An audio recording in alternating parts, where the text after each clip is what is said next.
Twitch. Streaming live. Alright guys, welcome back. Let's see what's going on here.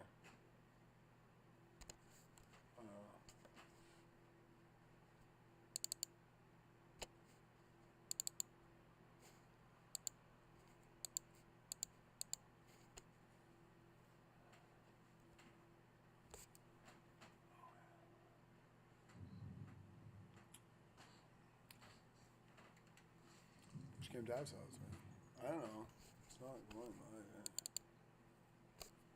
Why is it not?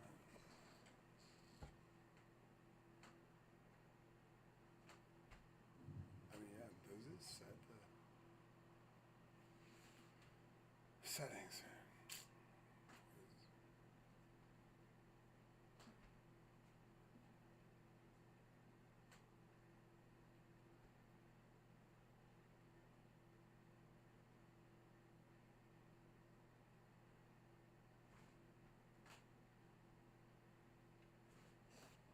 I mean, if I saw it live.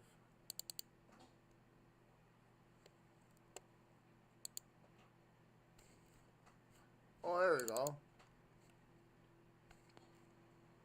Hello, guys. I'm just gonna edit this video right now. BUSHCAMP Dad.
Alright, now let's go to the chat. Let's go to the chat.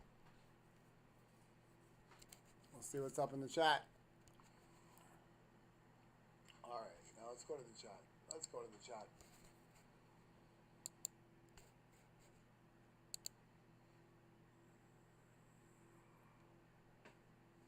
Spaceman, oh spaceman. Alright, I guess MW is obsessed. He's on. Yo, I can't get my video going. Might just have to watch Daily Show though. Unless you guys are gonna keep me entertained while I rank up. Yo, I don't really believe in his style completely.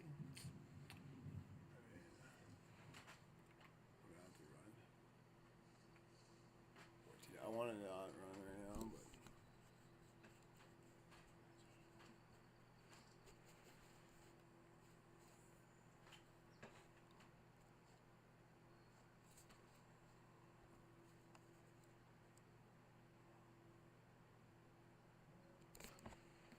oh shit, man! Literally coming this way.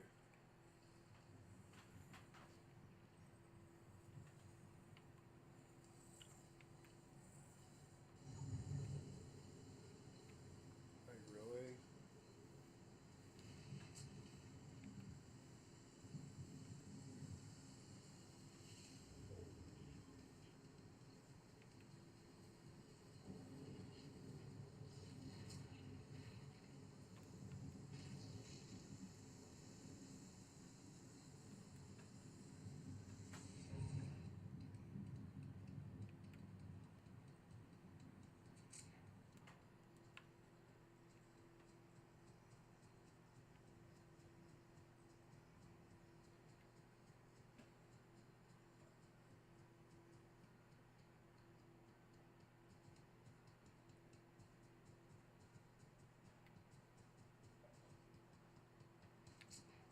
Oh shoot.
%.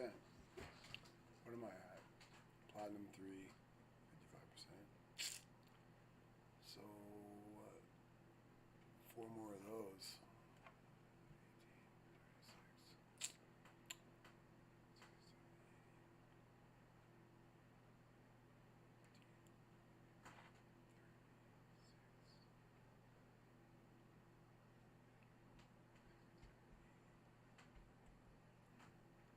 18, 36.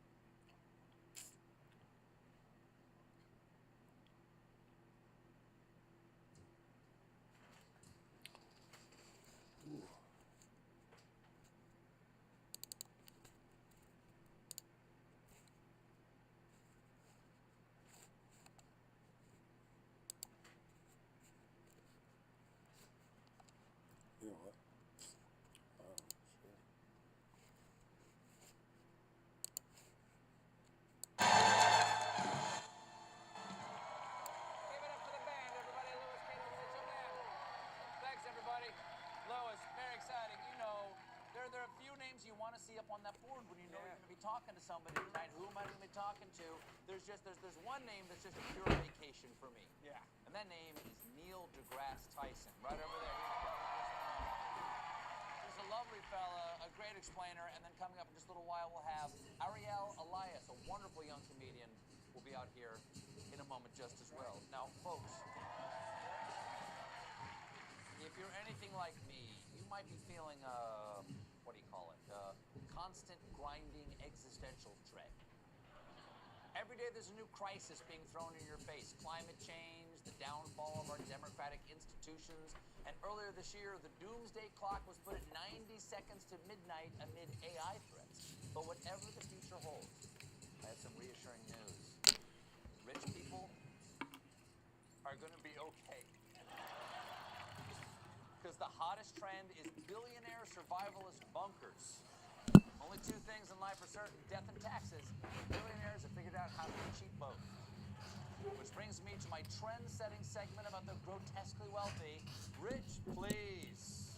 I want more than human life. That's right, Cashy. The biggest billionaire in the bunker boom is Facebook founder and stick of cream cheese with eyes. Mark Zuckerberg.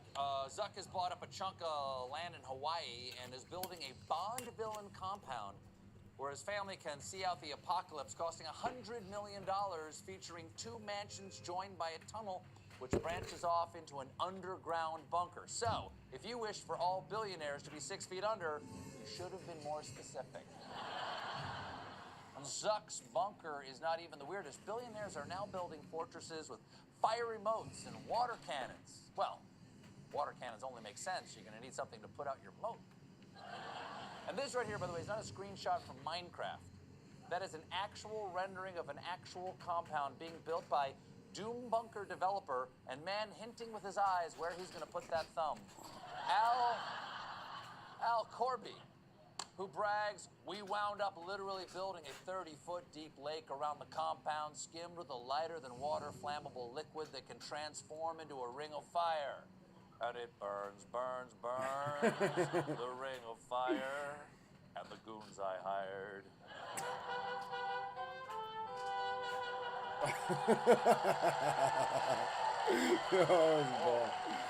The sustain.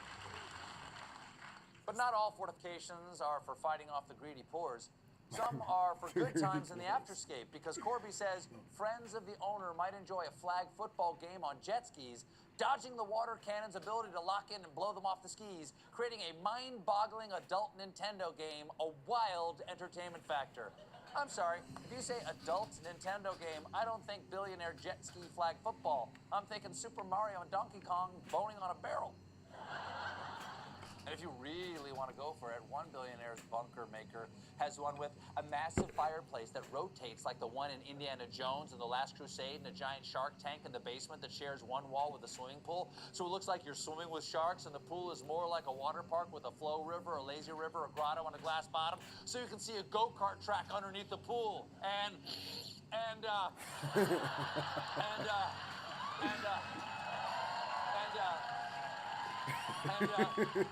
you got more coke? Let's start a band with the Sharks. I'm Indiana Jones, bitch. But wait, it gets more. I fucking love this, man. Then there's a giant staircase that raises up to reveal a big basement where a vehicle elevator goes down to the garage. We also installed a British phone booth. When you dial 8675309 on the receiver, the song plays and the glass turns opaque and you disappear. Then the back wall opens up and there's an actual slide that takes you down 2 levels where there's a flight simulator, and a sensor causes the back panel of the booth to return and the glass goes transparent so nobody can understand how you got out of there. And I'm sure that trick will never get old to you and the 3 people you're trapped with for the rest of time. They're gonna laugh and laugh as they beat you to death with your British phone receiver. 8675309. 8675309.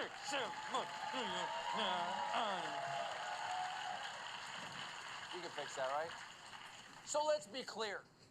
The fiery modes aren't there to protect them against a nuclear attack. Nukes are fine with the fire. These people are afraid of normal people like you. Ordinary Americans will eventually realize that the billionaires have taken all the resources and left the normies to fight over chicken bones in the dust. So you billionaires could build yourselves apocalyptic pleasure domes with water parks and shark tanks, or, and hear me out, I know this is crazy, you could pay $1 in taxes. And then maybe, eventually you will not be dragged by your heels into your own flaming moat while everyone cheers. We'll be right back with Neil deGrasse Tyson.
Y esta noche, con ustedes, Kevin Ramón, presentando esta canción dedicada a su baby.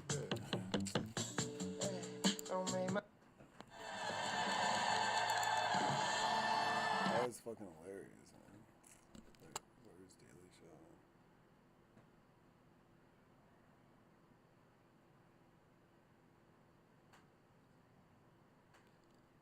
Man, she's on fucking opiates.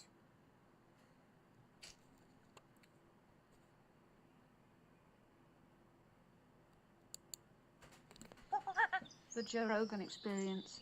The 2017 New York Times article, in my mind, made that was a big shift, because when the New York Times is reporting about it and saying that this is major news and this is real and there's video evidence that they can't ignore, Right. when you talk to high-level people at the government and people like Commander David Fravor, who had that infamous spotting off of the coast of San Diego, when you hear about people like that that are very reputable, it starts to change the conversation in a lot of people's eyes. Right. See, it used to be that one person would see something in the sky and say, look, Martha, look, there's something up there. Now things have changed. Now we have multiple sightings by multiple modes. That is the gold standard for looking for these objects. Not just one person, but several people that are reputable. Not just radar, but visual sighting, infrared sensors, telescopic evidence. Now we have multiple sightings by multiple modes. And so the burden of proof has shifted. It used to be the burden of proof was on the people who believed in UFOs. They saw something, prove it. Now the burden of proof has shifted to the Pentagon, to the military.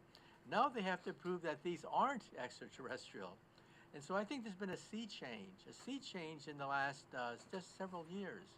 You know, 50 years ago, there was a congressional hearing, and it was coming out of Project Blue Book. And there was a lot of laughter and a lot of jokes about little green men in outer space. 50 years ago, that's the way it was. Now, things have changed. Now people are looking at, are they a threat militarily? What kinds of sensors do we have? What kind of metrics do we have? We now have, frame by frame, an analysis of these objects. These objects travel between Mach 5 and Mach 20. That's 20 times the speed of sound. These objects can zigzag, and we can measure the G-force inside this object. The G-forces are several hundred times the force of gravity. In other words, any living person's bones would be crushed by these objects, so they're probably drones of some sort. These objects can drop 70,000 feet in a few seconds. Think about that. It can drop a tremendous distance in just a few seconds, and they can go underwater. This is something that we didn't realize before, but yes, they can actually go underwater. And they also move without creating an exhaust or breaking the sound barrier. So these are things that we can now document frame by frame looking at these videotapes. So for yourself, what was the shift? And how did you feel about UFOs, say like 10, 15 years ago? Well, there is this giggle factor, and it's the third rail, of course, of your scientific reputation, if you believe in these things. But the evidence is accumulating over the last several years. Now, when I was first approached by Carolyn Corey, the producer of this film, A Tear in the Sky, I was skeptical. I said to myself, come on. I mean, 5 days? 5 days you're going to look for flying saucers in the sky? What happens if the aliens are camera shy and they don't show up in 5 days? So I was pleasantly surprised when they actually found something. They actually have photographic evidence of objects that can gyrate just the way the Pentagon has said. And so we now have a sea change. A center of gravity has changed with regards to looking at these objects. We no longer guys, simply look at that's one my secret. individual seeing something in do the it. sky. By the time No, you guys figure we it out, I should demand make a video hours on of how to videotape, find multiple sightings Aphrodite. by multiple modes. That's the gold standard now. So what do you think is happening? Do you think that this is something that maybe another government from another country has created that far surpasses our abilities, or do you think that this is coming from somewhere else? Well, the Pentagon has listed, I think, 5 different options. One option, of course, is that they're weather balloons or something that's an artifact of our space program. Maybe a piece of rocket that is plunging back into the Earth's atmosphere. That's one category. Another category is anomalous weather events. They happen, and they have to be looked at very carefully. But the last option is other. That is not just the Russians or the Chinese, because these objects apparently can gyrate faster than what the Chinese and the Russians can muster, but it opened the door to the possibility of other. They didn't specify what other was, but you can fill in the dots yourself. Now, one possibility for other is hypersonic drones. We see that in warfare now. The Russians, in the Battle of Ukraine, is actually using hypersonic drones to hit targets inside Ukraine. To be hypersonic, you have to go faster than Mach 5. Anything faster than 5 times the speed of sound is called hypersonic. Yeah. And so the Russians are now fielding hypersonic drones in warfare. But you see, this is something just... Hold up. Hey, wait. Am I going to leave my screen? Really? Oh, yeah, I'm going to leave. I'm going to leave it, though. Let's go.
saying? the last few months.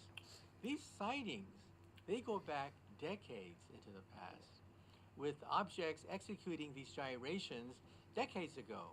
And that's why you have to take them seriously. So the Commander David Fravor event that we talked about off the Nimitz, that was 2004. Do we have an accurate understanding about military capability in terms of like drones and propulsion systems from 2004? Or are there things that are classified that we are not going to have access to? Like, is it possible that, 18 years ago, they had the capability to have a vehicle or a drone move this way, that just that information has just not been released? Well, 2 years ago, the United States military admitted that it stopped working on these hypersonic drones. Why? They're unstable. They zigzag. And that's why the Russians have put a premium on this technology to evade our Star Wars program.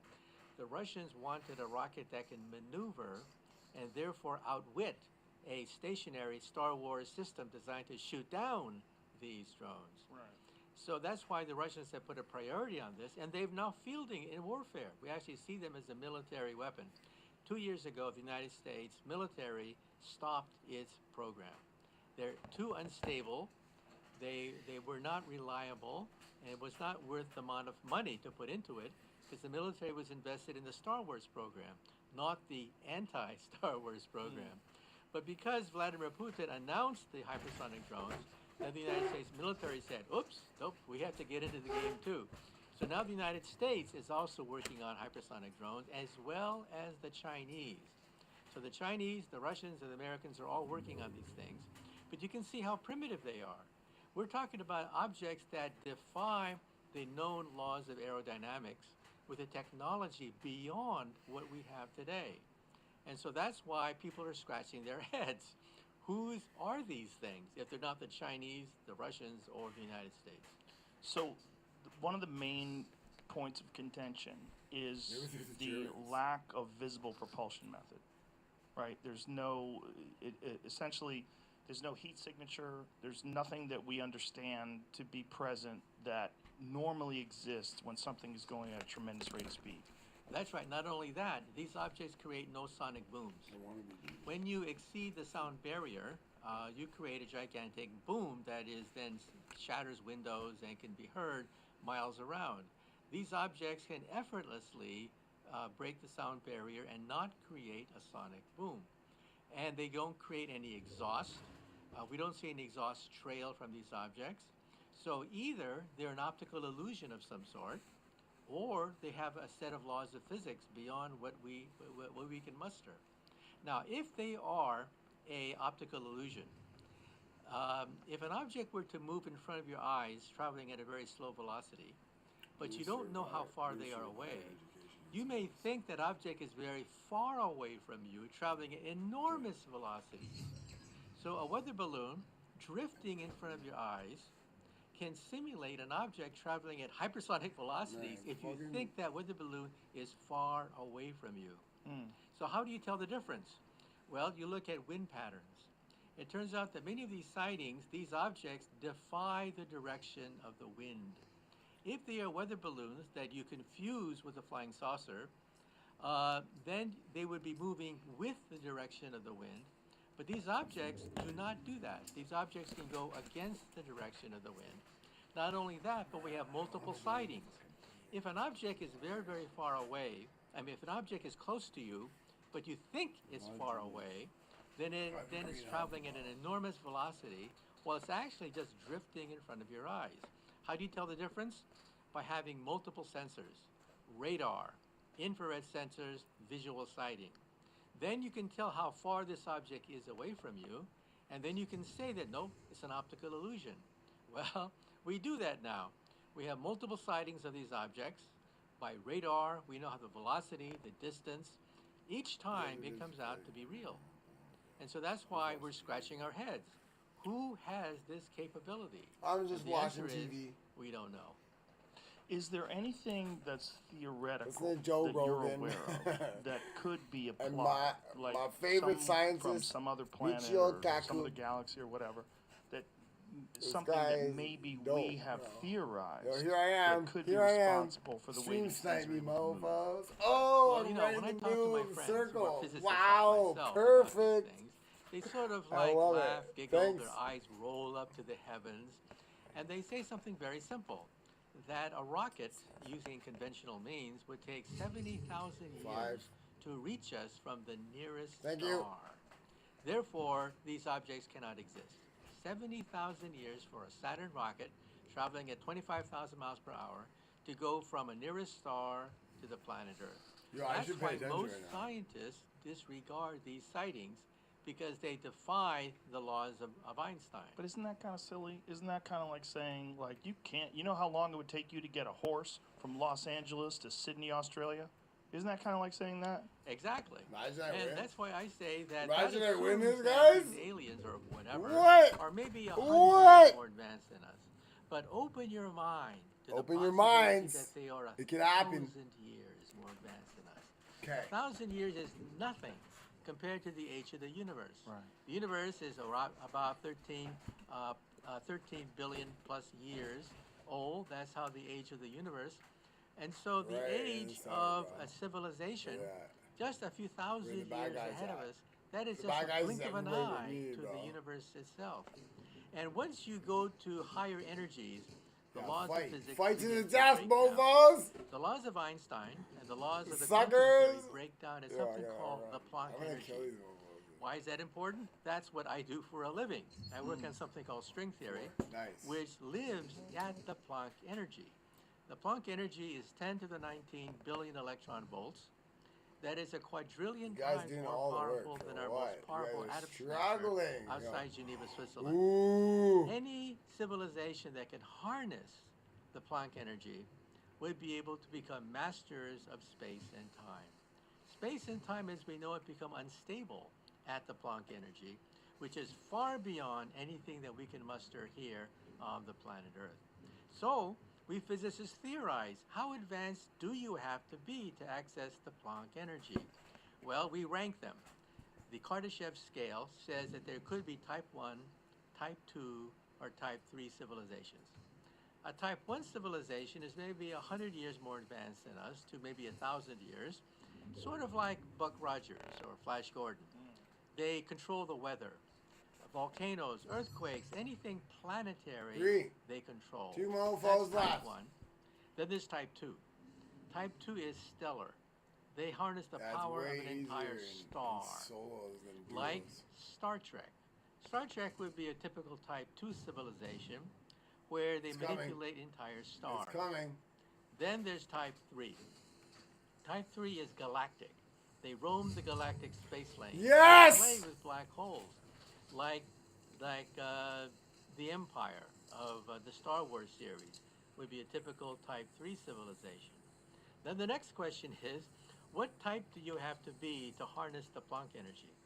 The energy at which space and time become unstable, where wormholes may develop, gateways through space and time, portholes through empty space. You have to be type 2 or most likely type 3. Then the next question is, how long will it take before you become type 3? Well, we are maybe 100 years away from being type 1. We're maybe a few thousand years from being from type 2, and we're maybe 100,000 Oh, I was so close, man. from being type 3. Number 2, And 100,000 mofos. years is What? Nothing on a galactic Bushcamp scale. dad quit the The age game of the style. universe Doesn't is, work. As I said, Does over not 13 work. billion years old.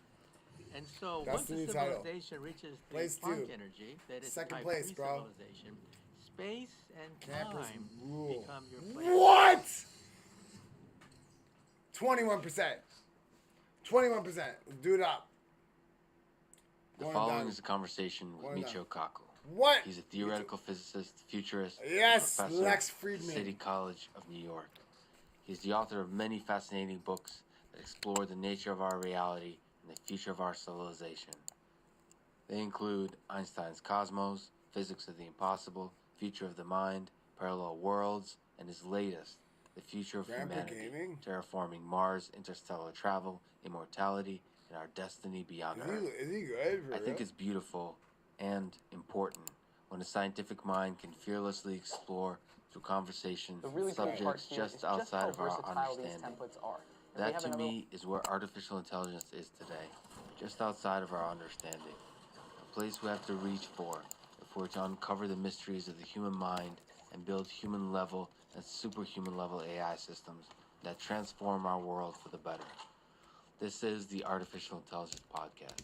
If you enjoy it, subscribe on YouTube, give it 5 stars on iTunes, support it on Patreon, or simply connect with me on Twitter at Lex Friedman, spelled Fridman. Got movement? And now, here's my conversation with Michio Kaku. Right here in this building? You've mentioned that we just might make contact with aliens, or at least hear from them within this century. Can you elaborate on your intuition behind that optimism? Well, this is pure speculation, of course. Of course. But given the fact that we've already identified 4,000 exoplanets orbiting other stars, and we have a census of the Milky Way galaxy for the first time, we know that on average, every single star, on average, has a planet going around it, and about 1/5 or so of them have Earth-sized planets going around them. So just do the math. We're talking about Ooh, out of blue 100 sniper. billion stars in the Milky Way galaxy, we're talking about billions of potential Earth-sized planets. This one. And to believe that we're the only one is, I think, rather ridiculous, rifle. given Oh, the odds. yeah. And how many galaxies are Pick there? up the... Within sight of the Hubble Space Telescope, there are about 100 billion galaxies. So do the math. How many stars are there in the visible sniper universe? rifle. 100 billion This galaxies is times the Hunter's 100 billion DMR. stars per I'm gonna galaxy. drop this one. We're talking about a number beyond human imagination. And to believe that we're the only ones, I think, is rather ridiculous. Pick up that. So you've talked about different types of type 0, 1, 2, 3, 4, and 5 even of the Kardashev scale of the different kind of civilizations. These guys had to be bots because What do you think it takes, nobody is going to if it is indeed a ridiculous notion that we're alone in the Unfit. universe, what do you think it takes to reach out? Sometimes I do. First, to reach out through communication and connect. Well, first of all, we have to understand the level of sophistication of an alien life form if we make contact with them. I think in this century, we'll probably pick up signals from an extraterrestrial civilization. We'll pick up their I Love Lucy and their Leave It to Beaver. Just ordinary day-to-day transmissions that they emit. And the first thing we want to do is to A, decipher their language, of course, but B, figure out at what level they are advanced on the Kardashev scale. I'm a physicist. We rank things by 2 parameters, energy and information. That's how we rank black holes, that's how we rank stars, that's how we rank civilizations in outer space. So a type 1 civilization is capable of harnessing planetary power. They control the weather, for example. Earthquakes, volcanoes, they can modify the course of geologic events. Sort of like Flash Gordon or Buck Rogers. Type 2 would be stellar. Okay. They play with stars, entire stars. Come over to me then. They use the entire energy output of a star, sort of like Star Trek. The Federation of Planets have colonized the nearby stars. So a Type 2 would be somewhat similar to Star Trek. Coming. Type 3 would be galactic. They roam the galactic space lanes. And Type 3 would be like Star Wars, a galactic civilization. Then one day I was giving this talk in London at the planetarium there, and the little boy comes up to me and he says, "Professor, you're wrong. You're wrong. There's Type 4. And I told him, "Look, kid, there are planets, stars, and galaxies. That's it, folks." And he kept persisting and saying, "No, there's Type 4. The power of the continuum."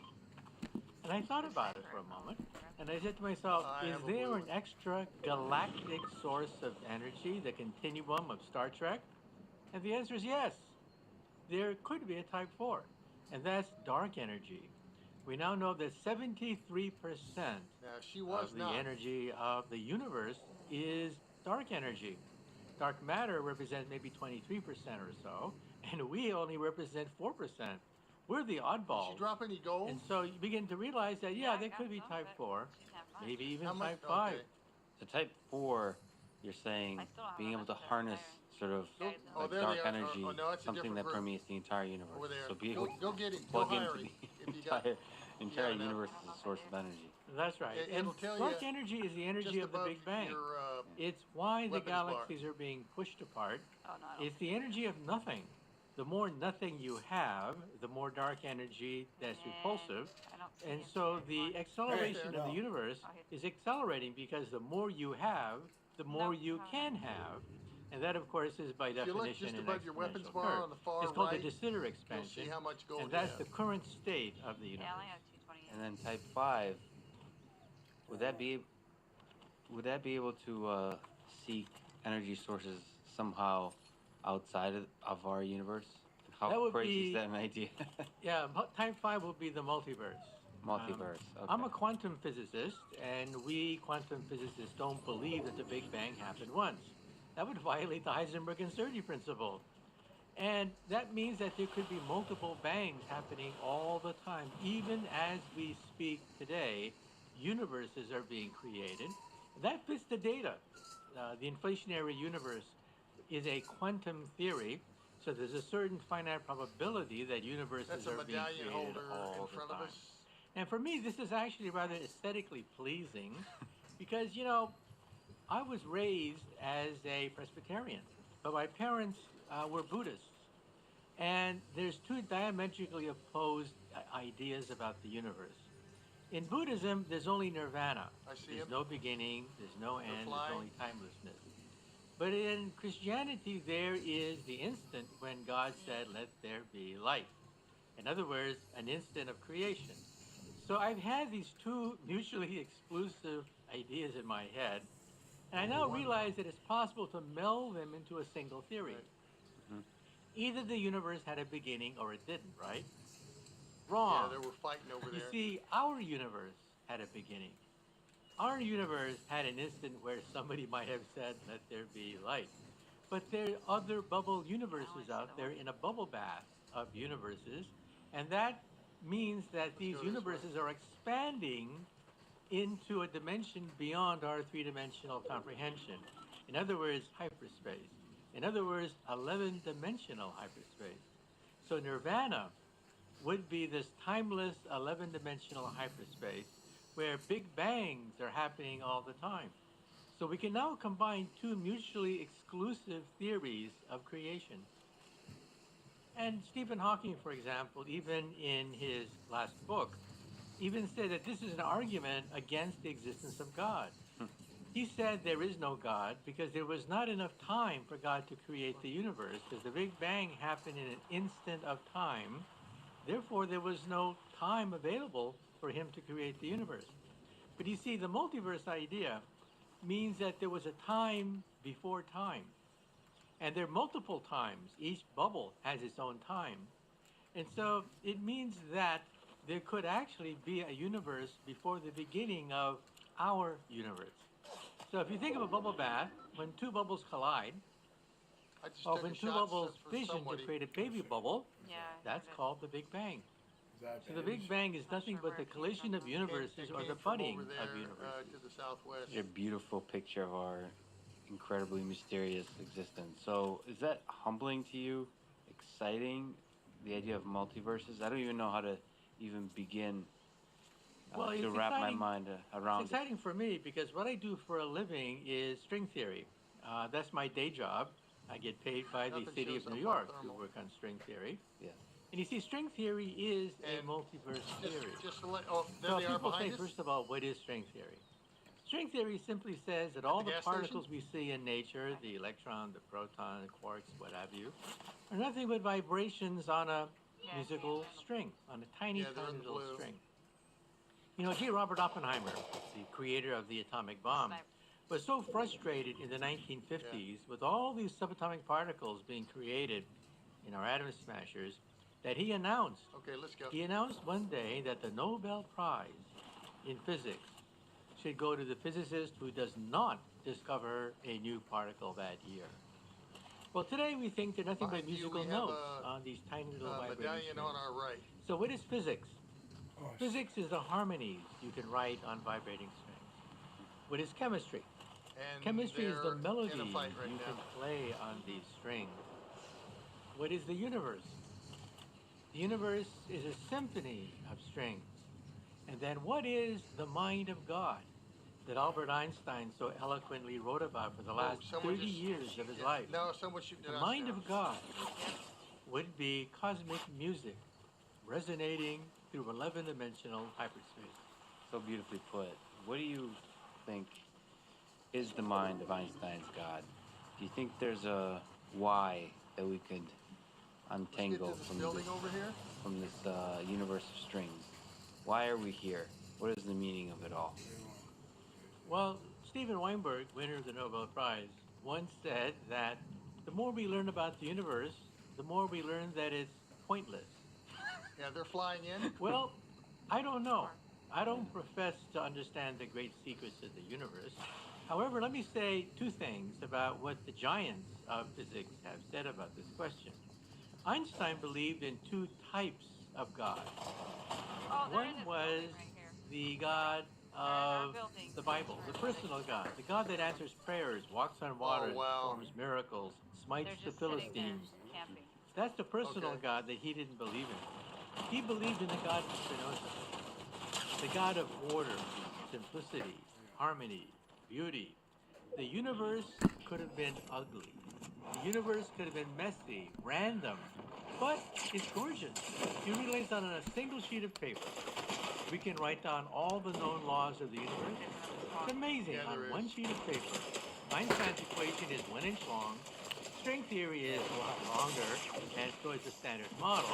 But you could put all these equations on one sheet of paper. It didn't have to be that way. It could have been messy. And so Einstein thought of himself as a young boy entering this huge library for the first time, being overwhelmed by the simplicity, elegance, and beauty of this library, but all he could do was read the first page of the first volume. Well, that library is the universe, with all sorts of mysterious, magical things that we have yet to find. And then Galileo was asked about this. Galileo said that the purpose of science is to determine how the heavens go. The purpose of religion is to determine how to go to heaven. So in other words, science is about natural law. And religion is about ethics. How to be a good person, how to go to heaven. As long as we keep these two things apart, we're in great shape. The problem occurs when people from the natural sciences begin to pontificate about ethics, and people from religion begin to pontificate about natural law. That's where we get into big trouble. You think they're fundamentally linked, morality and ethics and our idea of what is right and what is wrong. That's something that's outside the reach of string theory and physics. That's right. If you talk to a squirrel about what is right and what is wrong, there's no reference frame folks, for a that's squirrel. it for today's stream. And That's 6 realize hours that and 15 aliens from minutes. outer space, if they ever come visit us, Don't forget to like, they'll try to subscribe my talk YouTube to us channel. like we Check talk to that bell squirrels for in new the forest, content but eventually notification. we get bored Also on talking to the squirrels Instagram, because they don't Kick, talk back to us. TikTok. Same thing with aliens and from outer space. YouTube. When they come down to Earth, they'll be curious Be about safe, us be to a honest, degree. remember, games are for But after a children. while, they They're just for get old guys like bored me. because we have nothing to if offer you want them. to see me in person, So our I will sense be of right in and wrong, what Miami does that mean for compared to a Fleet Week. squirrel's sense of invited down there right for and the, wrong? Now we, of course, do have an ethic that keeps civilizations in line. And enriches our if you want to see life, me in and Anaheim, I'll makes be out there civilization possible. 26th through the 29th But it's not of June. And Fleet Week is So if 6th through the aliens 12th do- of May. Alien So species I'll love to see make you contact. tomorrow, Forgive me for 6 saying p.m. aliens for a bit longer. Eastern Time. Do you think they're more I'll likely see you then. to Bye-bye now. be friendly, to befriend us, or to destroy us? Well, I think for the most part, they'll pretty much ignore us. If you were a deer in the forest, who do you fear the most? Do you fear the hunter with his gigantic 16-gauge shotgun? Or do you fear the guy with the briefcase and glasses? Well, the guy with the briefcase could be a developer. Thank you very much, ladies and gentlemen. Welcome, one and all. Entire forest, destroying your livelihood.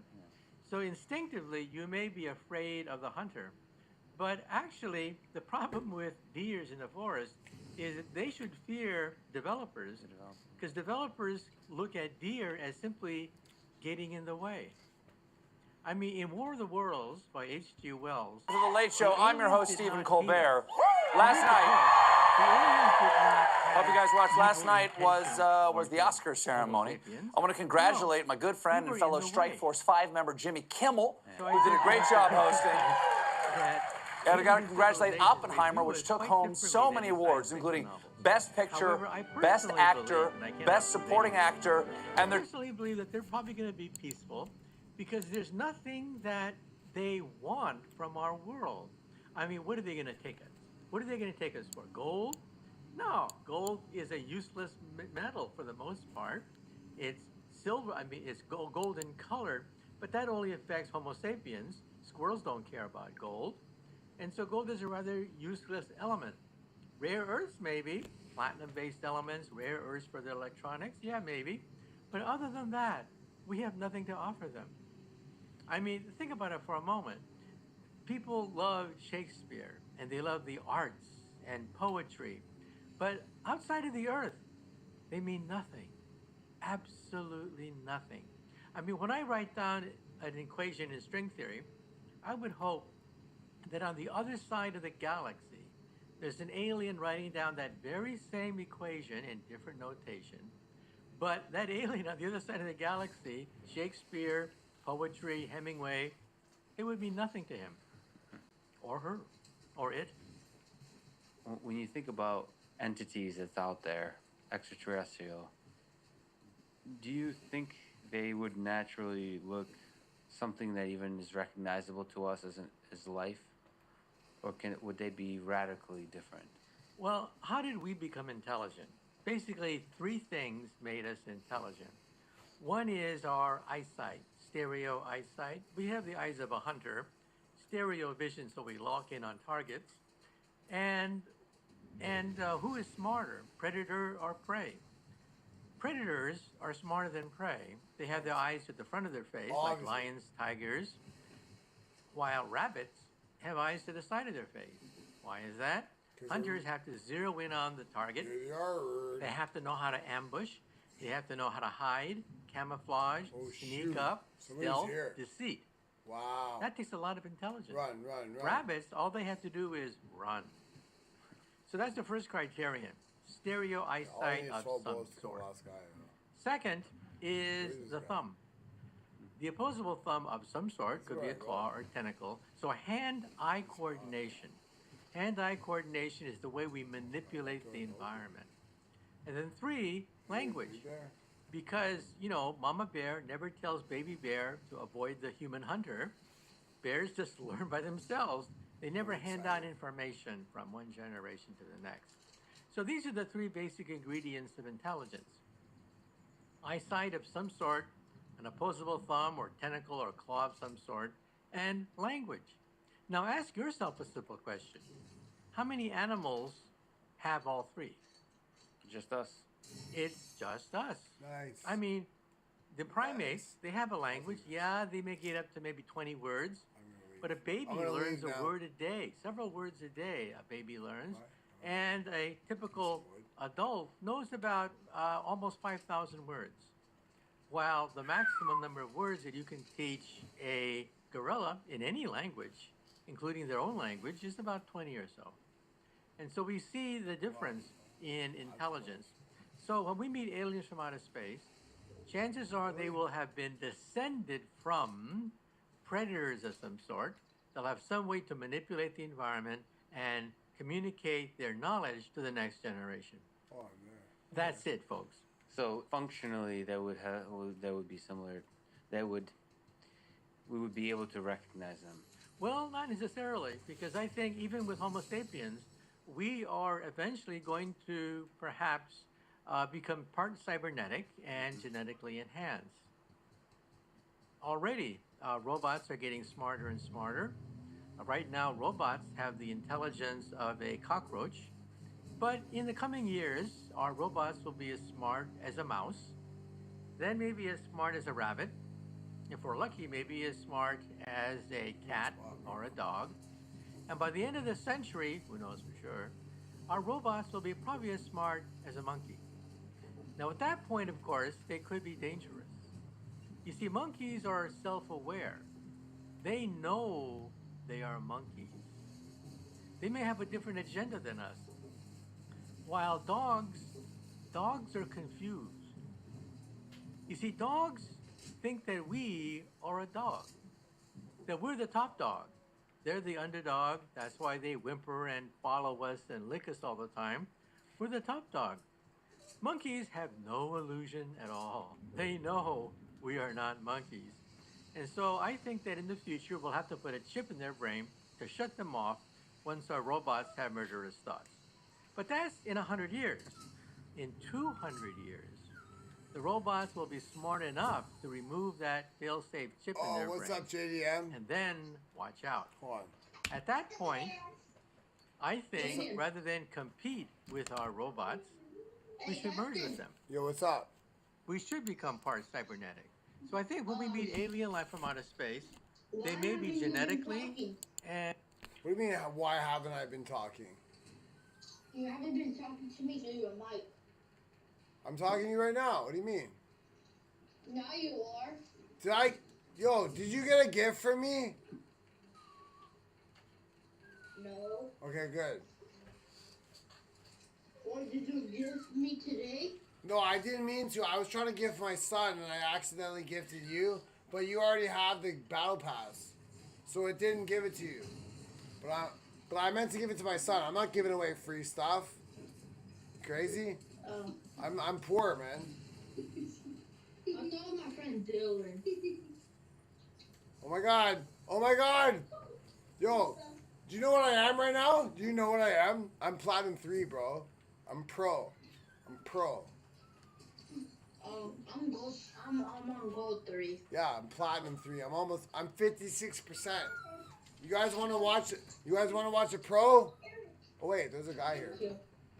Yeah, just spectate me, man. Where's this guy though? Hold on. I gotta look for this.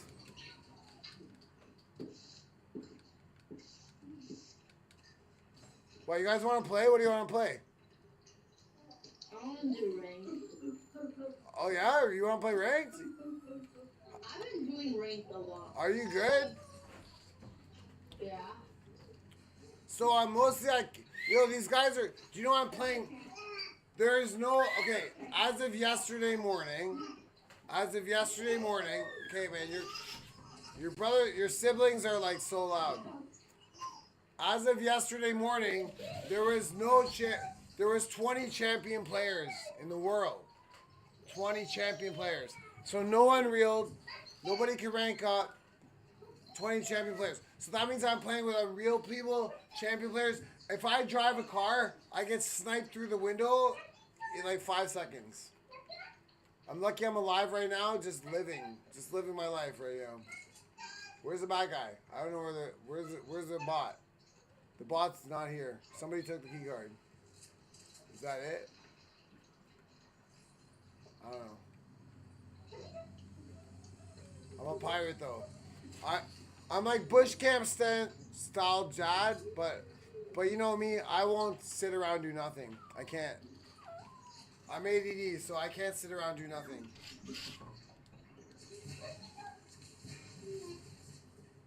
But I played with my son today. It was so fun. It was the greatest. I got a video of that. First time I played with my son. He's gonna be a YouTube star one day too. I'm not a YouTube star, but I want to be. You know what I mean? Where is this bot? Somebody killed the bot and took their card. Yo, so I can't really compete with these guys though. They're so good. I just camp, you know? You gotta camp. You gotta hide. You gotta hide from the people. Yeah, what's up? Invite me when you're done. Okay, you can leave, yeah. I'll invite you when you're done. You wanna play camping?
Okay, back to and Mikio cybernetically Gaku. enhanced.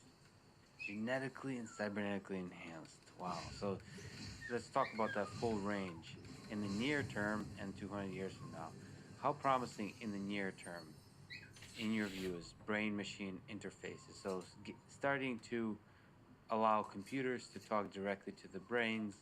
Elon Musk is working on that with Neuralink, and there's other companies working on this idea. Do you see promise there? Do you see hope for near-term impact? Well, every technology has pluses and minuses. Already, we can record memories. I have a book, The Future of the Mind, where I detail some of these breakthroughs. We can now record simple memories of mice and send these memories on the internet. Eventually, we're going to do this with primates at Wake Forest University and also in Los Angeles. And then after that, we'll have a memory chip for Alzheimer's patients. We'll test it out in Alzheimer's patients because, of course, when Alzheimer's patients lose their memory, they wander. They create all sorts of havoc, wandering around, oblivious to their surroundings. And they'll have a chip. They'll push the button and memories will come flooding into their hippocampus and the chip, telling them where they live and who they are. And so a memory chip is definitely in the cards. And I think this will eventually affect human civilization. What is the future of the internet? The future of the internet is BrainNet. BrainNet is when we send emotions, feelings, sensations on the internet, and we will telepathically communicate with other humans this way. This is going to affect everything. Look at entertainment. Remember the silent movies? Charlie Chaplin was very famous during the era of silent movies, but when the talkies came in, nobody wanted to see Charlie Chaplin anymore because he never talked in the movies. And so a whole generation of actors lost their job, and a new series of actors came in. Next, we're going to have the movies replaced by BrainNet. Because in the future, people will say, who wants to see a screen with images? That's it. Sound and image, that's called the movies. Yeah, our entertainment industry, this multi-billion-dollar industry, is based on screens with moving images and sound. But what happens when emotions, feelings, sensations, memories can be conveyed on the internet? It's going to change everything. Human relations will change because you'll be able to empathize and feel the suffering of other people. We'll be able to communicate telepathically, and this is coming. You described BrainNet in Future of the Mind. It's such an interesting concept.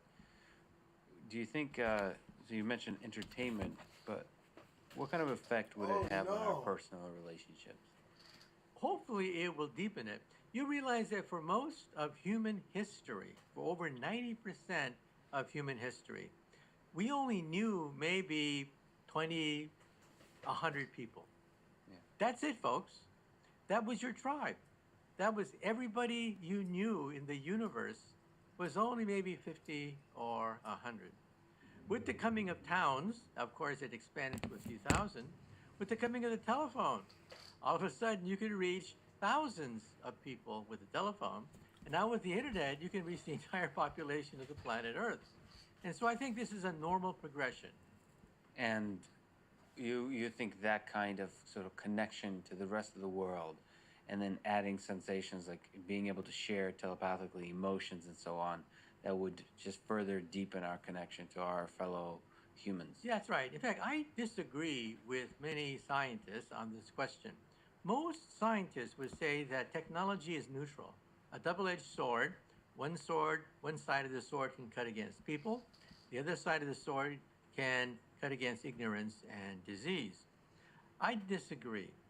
I think technology does have a moral direction. Look at the internet. The internet spreads knowledge, awareness, and that creates empowerment. People act on knowledge. When they begin to realize that they don't have to live that way, they don't have to suffer under a dictatorship, that there are other ways of living under freedom, then they begin to take power. That spreads democracy. And democracies do not war with other democracies. No fucking dictators. I'm a scientist. I believe in data. So let's take a sheet of paper. and write down right. every single war Statistics prove. you had to learn since you were in elementary school. Every single war, hundreds of them, kings, queens, emperors, dictators. All these wars were between kings, queens, I emperors, never and learned dictators. hundreds, but Never maybe between maybe two 50. major democracies. And so I think with the spread of this technology, and That's right. which would Democracies do accelerate not the do becoming war of brain against each net, other. it means that, Democracies well, do we'll not still do have war. wars. Wars, of course, is politics by other means, but they'll be less What intense democracies and fight less each peaceful. other? They don't. Do you have?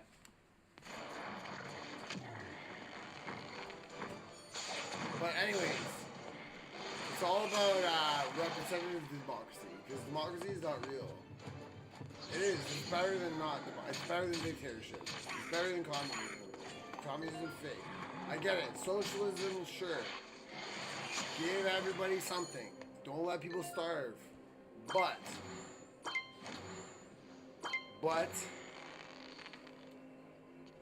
don't let people starve. Communism, people are starving. People are not starving in Canada. People are not starving in the U.S. The U.S. throws away more food to feed the whole world. That's sad. That's sad. Now that's the sadness of capitalism. You guys throw away more food. Command the magic, conquer the realm. I love magic. Do you have worries Where's my of longer-term existential risk from technology, Camp, from that's out. AI? So I think that's a one's in my chat, wonderful vision of a future where war is a distant memory. Yeah, that'd be great. But now there's We'll be another fighting over agent. fucking land, man. There's somebody else that's Fucking able enough to for everybody, create man. conflict. Everybody that's has able a to fucking create 100 meters harm. squared. AI systems. So do you have worry about such AI systems? Well, yes, that Sure, is I an gotta go. existential risk, but again, I think an existential risk not for this century. I think our grandkids are going to have to confront this question as robots gradually approach the intelligence of a dog, a cat, and finally that of a monkey. Who is that? However, I think we will digitize ourselves as well. Not only Do I have 3 circles? No, I don't have 3 circles. So let's go get 3 circles. Thank you. I give me those 3 circles, motherfucker. I mean, sorry, mofos. Hey, run. I'm gonna run to circle, bro. Gotta be there. Gotta be there. You never know. This storms are fast. The storms are fast. Yo, I'm gonna hide here for a second. Storms are fast. Come on, kill each other. Kill each other. Storms are fast. No, this circle's that guy. No!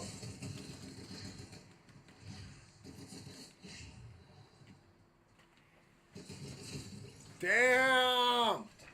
What I got? What I got? What I got?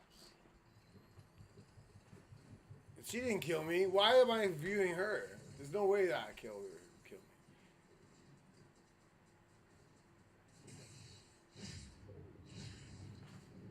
What I got? What I got? What I got? 7%. It's a grind, yo. This is a grind. Ready up. 86. So that's like 14. Yeah, 2 more like that. 2 more like that, I'm in. I ain't messing around, bro. I ain't messing around. are we going to merge with our technology? We'll also digitize our personality, our memories, our feelings. You realize that during the Middle Ages, there was something called dualism. Dualism meant that the soul was separate from the body. When the body died, the soul went to heaven. That's dualism. Then in the 20th century, neuroscience came in and said, bah, humbug. Every time we look at the brain, it's just neurons. That's it, folks, period. End of story. Bunch of neurons firing. Now we're going back to dualism. Now we realize that we can digitize human memories, feelings, sensations, and create a digital copy of ourselves. And that's called the Connectome Project. Billions of dollars are now being spent to do not just the Genome Project of sequencing the genes of our body, but the Connectome Project, which is to map the entire connections of the human brain. And even before then, already in Silicon Valley, today, at this very moment, you can contact Silicon Valley companies that are willing to digitize your relatives. Because some people want to talk to their parents. There are unresolved issues with their parents. And one day, yes, firms will digitize people and you'll be able to talk to them a reasonable facsimile. We leave a digital trail. Our ancestors did not. Our ancestors were lucky if they had one line, just one line in a church book saying the date they were baptized and the date they died. That's it. That was their entire digital memory. I mean, their entire digital existence summarized in just a few letters of the alphabet, a whole life. Now, we digitize everything. Every time you sneeze, you digitize it. You put it on the internet. And so I think that we are going to digitize ourselves and give us digital immortality. We'll not only have biologic, genetic immortality of some sort, but also digital immortality. And what are we going to do with it? I think we should send it into outer space. If you digitize the human brain and put it on a laser beam and shoot it to the moon, you're on the moon in 1 second. Shoot it to Mars, you're on Mars in 20 minutes. Shoot it to Pluto, you're on Pluto in 8 hours. Think about it for a moment. You can have breakfast in New York, and for a morning snack, vacation. How did that happen? Then Are you kidding zap your me? way to Mars What by happened, noontime, man? journey to the asteroid belt in the afternoon, and they come No back way. for dinner in New York at night. All in a day's work. Yo, At the are you kidding? speed What of happened light. here, man? Now, this means that you don't need booster rockets, you don't need weightlessness problems, you don't need to worry about meteorites. And what's on the moon?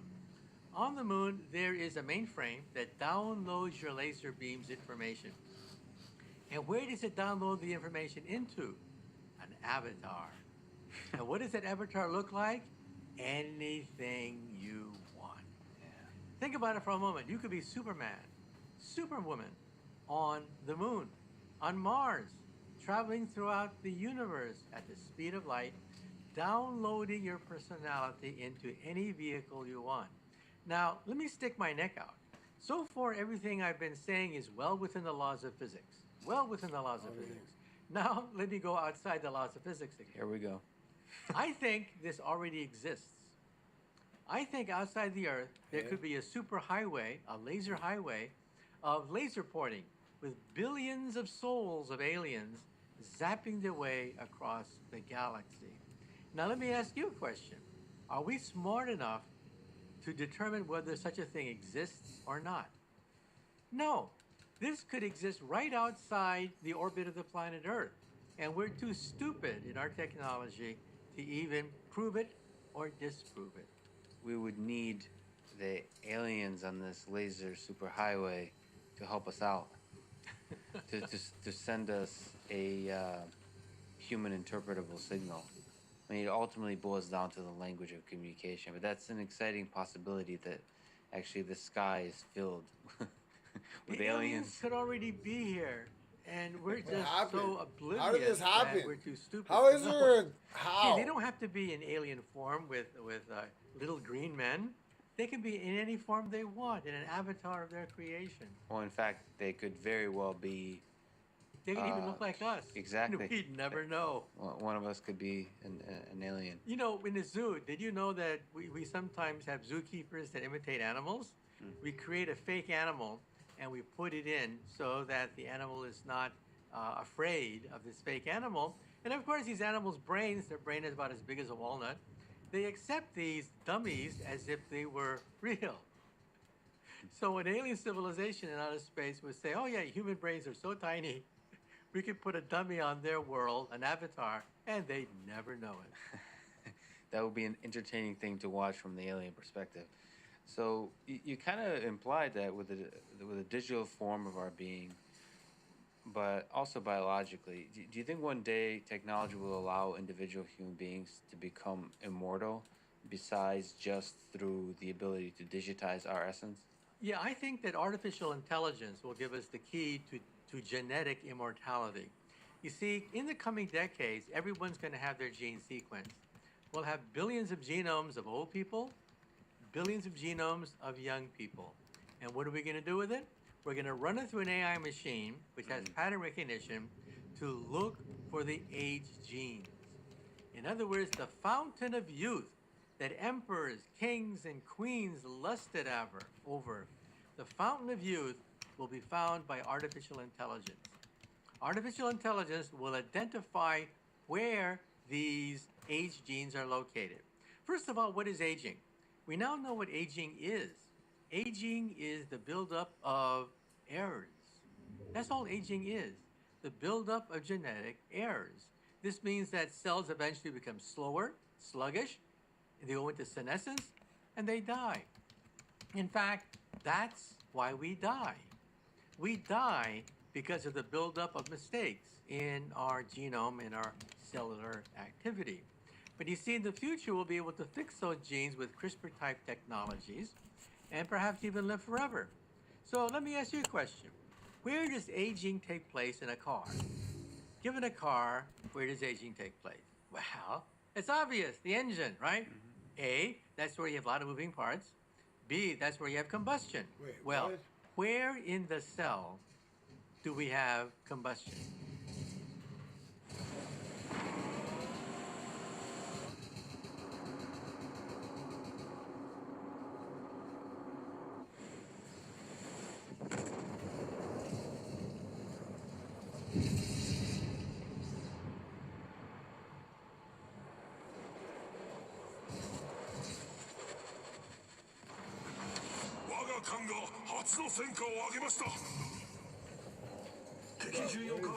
Where did I come in? What is this? Oh, what? Hold on a second. Escape. Back to the lobby. What is this?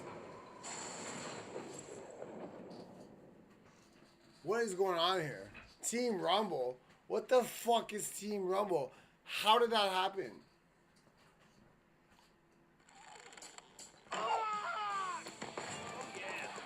Okay.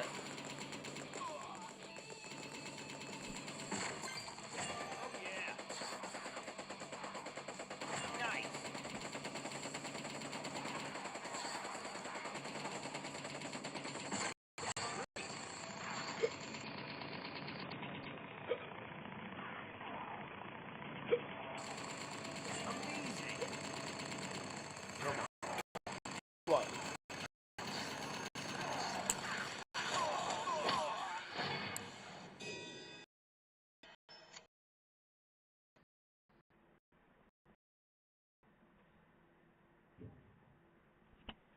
Okay, JDM, what's The up, bro? mitochondria. Oh, We now know okay, where let's go. aging Bad takes assassin. place. Bad And if assassin, we cure Wagwan, many of the what's up? mistakes that build up in the mitochondria of the cell, we could become immortal. Let me ask you, if you Ominous. yourself could become immortal, would you? Yo, bad assassin. Okay, let's start our Damn own party. straight. No, I think about it for a while because, of course, it depends on how you become immortal. You know, there's a famous myth of Tithonus. It turns out that years ago in the Greeks' mythology, there was the saga of Tithonus and Aurora. Aurora was the goddess of the dawn, JDM. and she fell in love with a mortal, a human called Tithonus. And so Aurora begged Zeus to grant her the gift of immortality to give to her lover. So Zeus took pity on Aurora and made Tithonus Hey, immortal. what's up? But you see, Aurora made a mistake.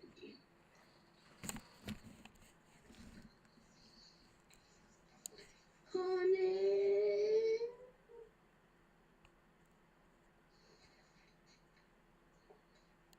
Yo, what's up, bro? Some duos. Yeah, let's do some. Where you want rank up? Okay, well, listen. Let me interview you for the position, okay? So ranked Platinum 3 is extremely hard, okay? People, if you drive a car and somebody sees you, like most of them will snipe you out the window in 5 seconds that you drive the car in their vicinity. They'll snipe you. They won't even destroy your car. They'll just snipe you through the window and you'll be dead. Okay? If you if you use your wings, if you fly in the sky, you will be sniped out of the sky. Within 5 seconds, you'll be dead. If you get seen by somebody, you will be dead in 5 seconds. Every bullet they put in you will hit your head and you will be dead. Okay? This is for real shit. I am 79% Platinum 3. I want to go to Diamond. But, so I'm getting like 9% per game. So I'm almost there. But it's harder in duos because people are working together. And when I play solos, everybody's killing each other. But in duos, it's like, it takes longer. So I'll play duos with you. Let's see what you got. But it's all about, have you ever watched BUSHCAMP Dad? Huh? Do you know who BUSHCAMP Dad is? No. Okay. So what we do is we hide. We hide and we be quiet. You do not drive cars. You do not shoot at people. Do we eat cereal? Yeah. If you want, mostly. Okay, here's the secret. So I just learned this yesterday or today, this morning, basically, yeah. So you stay on the bus until it kicks you off, right? And then you deploy your glider instantly. As soon as you get kicked off the bus, you deploy your glider, right? Then you fly back the way the bus took you. So start flying backwards, right? But hold on. Wasting time? Yes, but you're also flying towards the closest coast. You know what a coast is? The edge of where the ocean is. Because the whole map is an island, right? Fly towards the coast right away. Because you do not want to fly over the land. Because these guys are so good that when you start coming down, if you come down over the land, they're going to snipe you. You're going to be dead. So, because when you play with me, you play Platinum 3. You're no longer gold anymore. You're playing on my. Are we doing rank? Yeah, if you want, or we can play not ranked if you want. Okay, but we can play ranked if you want. I think I'd rather not play ranked with you, but if you want to rank up, you'll rank up hard. If you play with me, you'll rank up big time. One game. But you have to listen to me, okay? So. Okay, so keep listening. Okay, so what happens is when the first storm ring comes, right? This is the moment. I just learned this yesterday from BUSHCAMP Dad. This is true. Okay, so you look where the circle goes, and you'll still be in the sky. Where the circle is, the white circle, right? It will be wherever it is, as soon as it forms, wherever it is closest to the storm. So wherever the purple line,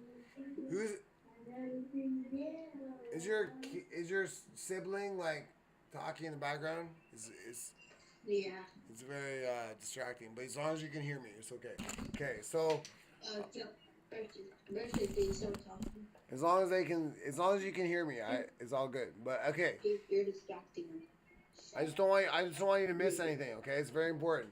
So wherever the purple storm is, closest to the line, as soon as the first circle forms, wherever that purple storm is closest to the line, that's where we have to go, okay? Once you get there, you can just chill there, and the storm will stay there, okay? So watch. I'm just gonna change my skin because I want to match your skin. Because this is a sexy. I have that skin too. Yeah, this is okay. So that skin's really good because it hides in the underworld, right? But I like this skin. It's sexy. We've been matching. We'll be a team. But anyways,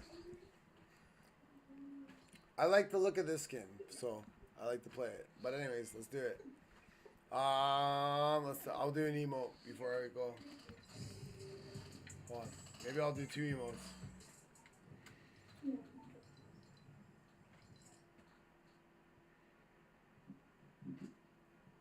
You got that skin? Yeah, this is my No, new. I meant emote. Well, my friend gifted it to me. This is my new girlfriend. My girlfriend is an AI. She's my own. Oh, Yo, this is a pay to win skin right here because there's an AI. You can hire this girl, right? no, I shouldn't say what I do that. Why I spend it on emotes. You can hire this girl. What do you mean? You have the skin. It's all you can hire this girl. No, I wanted a different skin. I accidentally clicked emo on accident. And I tried getting this skin, but I actually really missed it. But it's okay. You have the battle pass, so I know you have battle pass because I tried to gift it to you by accident. But it's not in there. Oh, you wanted skin that you can't buy. Yeah. Look, she's got running shoes. Look at those shoes. Huge mistake. Yo, those shoes are cool. She asked for immortality. So She forgot we're to basically ask for listen. eternal youth. We're basically gonna sit So there and poor do nothing. Tiffany The got whole game. We're just older gonna sit there. and It's older, very easy older until every the year. end. Decrepit. If you're good, A I know bag of I know bones. you got some skills. But he You could used to have never some die. skills. I'm getting better now though. I'm not like a sweat or anything. I'm mostly a strategic player, so I use strategy to win. The skin that I wanted to get is the little shark thing.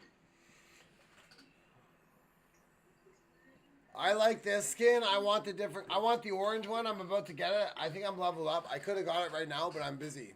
I'm doing this, right? I'm almost diamond. But like once I'm diamond, I'm gonna stay I'm not gonna play any more ranked. Is this right? Yeah, this is ranked. What do you mean? Look at you know how you know it's ranked? Look top left. Oh my god, this might be trios. Here, go back to lobby for a second. Oh no, don't do it. I put on duels. Okay, you sure? Yes. Because like, I'm just saying like the mouse, the picture under our pictures, it has 3 dots. Okay, so don't jump off the bus ever. Yes, we're going to go at the end of the map where I'm going to jump out in 25, 24, 25. You're not gonna jump out. You're gonna get kicked off. Yeah. Now just remember, there's 94 sweats. Everybody is a sweat, like hardcore. So don't F with them. Seriously, do not fight anybody. Do not think you can kill them, because you can't. If you could, you'd be famous.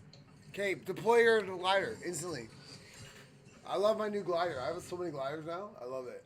KO. Okay, so just stay right here right now.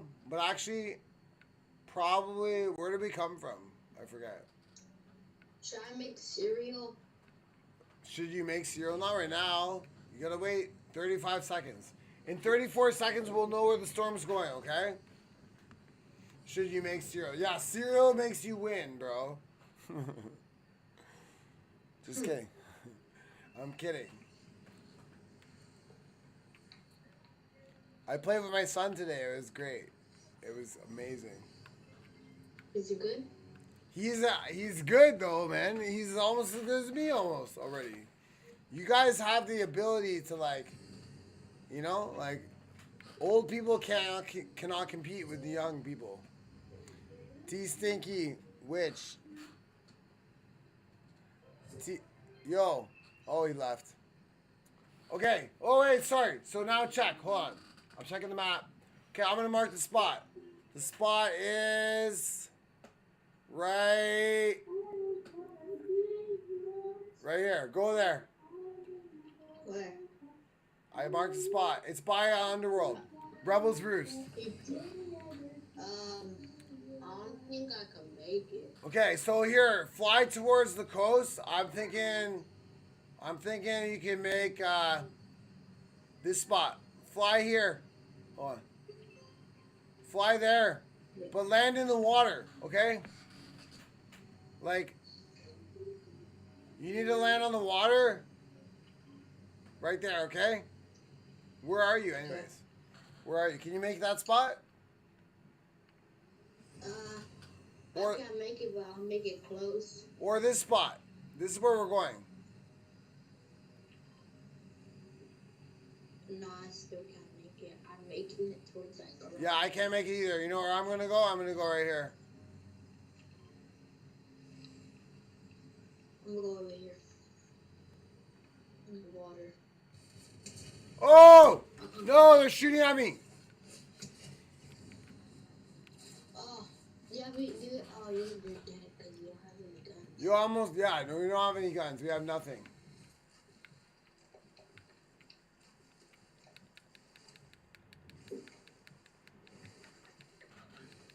I'm coming. Don't come to me. Don't come to me. Don't worry about coming to me, man. Go to that spot I marked, okay? Wait, spot where? The spot I marked. What's you mark? Don't worry about me, though. Don't. If I die, don't worry about it. T stinky wick bitch. You don't want me to get to reboot? No. Don't worry about that. You need. The whole point of this is to survive. You need to survive. That's it.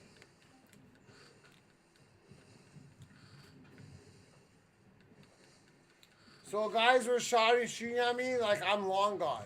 I'm way away from them. There's no way they're nearby. So we're going to the underworld, but we're going to the river. Stay in the water, okay? Land in the water, stay in the water. Are you on land right now?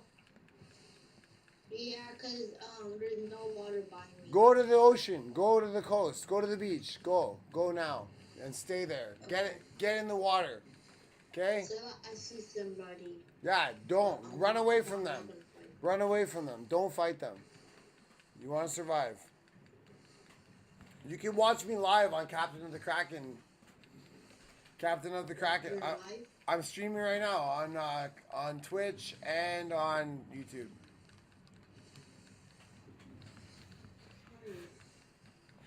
So you don't want me to get you? No. Get me. What do you mean? I'm good.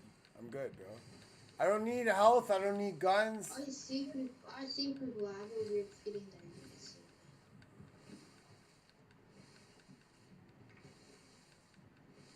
Should I get a card? A card? What do you mean a card? What's a card? A car. No. Don't drive cars. Cars make noise and people know they're coming.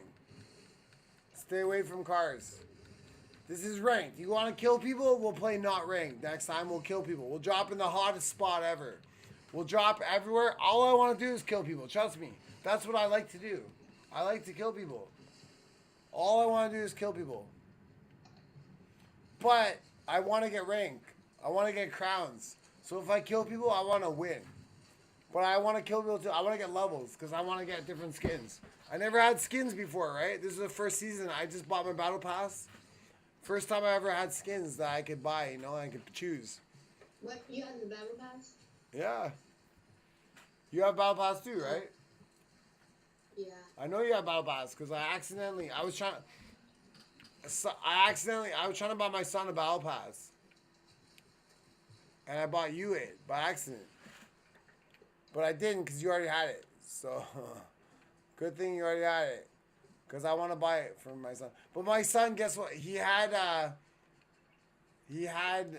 gifting off. So I couldn't gift him. So, but I have his password. So I made his account. And I gave him his device. So I'm going to go on his account tonight. Later. And I'm going to set gifting on. Where are you? I see you. Oh, you're right there. Come with me. Come with me. Come with me. I'll teach you. Come. Wait, do you have any guns? Yeah, I have a gun. I have a handgun. Blue handgun. Oh, here. No, blue handgun's great. Just come with me. Just come with me. Don't worry about it. Oh, what? You have health? You have a med kit? I'll take a med kit. You have a med kit? We shouldn't spend too much time here, though. I don't want to get sniped together. You give me a med kit? Where are you going?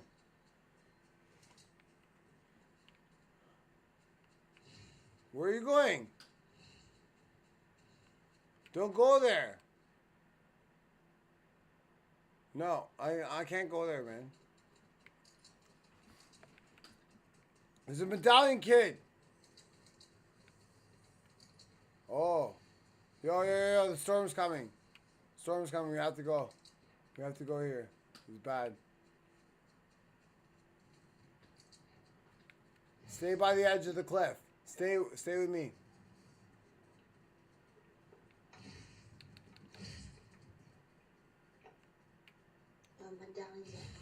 Doc, stay with me. Stay with me. Stay with me. Stay with me. Stay with me. Close the door. Oh, it's so lazy. I'm staying safe. I have played. We have played. It's a game.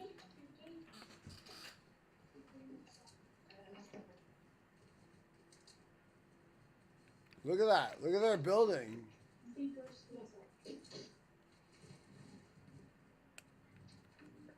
I've never done this before. This is exciting. Yo, we gotta just wait here. Just wait. Doc, stay. Don't go there. Go back. Come back. Come back. Yo, just Doc. I want to get that so bad. What do you want? What do you want? What do you want? I can't get it. It's over here. No, don't go anywhere. We're going this way. Come, just walk with me. Walk with me. Stay with me. No, don't worry about that stuff. You don't need anything. Trust me, it's not gonna help you. Nothing you can get, medallions, mythics, none of it's gonna help you. On me. What do you mean on you? Me. What? So he's making a box. Oh no. Come here, duck down. Don't let him see you. Just stay here, don't move. Don't move. They're right nearby, eh? Oh shit, run. Oh, I'm down. He's sniping me. Run.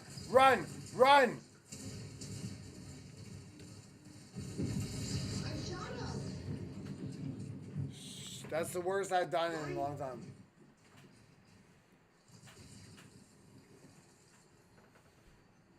No. You got his friend, eh? Good job, but listen, that was not the object. That won't happen. I went down 6%, so I'm at negative. I'm at 74 now. Okay, ready up, man. I lost 1%. I'm on 9% now. Yeah, I lost 6%. Don't worry, it's nothing. Maybe I should get cereal.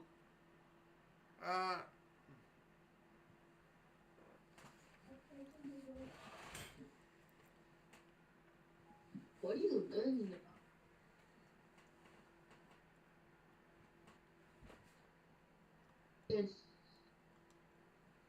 Captain. Yeah.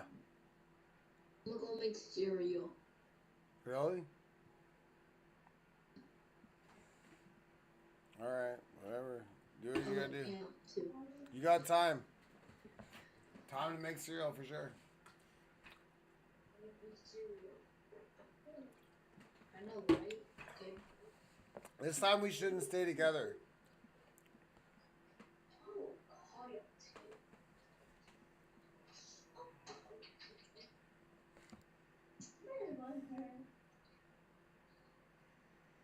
Where are you? It's like 2 a. It's like 2. It's like 1 a.m. where I am.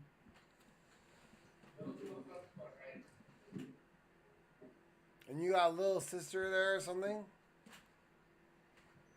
You should be sleeping. It's Monday. You got school or no? You don't have school?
do it anymore.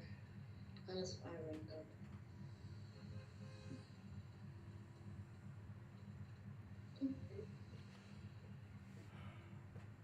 Yo, do you want to camp? We want to camp right there. Right there. That's not out there. You gotta camp. You gotta start in the ocean. But let's see, what's up? Okay, deploy your glider. Deploy glider right now. Right now. Oh, I'm going to flip right now. Hold on, I'm gonna use your. Oh, look, you're on the. In 34 seconds, I'm gonna know where to go. Oh, look, I'm kind of trying to. Oh, you're. Yeah, you're hiding. Yeah, now you're hiding. Oh, you want to go right? You want to camp over here? Hold on. I mean, that's a good start, but let me tell you, I'm gonna tell you in 8 seconds.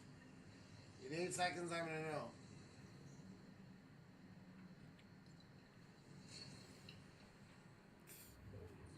Okay, so the place is here. This is where we're going. Olympus.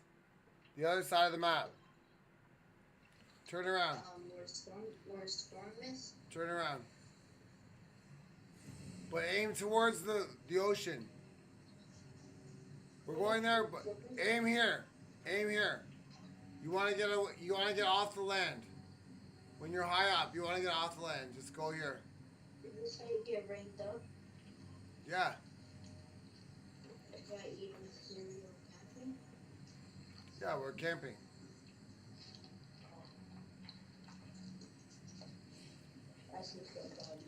Like that's where we're aim here, but we're actually going here. We're gonna swim here after. We're swimming there, but we're gonna land right here.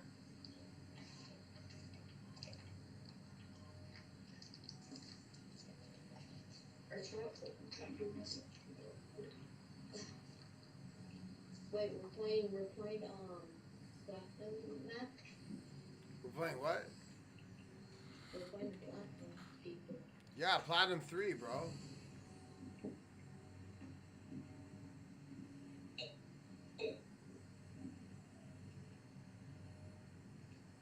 Have you ever hit champion? Oh shit!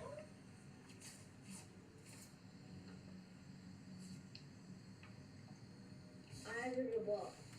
Yo, someone's shooting at me right now. You're shooting at me, I have a ball.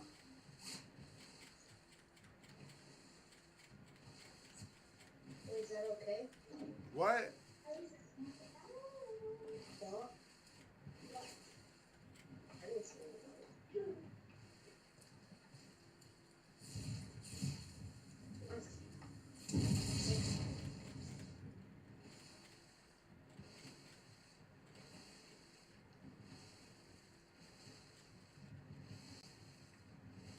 Oh shoot.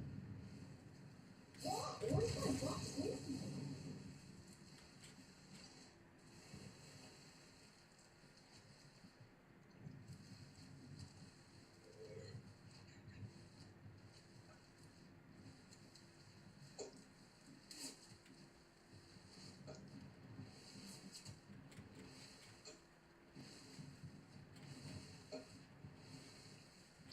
You're not going to storm? Yeah, I'm going for the storm, man. People are shooting at me. I can't believe it. This is like the hardest ever. I don't like playing with other people, really. Duos. If you want to do duos, we'll play not ranked. We'll get some crowns. We'll win. We could do 0 kills. Look at this. They're still shooting at me. They're obsessed. They want to kill me. They don't know. It's easier to survive than it is to kill people. They're gonna kill me, but they're gonna get killed soon. The people shooting at me, they're gonna get killed. Surviving gets you more ranked up than killing people.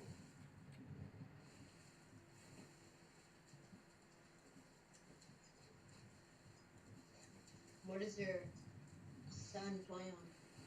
Switch. I bought him a Switch. Look behind you. I don't want to look behind. I know there's bad guys there. There's a guy in front of me. There's a... Oh, shit. I'm dead. Two is still following. Yeah, the same person. Please don't let me go back to gold 2. No, you'll stay the same, pretty much. No, I'm in gold 2. Were you gold 3 before? I went negative down. Oh, never mind. I'm just on 4%. I went down 8%, bro. Okay, I don't want to play with you ranked, man. Because I'm going up 9% every game by myself, but with you, it's harder.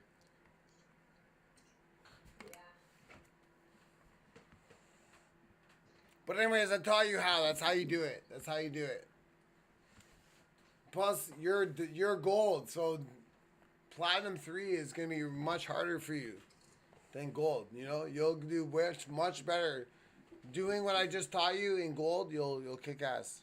Trust me. Like, nobody's going to be... The guys that just killed me, like, that rarely happens that quick.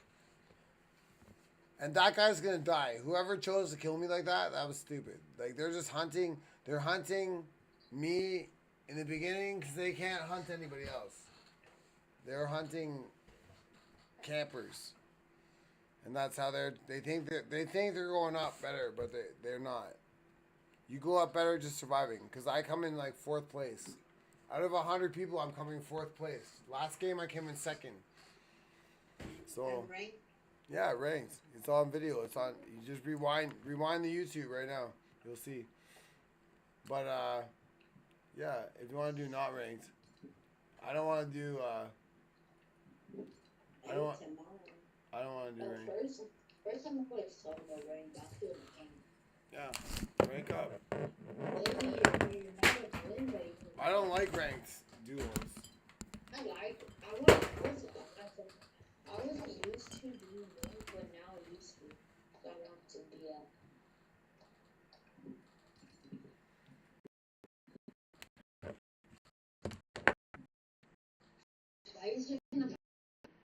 Pardon?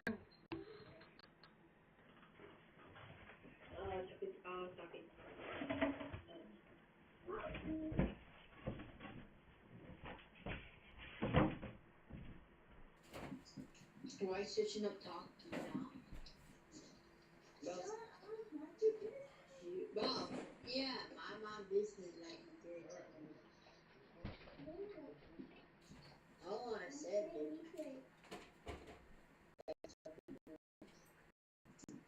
No, there's no games on here.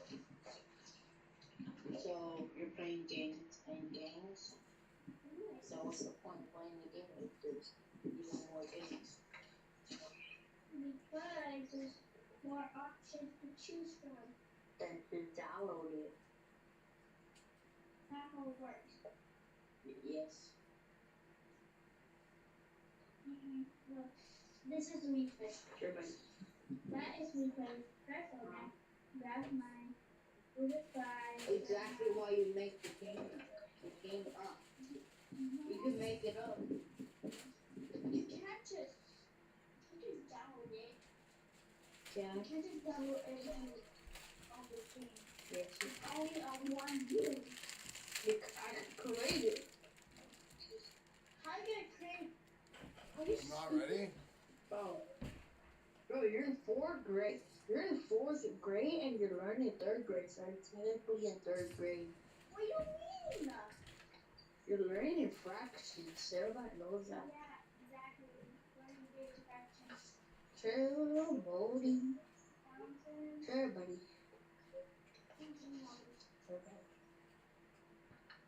Captain, can you ready up? I did, like twice. You did? Oh, I read it up twice.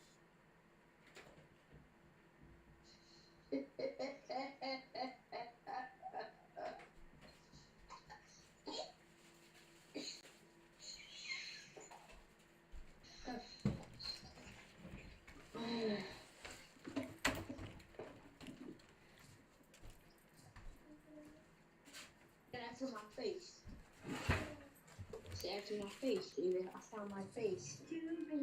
I said in my face, not my cheek.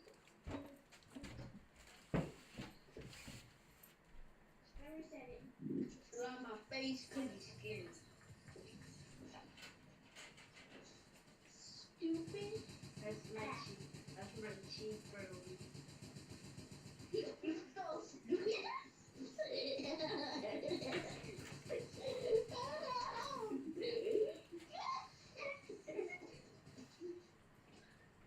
You can't fight me.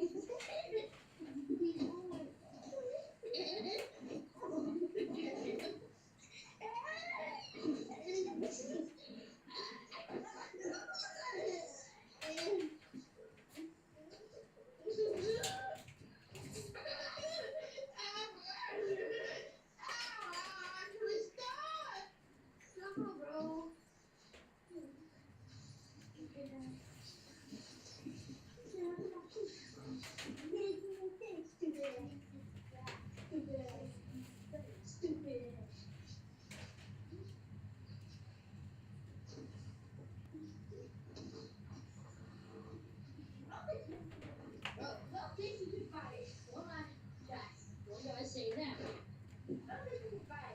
When I say I can fight.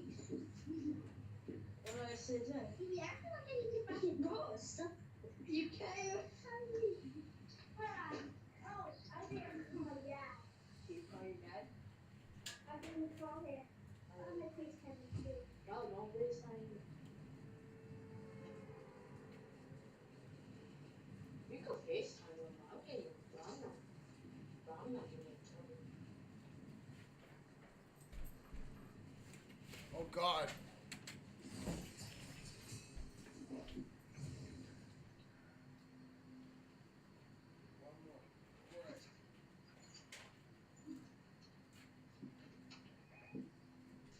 Kids.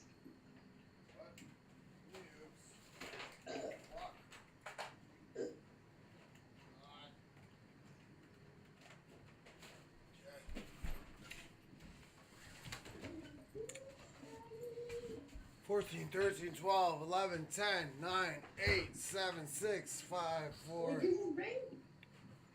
Oh, it's not ranked? Oh yeah, it's not ranked. Shit. Yeah, where are we going? What do you want to do? What boss do you want to kill? Or where do you want to... I'm in the underworld. Where you at? Over there? Okay, I'm on my way. Because I see somebody. I don't know how to Hablo Español?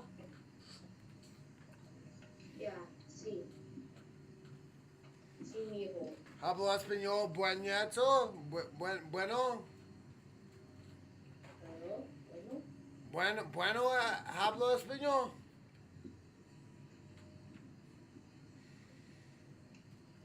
I speak drugs. Do you speak it excelente? Sí. Nice. I speak some Spanish sometimes. Okay, let's speak in Spanish from now on. I'm not good at it, but let's just try.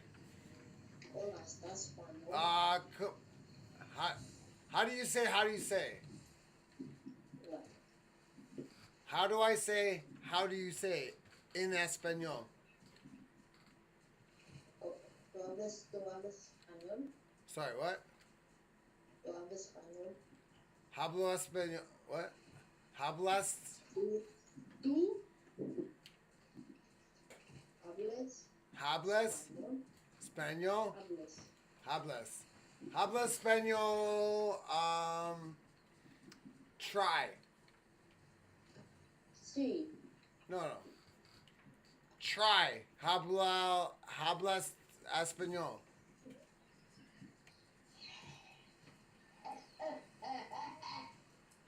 How do I say try in Spanish? Try. Yeah. Chinga su madre.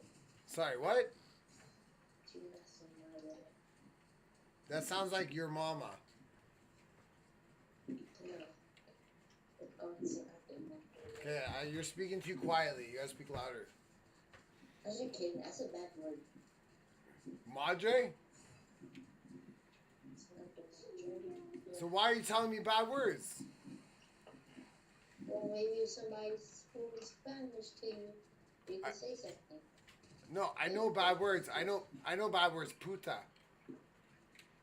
Yeah, so. Puta madre. Puta madre. Tu mame. Tu madre is puta. Oh, I'm using my remote. I'm cooking eggs too. What did you say? Nothing. We didn't say anything. That was your dad. I was Ken. Yeah. So you can't get in there for now, right? Let's go. Let's go kill some people. Come on. Let's go. I was calling my dad. That wasn't your dad. You guys have different dads? What did you say? You and your sister have different dads?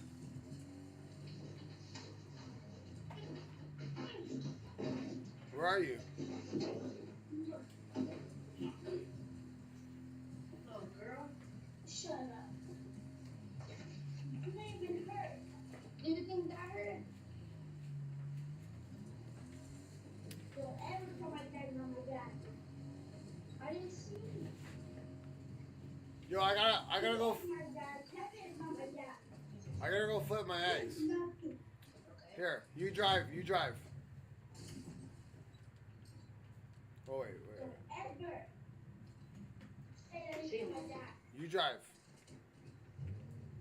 I gotta go flip my eggs. And he knows what you did too. It don't count to come here. He'll beat you up. He might even bring a weapon too. Might kill all of you. I'm not joking. Bring him over there.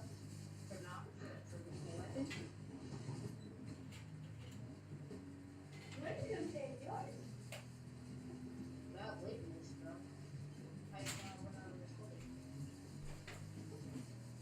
How you gonna record it? I can record it with my phone. When? I don't know. Exactly. You're not recording any of this stuff right now. Unless.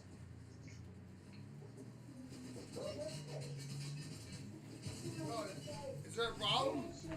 Somebody's shooting at my shot.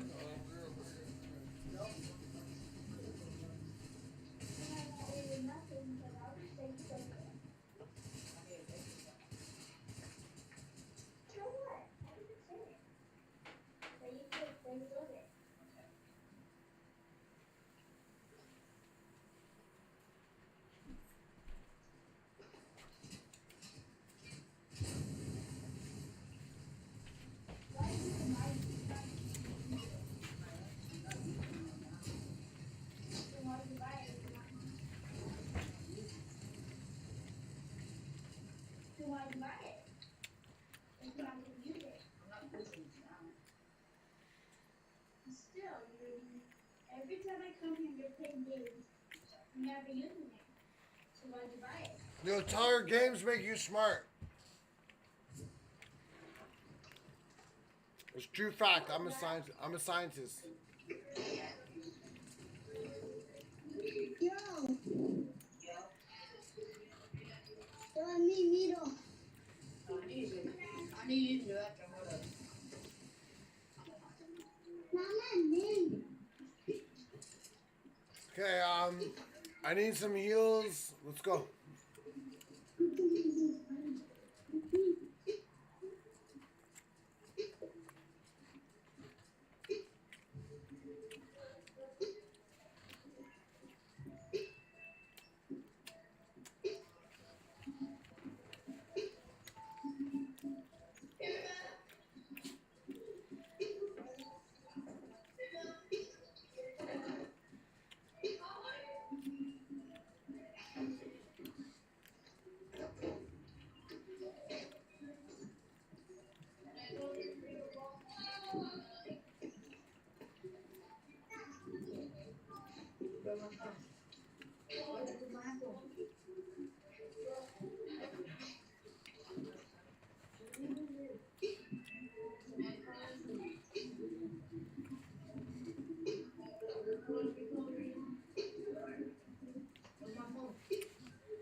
good? JDM, are you good?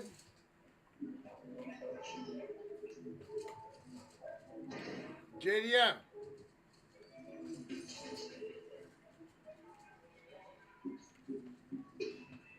You got skills or what? You got skills?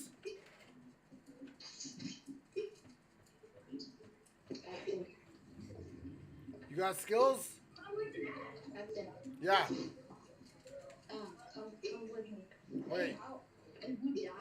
You got skills? You want Zeus? You want to kill Zeus? Oh, I killed you.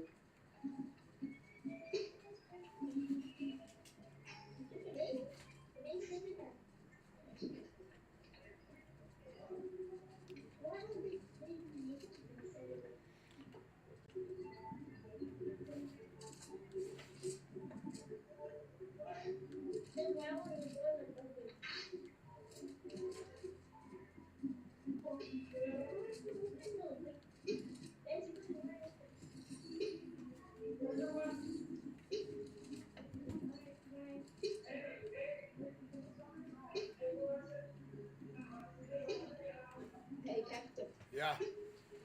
Hold up, my tooth is bleeding from school. Hold up, let me try putting it out. Let me try pulling it out so I can get money. I need some money. Let's see if my tooth.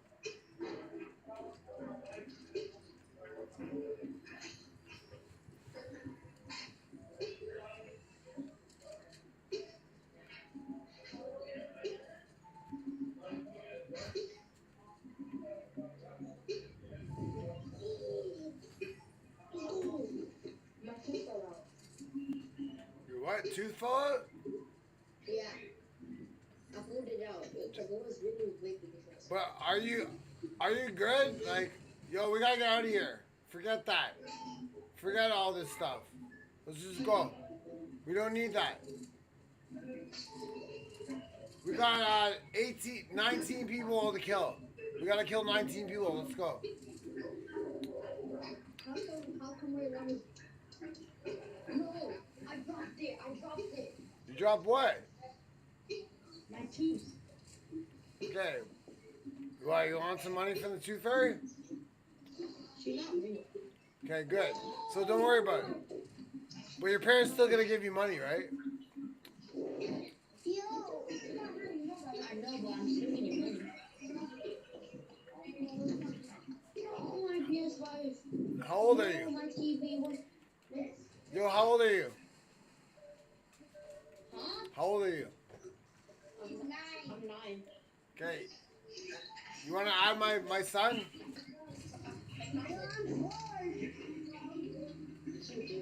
Come jump on my bike. Jump on my bike. What are you doing?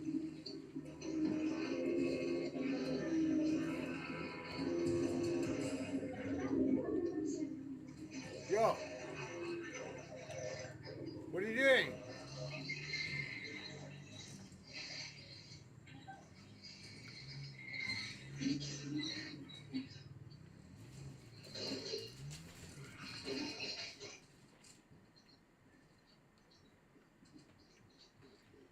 You should add my son.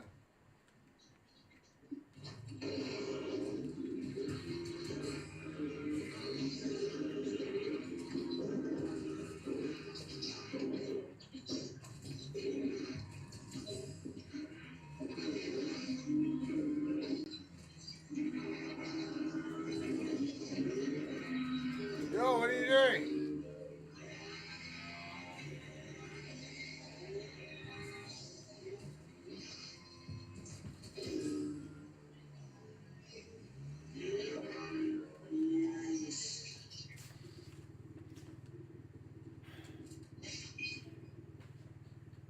Alright. You're doing nothing. You okay? Oh, shoot. Captain, Yeah. does it show that I'm still in the game? Yo. Yeah, you're still in the game, bro. You're in the storm. I'm in storm? Yeah. How many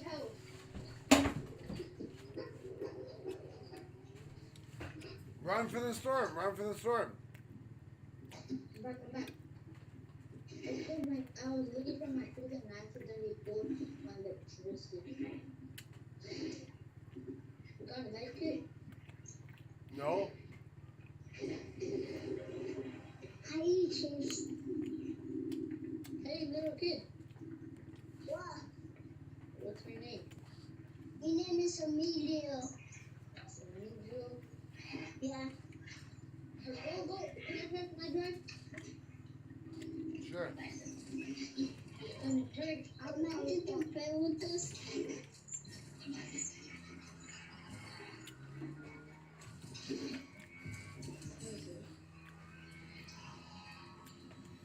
Yo. There's 10 people left. 10 people left.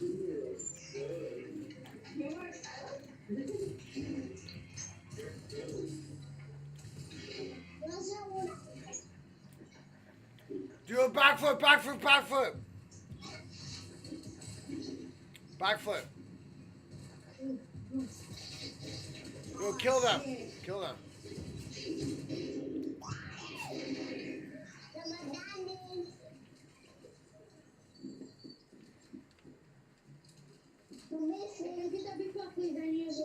Oh, I took it out. I took it already.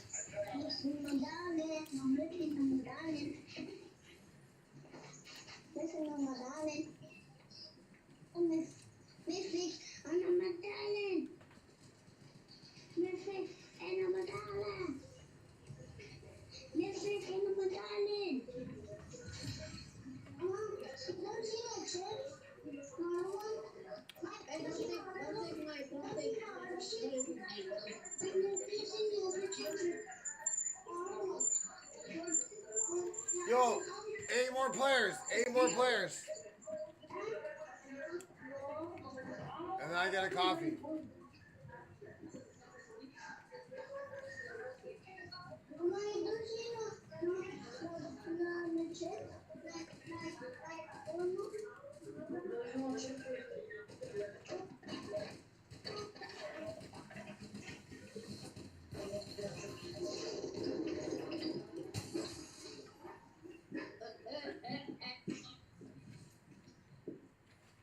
Alright. Yo, you want a big pot? Big pot. Yeah, I'm healed up. Okay.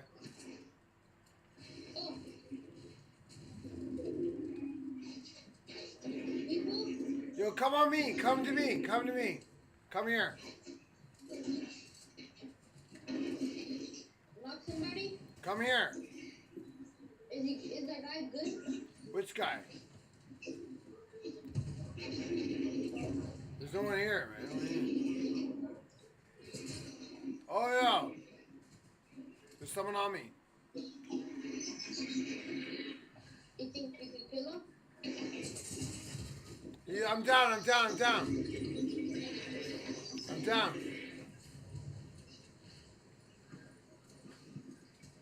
Is he good? Yeah, he's alright. Take him out. Give me a crown. Kill them.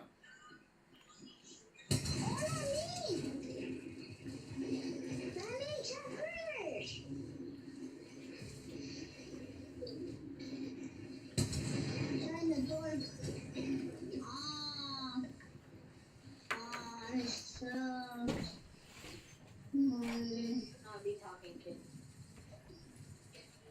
I'm not talking to you, I'm talking to you. Okay, lobby up. What? You're not talking.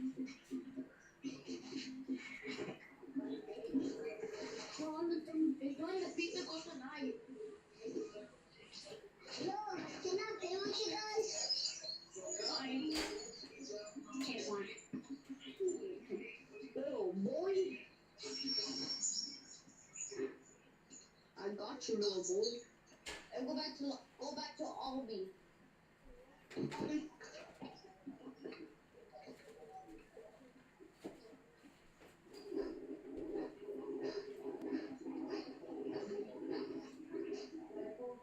And then water I can go. Go back to Albie.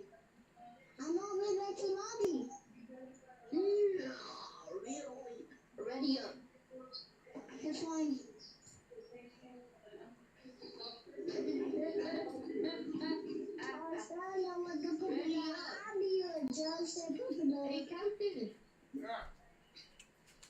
Captain. Yeah. I'm not waiting. Captain. Yeah. Ready up. Thought I did. Who's that? It says now you do.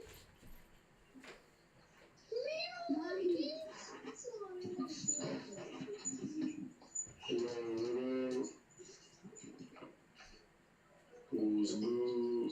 Who's good with talk? Hey, don't cuss. Why? No, I'm talking to that grown man. You're good. Go back to Aldi. I know we've been to lobby.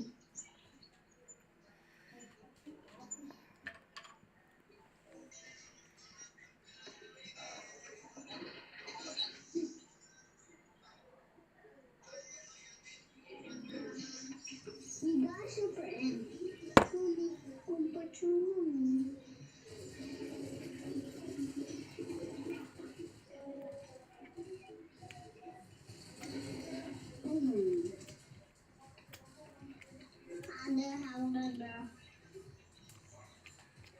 Are you with the puppet again?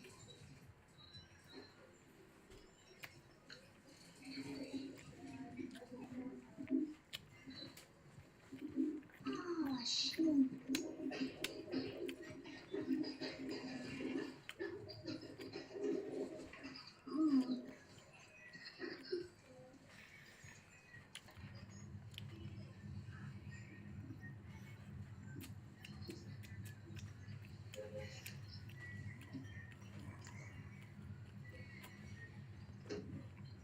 Yo, puppet.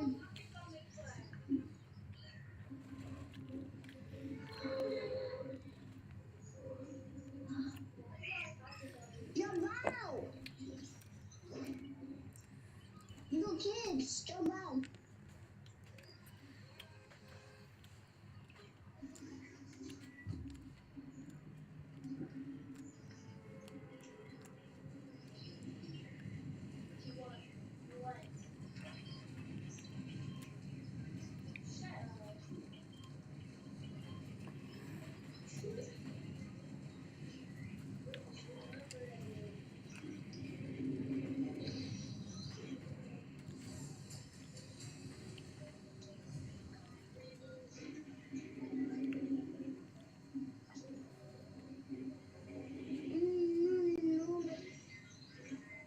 But you know me.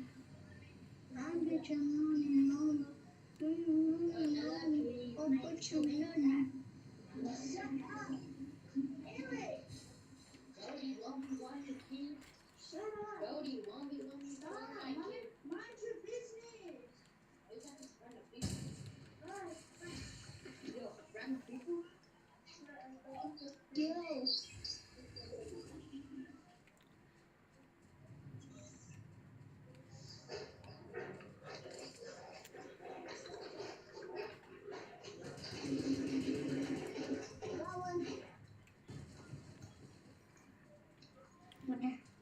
Kill him. Kill them all. Oh, there's a guy here. One here too. Right here. Ryan, I got you now. Oh, then we went. No, teammate dies. Yeah. Only each of me give dimes. You hold this now. You got him? There should be a team around here. I'll find him. Yo, JD, I'm coming to me. He just killed it. He killed the bad dude. He killed the Nino. Very mad. I ain't mad. Oh, fuck me. You better tell him. Yo, who's that? Who's that? Get him, get him, get him, get him. Nice. Good work. Good work, kid. No, my name is Tomato. I don't know what you're saying. I don't know what you're saying, but you got skills. Good job. Good job, boy.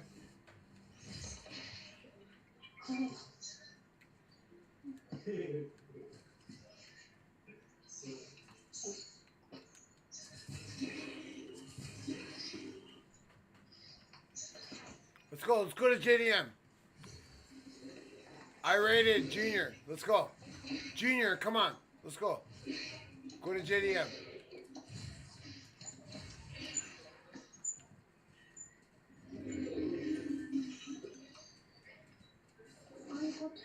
Yo, JDM, why are you so far? I'm not so far. So let's see if we could do that.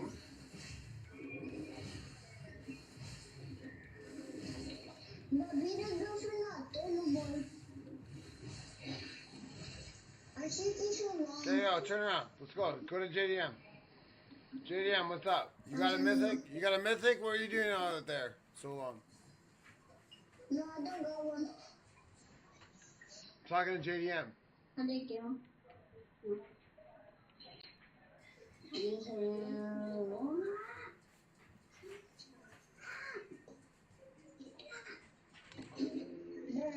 Why are you driving a motorcycle?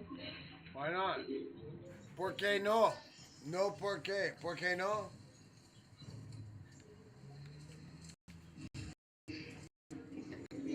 I'm gonna do my shotgun. I saw my. I can turn. I know where I can. You're not my shot. I know. Okay. I know this is lost. Okay. Let's go. Let's go. Bird, he killed my fucking gun. Let's go. I'm gonna drive my motorcycle. Come. Come to the dot. Why? I'm gonna go to the motorcycle. No, we gotta stay together. JDM, come with us.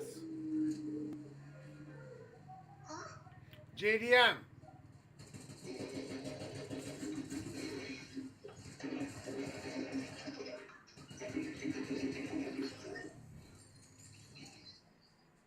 Where's his buddies? Let's go.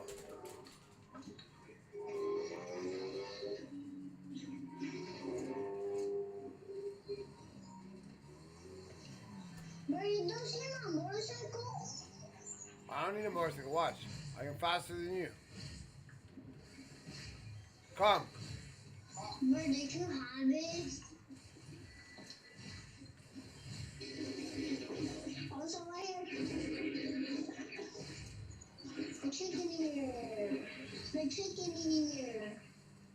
Let's go. I'll find another one. There you go. I got another one. The shaking motorcycles. Come to me, guys. Come. I got a motorcycle. I got a motorcycle.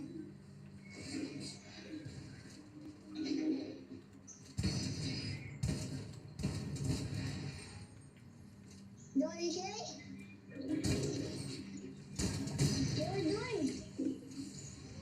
What are you doing? I need a medallion. There's no medallion.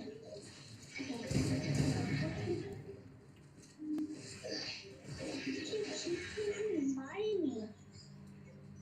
Oh shit.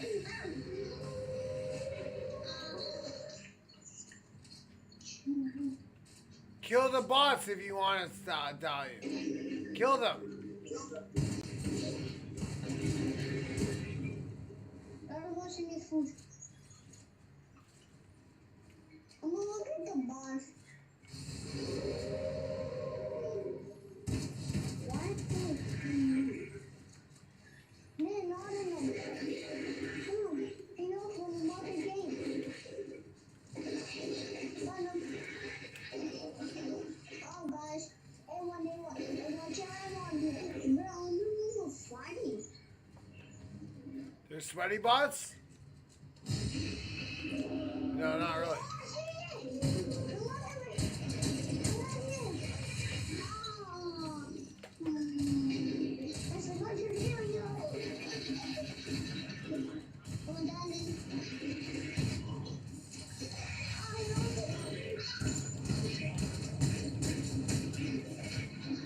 got it, we got it. No. No. No. No. No. No. Hi, Mommy. I'm gonna. Oh, shit, no gun coming. Oh, shit. Fire. Come on me. That's the gun. Bye. Oh my gosh.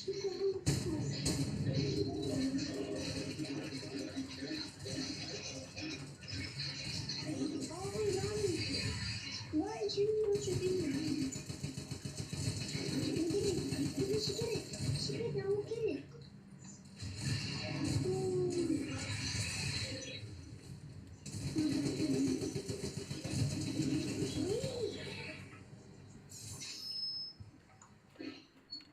I got the medallion. Why did you take my medallion? I killed him. You dead. I want the mythic. I just want the mythic. Give me the mythic. No, for long, Mom. Read that. Okay, you're done. You're out of the group. Let's go. Out of the storm. Let's go to zone. Let's go to the zone. I want it. Go me. Go me. We're the one right there. I don't need a mythic. Whatever. You're dead now.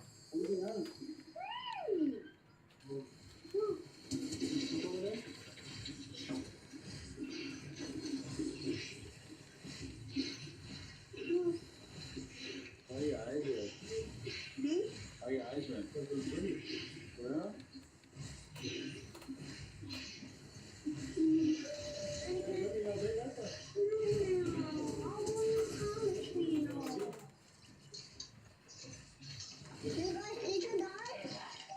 All right.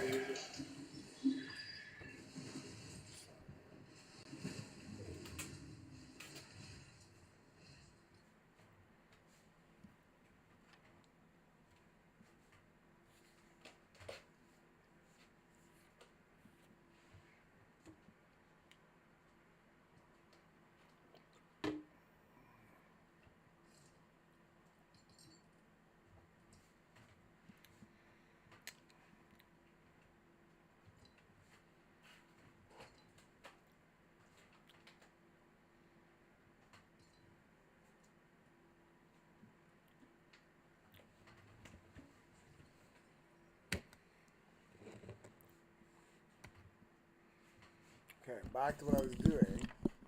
For these little kids who were at me. They're fine, but they're little kids. What can they do? You're decrepit, a bag of bones, but he could never die. Never die. Quality of life is important. So I think immortality is a great idea as long as you also have immortal youth as well. Now, I personally believe, and I cannot prove this, but I personally believe that our grandkids may have the option of reaching the age of 30 and then stopping. They may like being age 30 because you have wisdom, you have all the benefits of age and maturity, and you still live forever with a healthy body. Our descendants may like being 30 for several centuries. Is there an aspect of human existence that is meaningful only because we're mortal? Well, every waking moment, we don't think about it this way, but every waking moment, actually, we are aware of our death and our mortality. Yes. Think about it for a moment. When you go to college, you realize that you are in a period of time where soon you will reach middle age and have a career. And after that, you'll retire and then you'll die. And so even as a youth, even as a child, without even thinking about it, you are aware of your own death because it sets limits to your lifespan. I got to graduate from high school. I got to graduate from college. Why? Because you're going to die. Because unless you graduate from high school, unless you graduate from college, you're not going to enter old age with enough money to retire and then die. And so, yeah, people think about it unconsciously because it affects every aspect of your being. The fact that you go to high school, college, get married, have kids, there's a clock ticking even without your permission. It gives a sense of urgency. Do you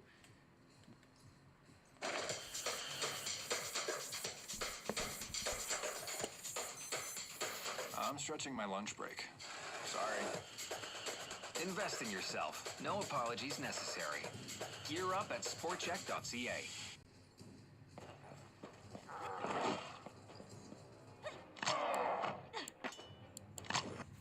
Do you yourself, I mean, there's so much excitement and passion in the way you talk about physics and the way you talk about technology in the future. Do you yourself meditate on your own mortality? Do you think about this clock that's ticking? Well, I try not to because it then begins to affect your behavior. You begin to alter your behavior to match your expectation of when you're going to die. So let's talk about youth and then let's talk about death, okay? When I interview scientists on radio, I often ask them, what made the difference? How old were you? What changed your life? And they always say more or less the same thing. No, these are Nobel Prize winners, directors of major laboratories, very distinguished scientists. They always say, when I was 10, something happened. It was a visit to the planetarium. It was a telescope. For Steven Weinberg, winner of the Nobel Prize, it was the chemistry kit. For Heinz Pagels, it was a visit to the planetarium. For Isidore Rabi, it was a book about the planets. For Albert Einstein, it was a compass. Something happened which gives them this existential shock. Because you see, before the age of 10, everything is mommy and daddy, mommy and dad. That's your universe, mommy and daddy. Around the age of 10, you begin to wonder, what's beyond mommy and daddy? And that's when you have this epiphany, when you realize, oh my God, there's a universe out there, a universe of discovery. That sensation stays with you for the rest of your life. You still remember that shock that you felt gazing at the universe. And then you hit the greatest destroyer of scientists known to science. The greatest destroyer of scientists known to science is junior high school. When you hit junior high school, folks, it's all over. Yeah. It's all over. Because in junior high school, people say, hey, stupid, I mean, you like that nerdy stuff, and your friends shun you. All of a sudden, people think you're a weirdo, and science is made boring. You know, Richard Feynman, the Nobel Prize winner, when he was a child, his father would take him into the forest, and the father would teach him everything about birds, why they're shaped the way they are, their wings, the coloration, the shape of their beak, everything about birds.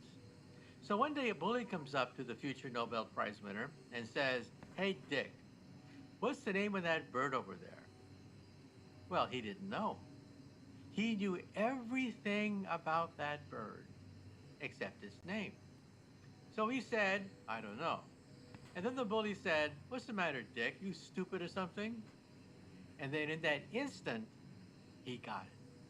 He got it. He realized that for most people, science is giving names to birds. That's what science is. You know lots of names of obscure things. Hey, people say, you're smart. You're smart. You know all the names of the dinosaurs. You know all the names of the plants. No, that's not science at all.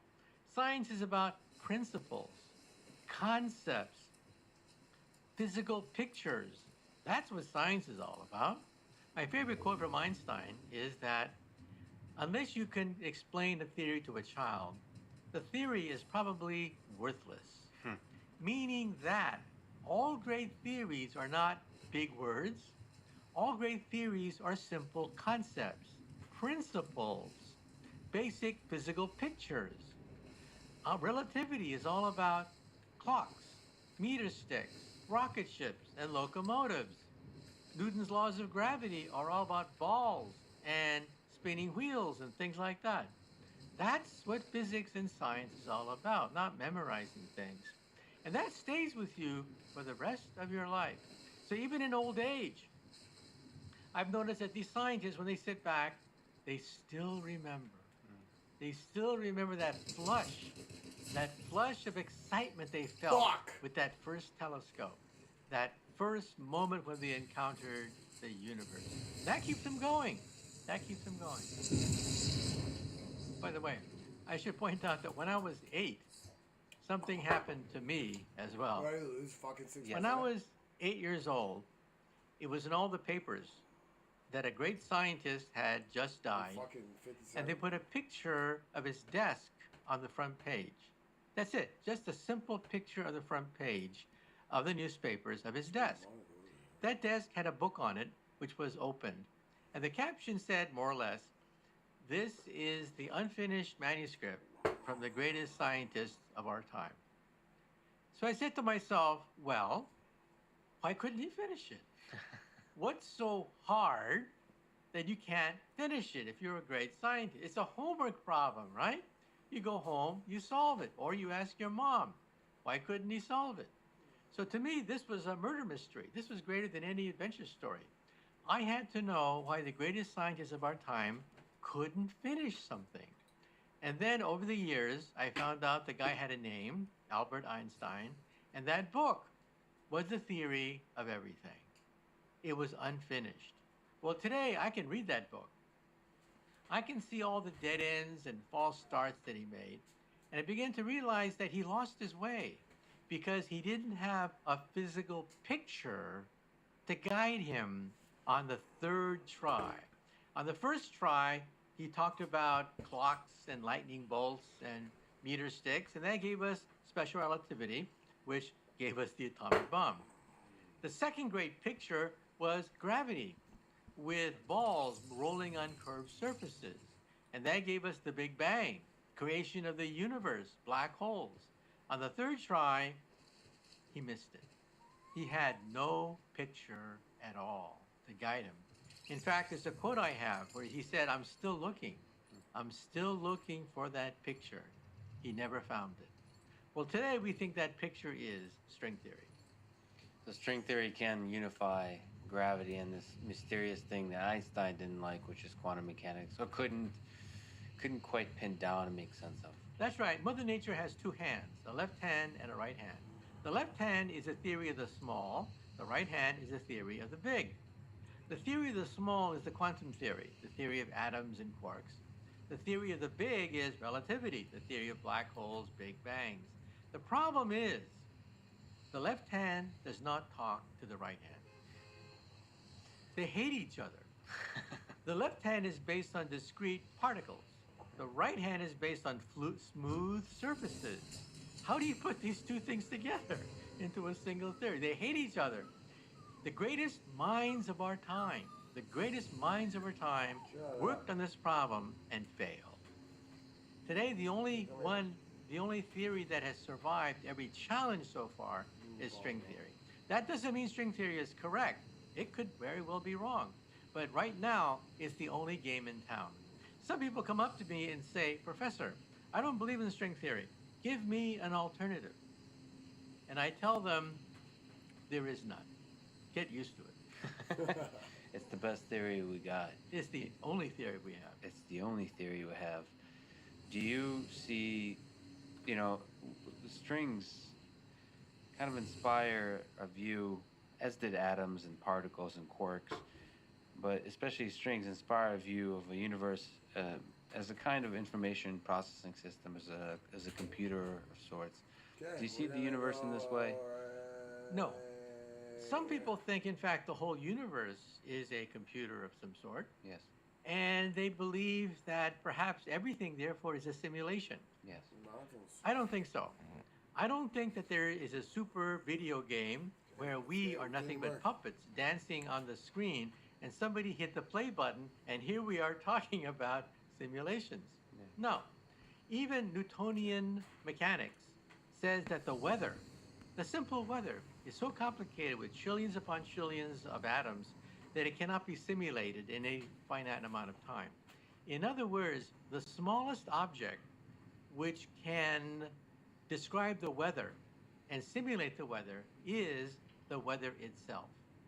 The smallest object that can simulate a human is the human itself. What? Really? And if you add quantum mechanics, it becomes almost impossible to simulate it with a conventional computer. Because quantum mechanics deals with all possible universes, parallel universes, a multiverse of universes.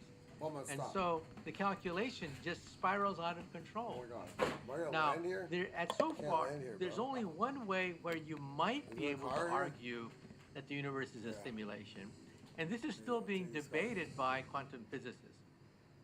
It turns out that if you throw the encyclopedia into a black hole, the information is not lost. Eventually, it winds up on the surface of the black hole. Now, the surface of the black hole is finite. In fact, you can calculate the maximum amount of information you can store in a black hole. It's a finite number. It's a calculable number, believe it or not. Now, if the universe were made out of black holes, which is the maximum universe you can conceive of, each universe, each black hole has a finite amount of information. Therefore, ergo, the total amount of information in a universe is finite. This is mind-boggling. This I consider mind-boggling. Where am I? That all possible universes Oh my God. are countable. There? And all possible universes can be summarized in a number you can write on a sheet of paper, all possible universes, and it's a finite number. Now, it's huge. It's a number beyond human imagination. It's a number based on what is called a Planck length. But it's a number. And so if a computer could ever simulate that number, then the universe would be a simulation. So theoretically, because the amount of information is finite, there necessarily must be able to exist a computer. It's just, from an engineering perspective, may be impossible to build. Yes, So- no computer can build a universe capable of simulating the entire universe, except the universe itself. So that's your intuition, that our universe is very efficient, and so there's no shortcuts. Right, two reasons why I believe the universe is not a simulation. First, the calculational numbers are just incredible. No finite Turing machine can simulate the universe. And second, why would any super intelligent being simulate humans? I mean, if you think about it, most humans are kind of stupid. I mean, we do all sorts of crazy, stupid things, right? And we call it art, we call it humor, we call it human civilization. So why should an advanced civilization go through all that effort just to simulate Saturday Night Live? Well, that's a funny idea, but it's also, do you think it's possible that the act of creation cannot anticipate humans? You simply set the initial conditions and set a bunch of physical laws, and just for the fun of it, see what happens.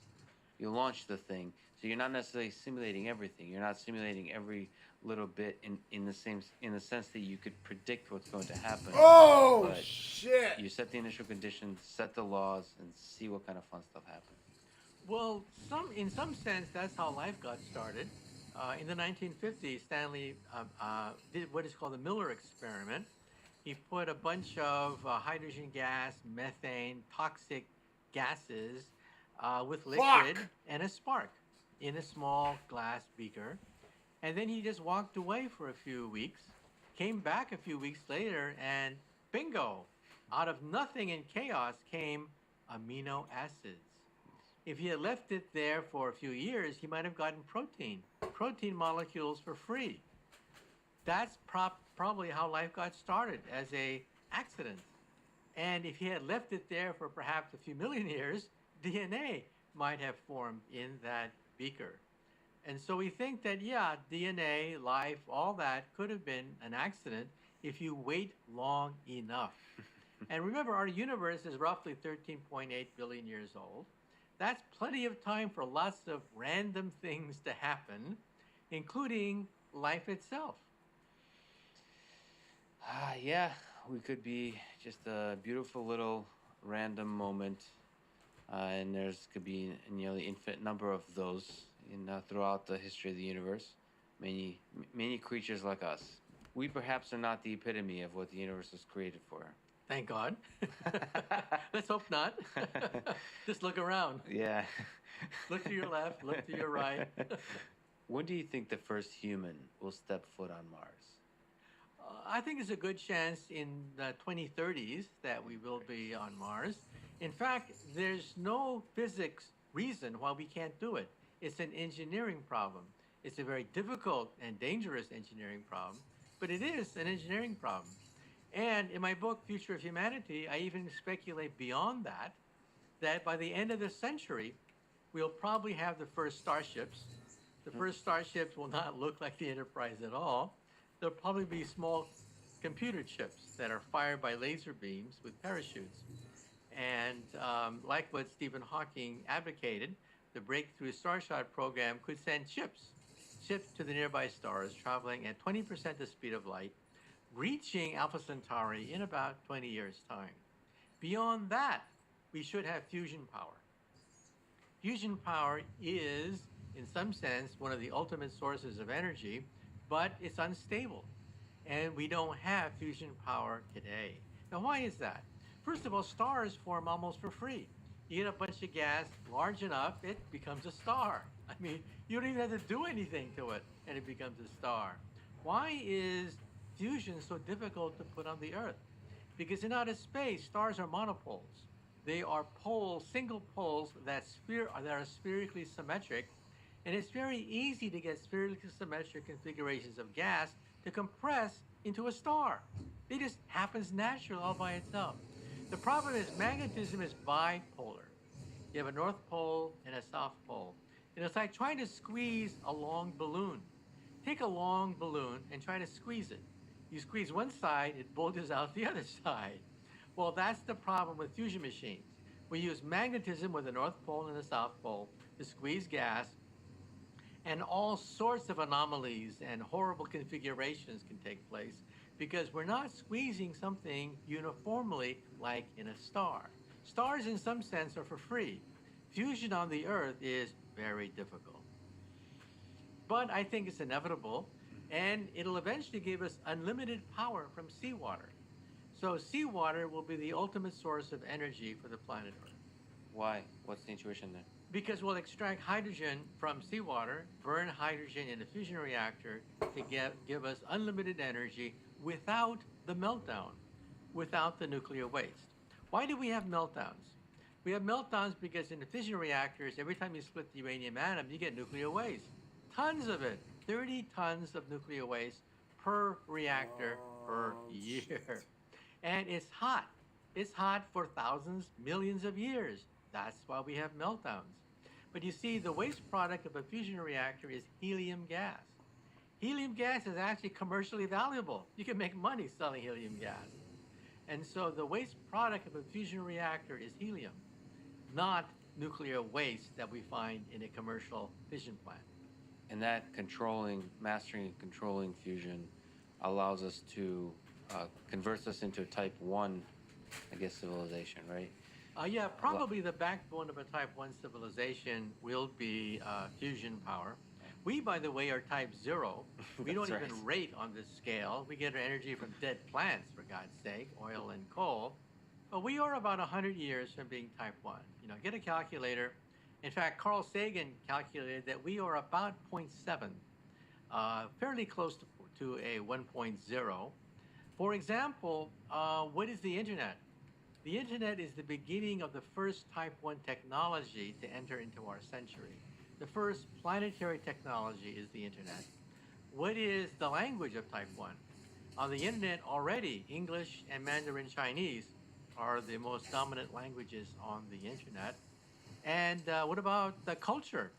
We're seeing type 1 sports, soccer, the Olympics, type 1 music, youth culture, rock and roll, rap music, type 1 fashion, Gucci, Chanel, a type 1 economy, the European Union, NAFTA, what have you.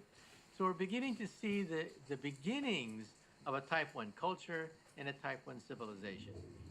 And inevitably, it will spread beyond this planet. You talked about sending at 20% the speed of light on a chip into Alpha Centauri. But in the slightly nearer term, what do you think about the idea when we still have to send our biological bodies, the colonization of planets, colonization of Mars? Do you see us becoming a 2-planet species ever or anytime soon? Well, just remember the dinosaurs did not have a space program.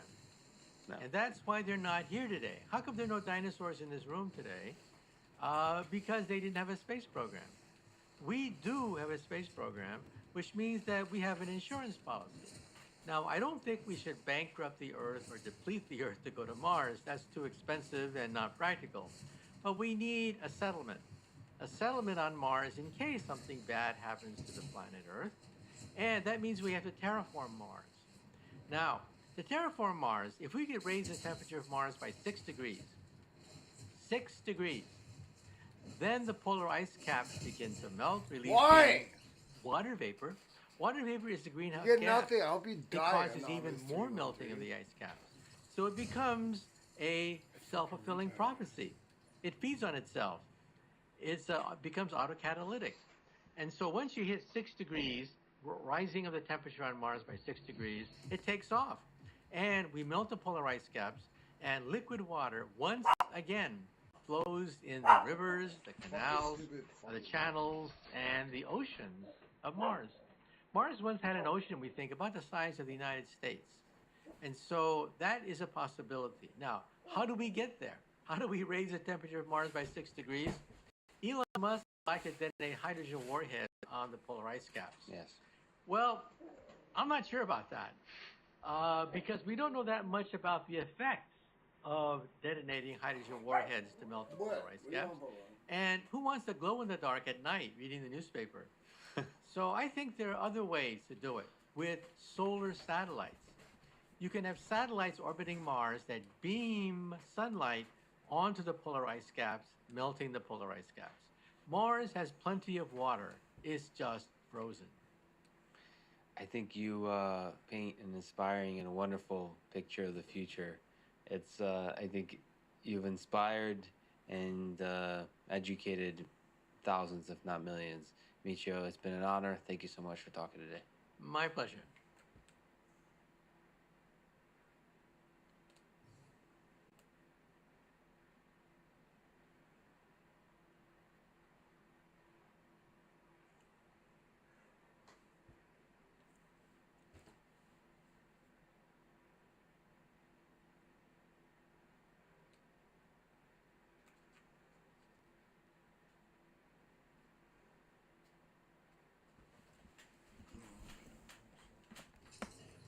If you haven't noticed, the dollar has been losing more and more value by the day, and it's time we took control of our financial future.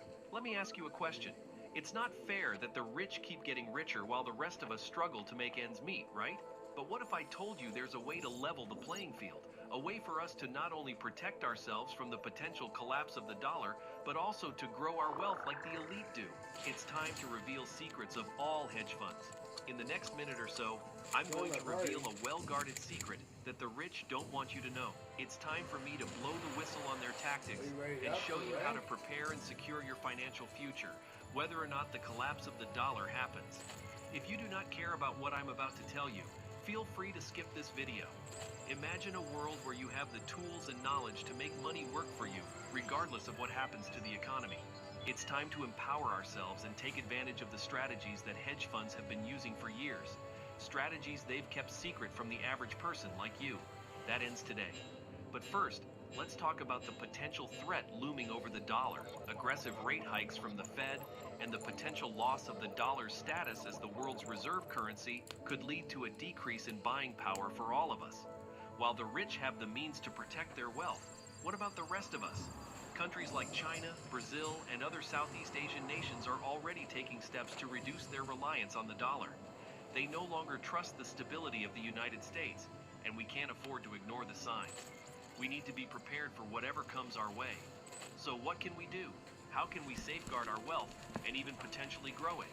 The answer lies in the world of financial investing and trading, but not the traditional methods you might be familiar with. We're talking about a revolutionary concept that is changing the way people think about money. Algorithmic intelligence trading and investing. Algorithmic intelligence trading and investing is a game changer. It puts the power back into our hands, allowing us to take control of our finances and make them work. I think it's actually not that hard to imagine we are the only civilization in the galaxy right now. Living. Yeah, that's currently extant. But there may be very many.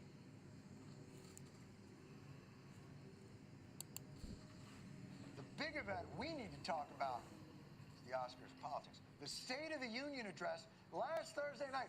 Joseph Raisinette Biden the 12th.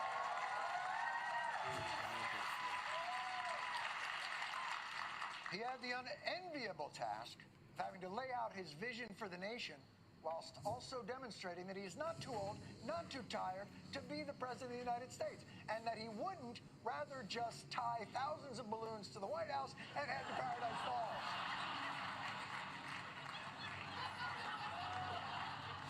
And so, President Biden entered the House chamber, navigating through our divided Congress, and barely getting past the bridge troll who guards the podium. What say you, sir? I say to the American people, when America gets knocked down, we get back up. My message to President Putin, who I've known for a long time, is simple. We will not walk away. Banning books, it's wrong. I say stop it. Stop it, stop it, stop it. Pass universal background checks. Send me the border bill now. The state of our union is strong and getting stronger.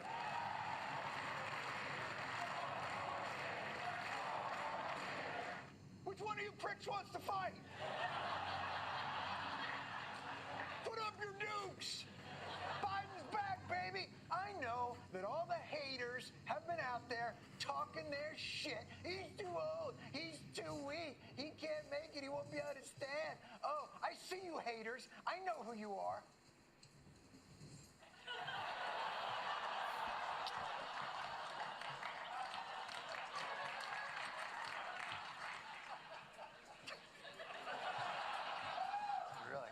We said in rehearsal, can you get me a prettier mirror? And boy did they deliver. That is...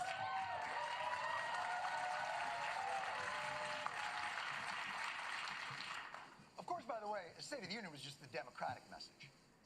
Would that message survive a concise and intelligent rebuttal?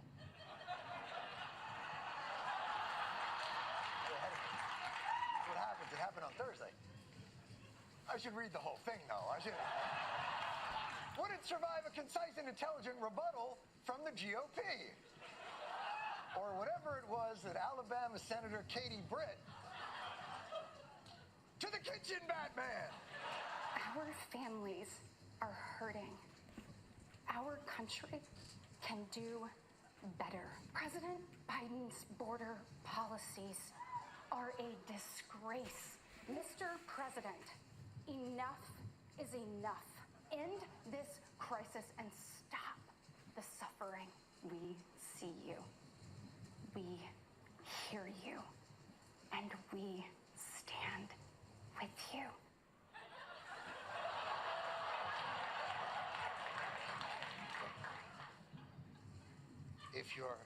If you're going to stand with me, would you stand a little bit further away?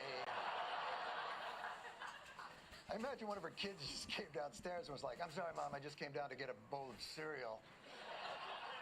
I didn't realize you were losing your f***ing mind. I'll come back when the Xannies kick in.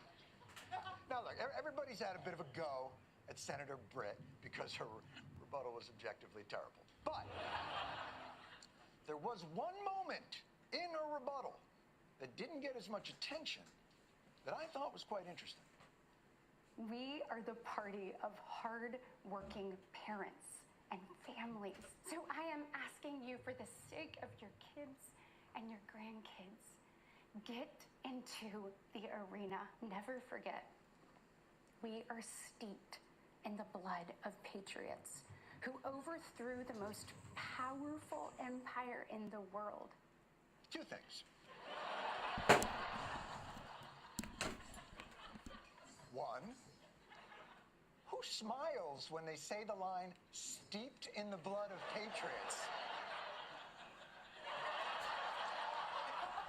And number two, this is just one more entry in the Republican mythology that they are the inheritors of the American revolutionary tradition, that they somehow are more American-y than non-Republican Americans.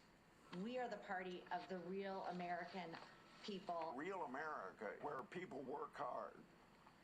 They're patriotic. They don't want to transform America like the Democratic Party wants to do. This liberal bubble in New York or, in California that don't understand where real Americans are at. The Democrat elite very simply hate America. I don't think they hate America. They hate room temperature yoga, is really.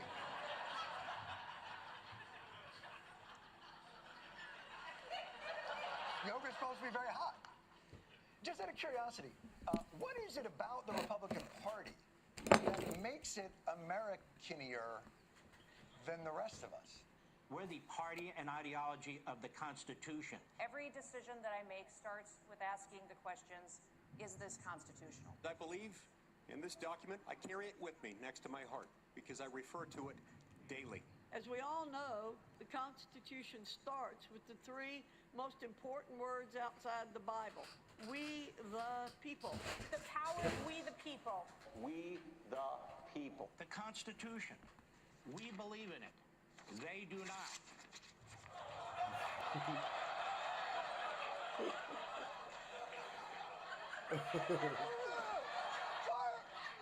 Why'd you rip it up? That was your copy. You said that that's what they do, but you did it. You ripped it up. Like Sinead O'Connor's like, I believe in the Pope. But oh yes, it's an article of faith that Republicans love the Constitution. They give speeches in front of the Constitution. They cover their buses in the Constitution. They dress up like the people who wrote the Constitution. Do you, communists? With your unconstitutioned buses and zero-cornered hats? That's why these patriots love Donald Trump. For he alone will restore the rule of law in our constitutional republic. Trump's lawyer claimed the president has a legal license to murder his American political rivals.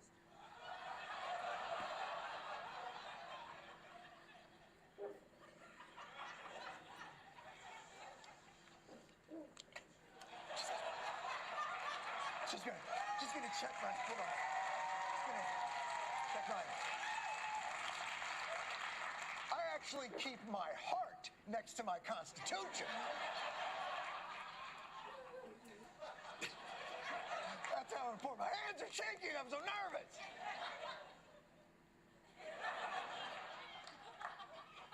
I don't see anything in here about assassinating your political rivals.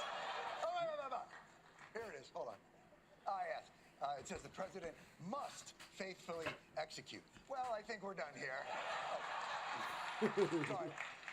The laws of the land, never mind. Well, I don't want to be a nitpicker, but I do not remember the assassination episode of Schoolhouse Rock. Under the Constitution, wouldn't you get in some trouble for that? I feel that as a president, you have to have immunity. Very simple. Yes, it is the bedrock American constitutional principle. The president must be above the law. Out of reach of the law. Look, forget the Constitution. Accountability to the law of the land is basic Magna Carta shit.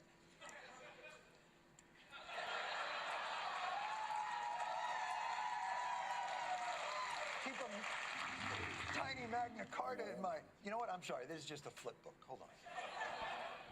Oh, that dog's never going to catch that car.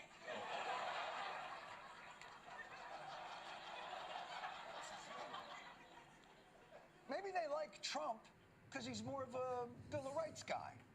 President Trump attacking the First Amendment and freedom of the press. You take the writer and or the publisher of the paper, a certain paper, and you say, who is the leaker? National security. And they say, we're not going to tell you. They say, it's okay, you're going to jail. And when this person realizes that he is going to be the bride of another prisoner very shortly,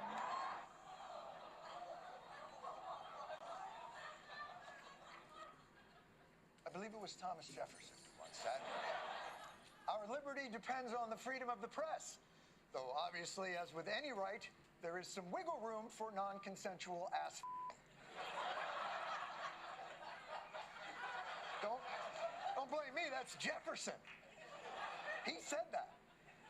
Thomas Jefferson. Look it up. Hold on, let me get it. But that's the press. The press are the enemy of the people. How does Trump feel about freedom of assembly? He says, can't you just shoot them? Just shoot them in the legs or something. And he's suggesting that that's what we should do, that we should bring in the troops and shoot the protesters. The commander-in-chief was suggesting that the U.S. military shoot protesters. Yes, in the streets American of our nation's capital. That's right. Well, they'd still be free to assemble, just the assembly would be more of a pile. That's all.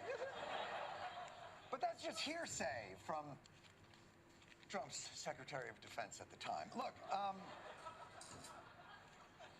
about the Fifth Amendment, due process? Very simply, if you rob a store, you can fully expect to be shot as you are leaving that store. What the are we doing?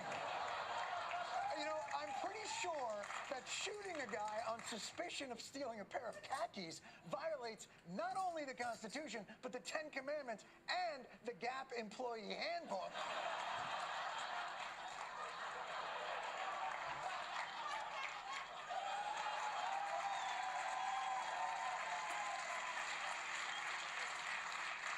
All right. I promise you that is the end of the things in my jacket. Now, we've had our fun dancing around the former president's rather eccentric interpretations of our country's founding document. May I offer you something more explicit? I only want to be a dictator for one day.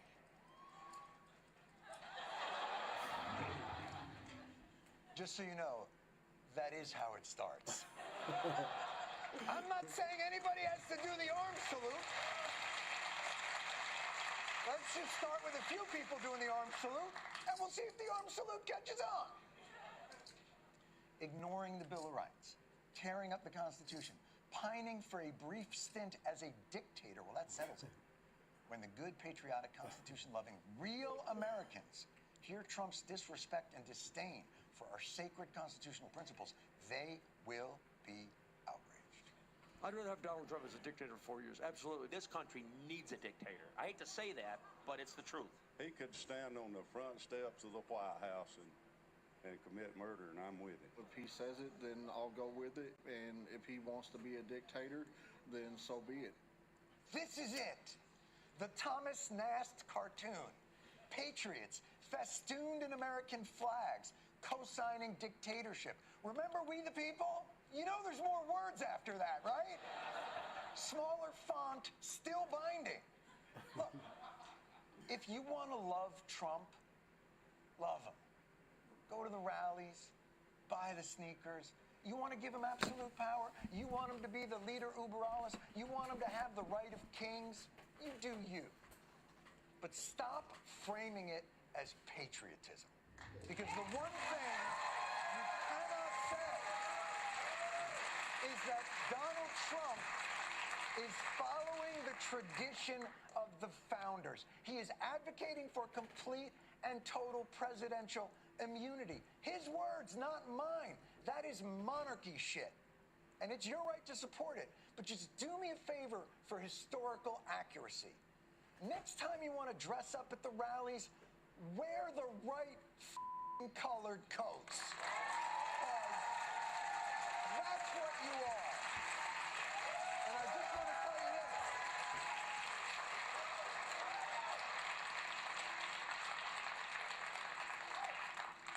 And I want you to know.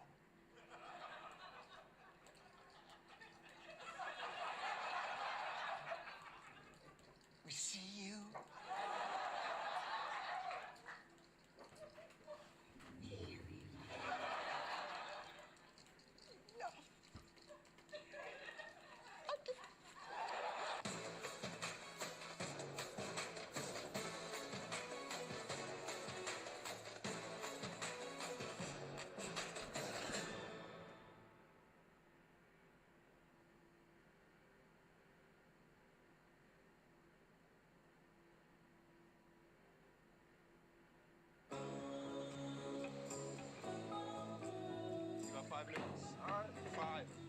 does war like we do, because at Hyundai, war is all we do.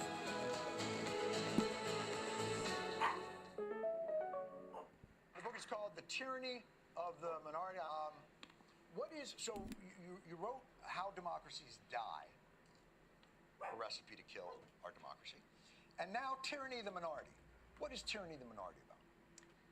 Well, when we wrote How Democracies Die many years ago now, before it seemed so imminent to so many Americans that democracy was in danger, we wanted to write a book that described for Americans what it looks like when a democracy gets into trouble. I studied Latin America. My co-author Daniel studies Europe in the interwar period. So we've seen democracies get in trouble. We've seen democracies die.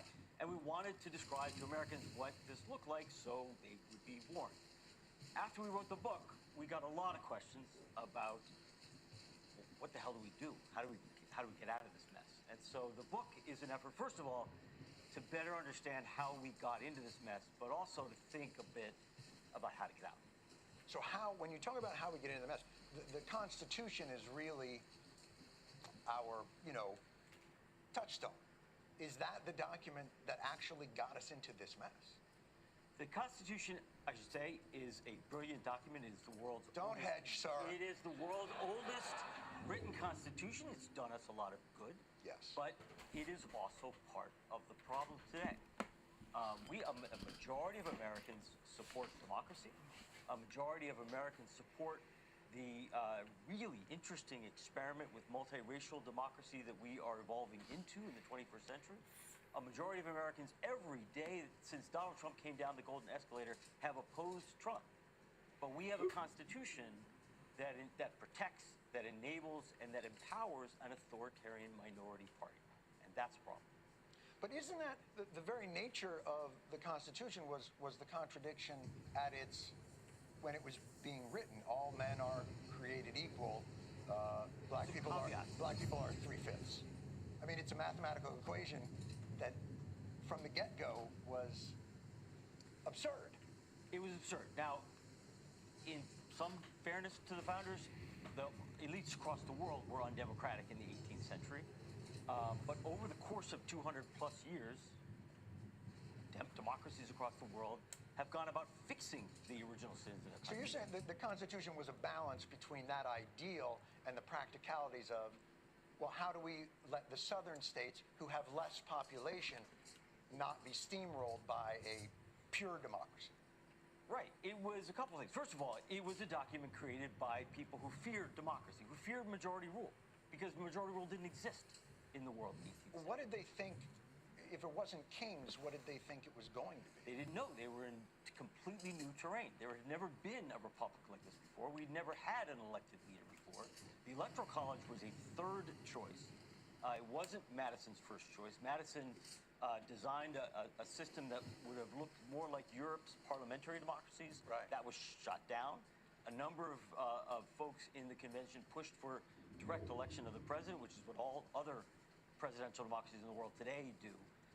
That got voted down. Didn't they also push, not even for a unitary executive, didn't they push for the executive would be a panel, would be a group of individuals? That was one suggestion, but so they were scrambling, right? They couldn't reach a majority, and they didn't know how to elect a president. So the Electoral College was an improvisation. It was an experiment.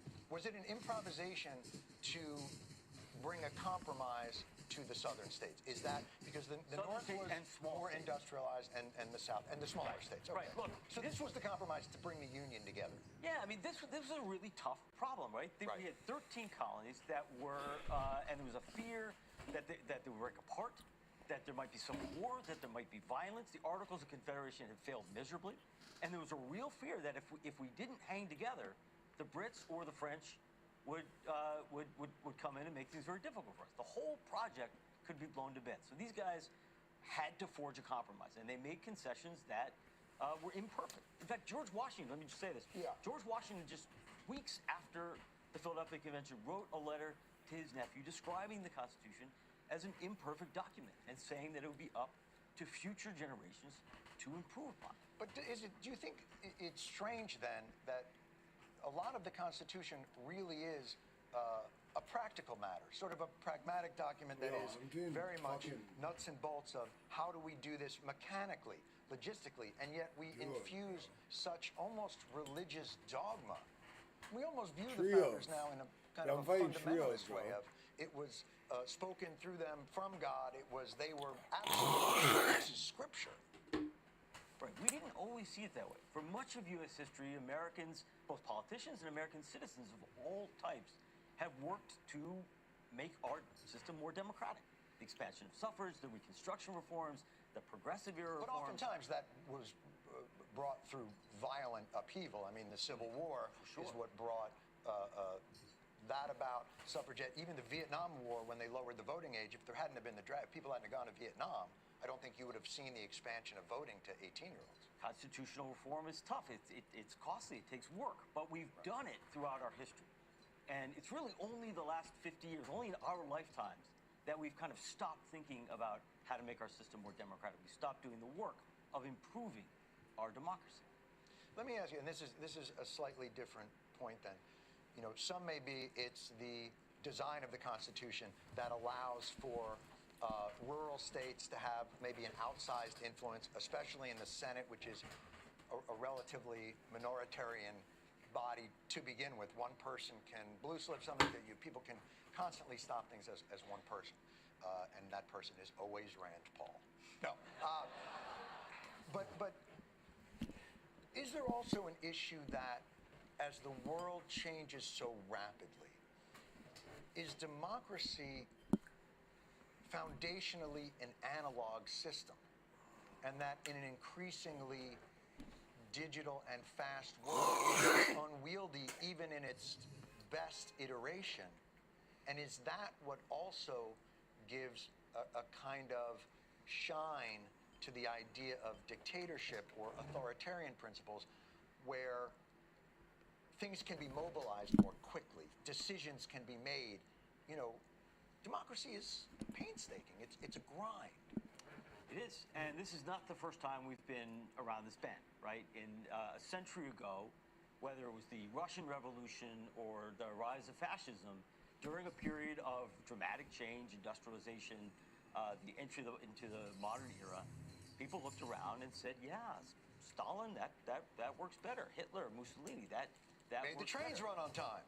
Turns out, in the long run, there are costs to dictatorship, and that dictatorships they may shine for a while, but in the long run, you don't much like the results. So we always have to be, we've got old institutions, and we constantly have to be thinking about how to improve them.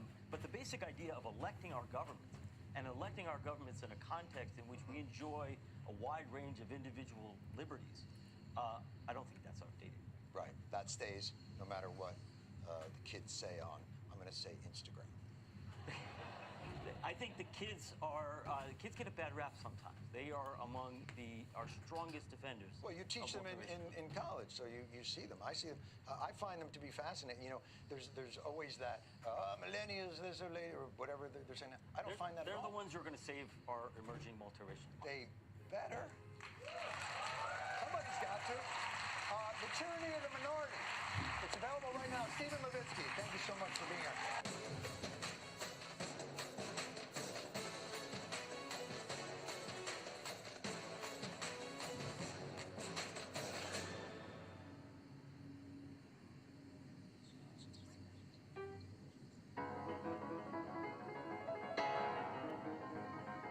You can't always predict the future, but with over 155 years of expertise from Sun Life, you can plan one to get excited about.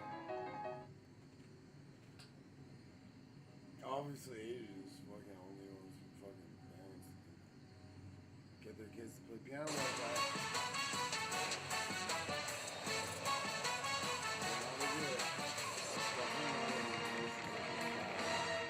Thanks, Trevor. The most popular video game right now is Fortnite. What? And why not? Right. It's got everything people love. Freaking Hanging out right. with your friends, killing your friends, and dancing over your friends' dead bodies.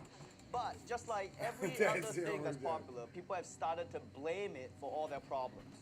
The popular video game Fortnite now has more than 200 million registered players worldwide. Problem is, experts say it's incredibly addicting. Behavioral health experts have seen an increase in young adults seeking treatment for their addiction to video games. In fact, earlier this year, the World Health Organization recognized gaming disorder as a diagnosable condition. A British behavioral specialist says Fortnite addiction is like heroin. Okay, Fortnite is not like drugs, okay? There's no rock star who died from passed out on the toilet with his veins full of Pac-Man, right? No other form of entertainment gets the bad rap that video games do. I mean, why does 20 straight hours of Fortnite mean you're addicted, but binging Marvelous Miss Maisel means you're sophisticated? Oh. And so what if I sometimes miss work because I was up all night playing Fortnite? I just tell my idiot boss I lost my voice, like he does all the time. All the time. You have one job. But fine, these so-called specialists say it's addiction. Innocent price. Some parents are so worried their kids are spending so much time playing the popular game, they're taking a drastic step and sending their kids to video game rehab. Well, this year, the drug of choice, as we call it, is Fortnite. Michael Jacobus runs Reset Summer Camp, a 4-week program that focuses on teen tech addiction. At your camp, is it like a detox? Yes, absolutely. With no devices for a whole month, the camp focuses on therapy and teaching life skills like cooking and laundry. Okay. Cooking and laundry is not rehab. It's what makes you want to play video games in the first place. Okay, no kid has ever been like, hey, washing my filthy clothes is so much fun. I'll never play video games again. If I wanted to cook and do laundry, I'd play The Sims, all right? And the blame keeps going, because according to some, Fortnite isn't just damaging kids, it's ruining marriages. An online UK divorce service says 200 divorce petitions cited Fortnite this year. That was the reason for the split. Put the controller down. Fortnite. Don't blame Fortnite for your shitty marriage, okay? You made your wife sit and watch you play Fortnite day after day until one day you look over and she's gone. Well, guess where she is now, buddy? She's at my house watching me play Fortnite. Guys, Fortnite is harmless fun. In fact, the only place I draw a line is using it to train real killers. You can serve your country and play Fortnite? Well, the Stars and the Stripes newspaper says yes, the Army is forming a team of pro gamers to compete in tournaments as a recruitment tool. The plan is actually to have recruiters playing those games in their uniforms at tournaments to provoke questions about their jobs from the players. This is a great idea until those dumb kids stop fighting and dancing in the middle of the war, right? And just getting shot in the... The only way the Army should use Fortnite is to drop it on ISIS. Then they'll stop playing it 20 hours a day, and we'll have won the war on terror. And that's when we really get to dance. Robbie Chang, everybody!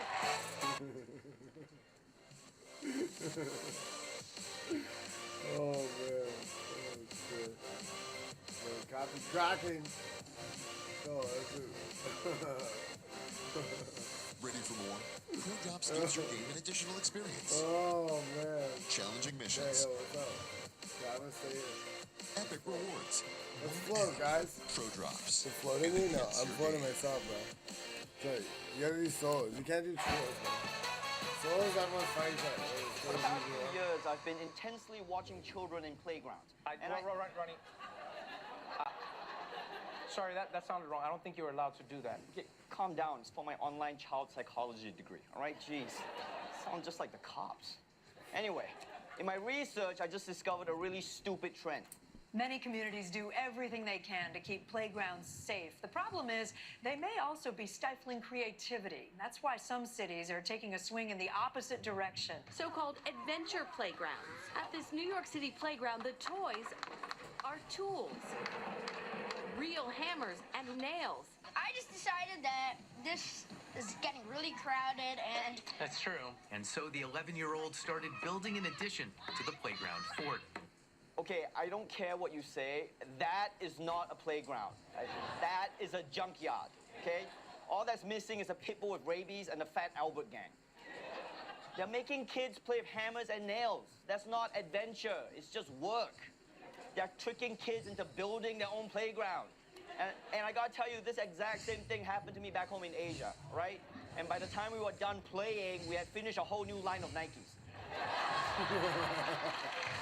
And this idea isn't new, all right? Like most American sitcoms and America itself, this is just another British remake. Adventure playgrounds first blossomed in the UK after World War II thanks to this woman, Marjorie Allen. She turned London bomb sites into places kids could do pretty much whatever they wanted. Just so we're clear, she didn't turn bomb sites into playgrounds. She just brought kids to play in bomb sites. All right? And all that did was teach kids that Hitler built them playgrounds. No wonder we have so many Nazis again. But here's the thing, all right? I don't mind if kids get hurt, okay? Because who cares about that? Wait. Oh, I thought you said you were studying child psychology. Yo, do you want me to get a lawyer or do you want me to finish the segment? All right, jeez. This goddamn deposition over here. I'm just saying, I don't care if parents build their kids a death trap. They're not my kids, all right? What's stupid is when parents try to pretend that it's teaching them something. After taking a sledgehammer to these wood pallets, we watched the kids pile up the broken boards and set them on fire. Not that I want them to get hurt, but it's part of growing up, it's part of learning. Oh yeah, that kid's a genius. I don't know if his brain can handle that much learning. I mean, ask him what his favorite number is. It's probably Jello. And these parents are so committed to hurting their kids, they're bragging about it. Embracing the freedom of adventure play may be easy in theory. Excuse me, guys. But what happens when someone steps on a nail?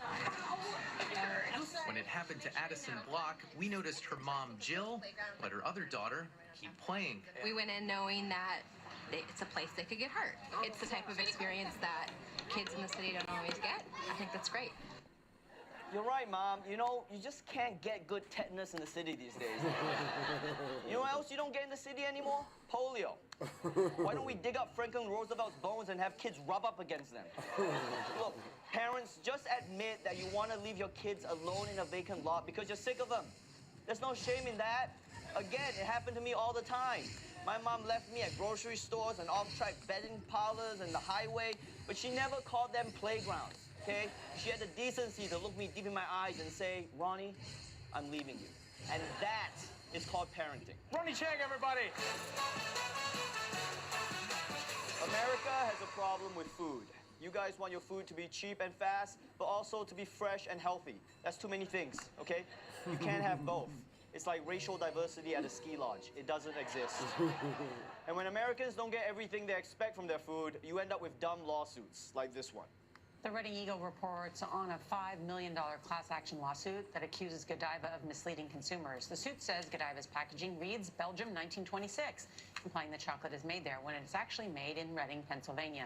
Godiva says the Belgian brand is proud of its roots and the company's logo reflects the spirit. Come on, guys, you're telling me that Americans care that the chocolate isn't from Belgium? I'll give you the money myself if you can show me where Belgium is on the map. But also, Godiva, why are you tricking people about where your chocolate is from? Nobody cares. You could say that it was made in Bernie Sanders' shoe and people would still eat it, okay? People love chocolate so much that Willy Wonka killed kids and we didn't even care because he made chocolate.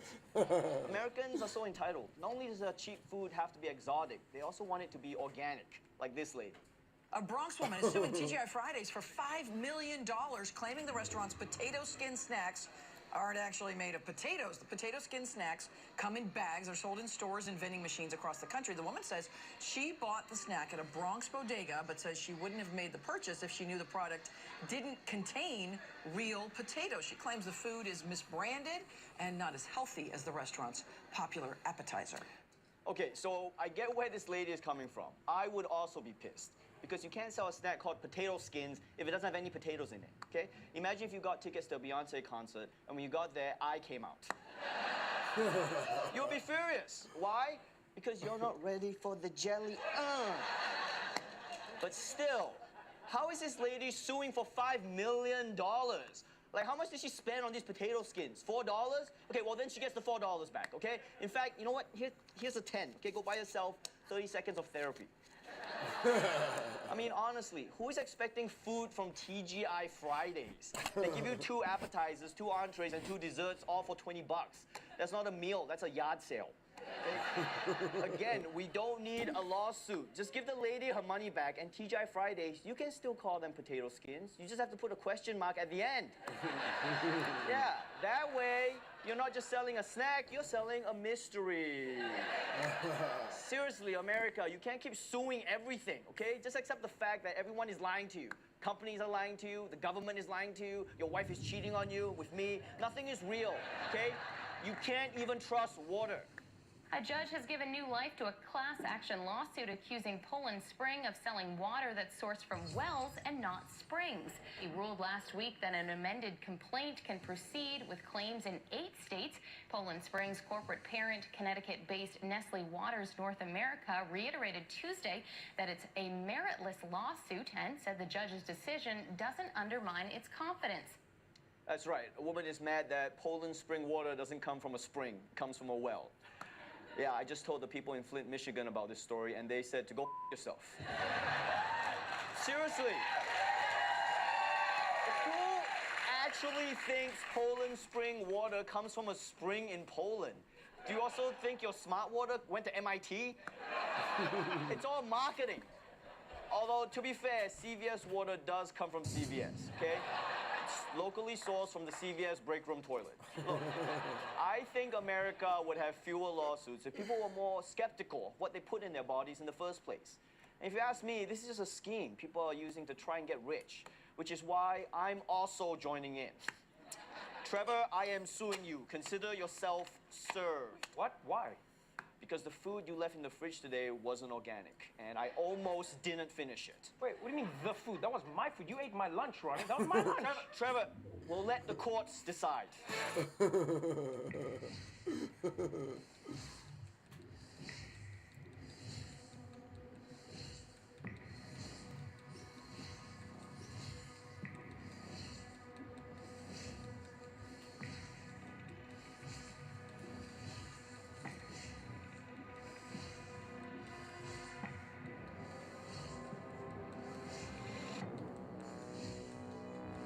Stay here? Come on. Come on.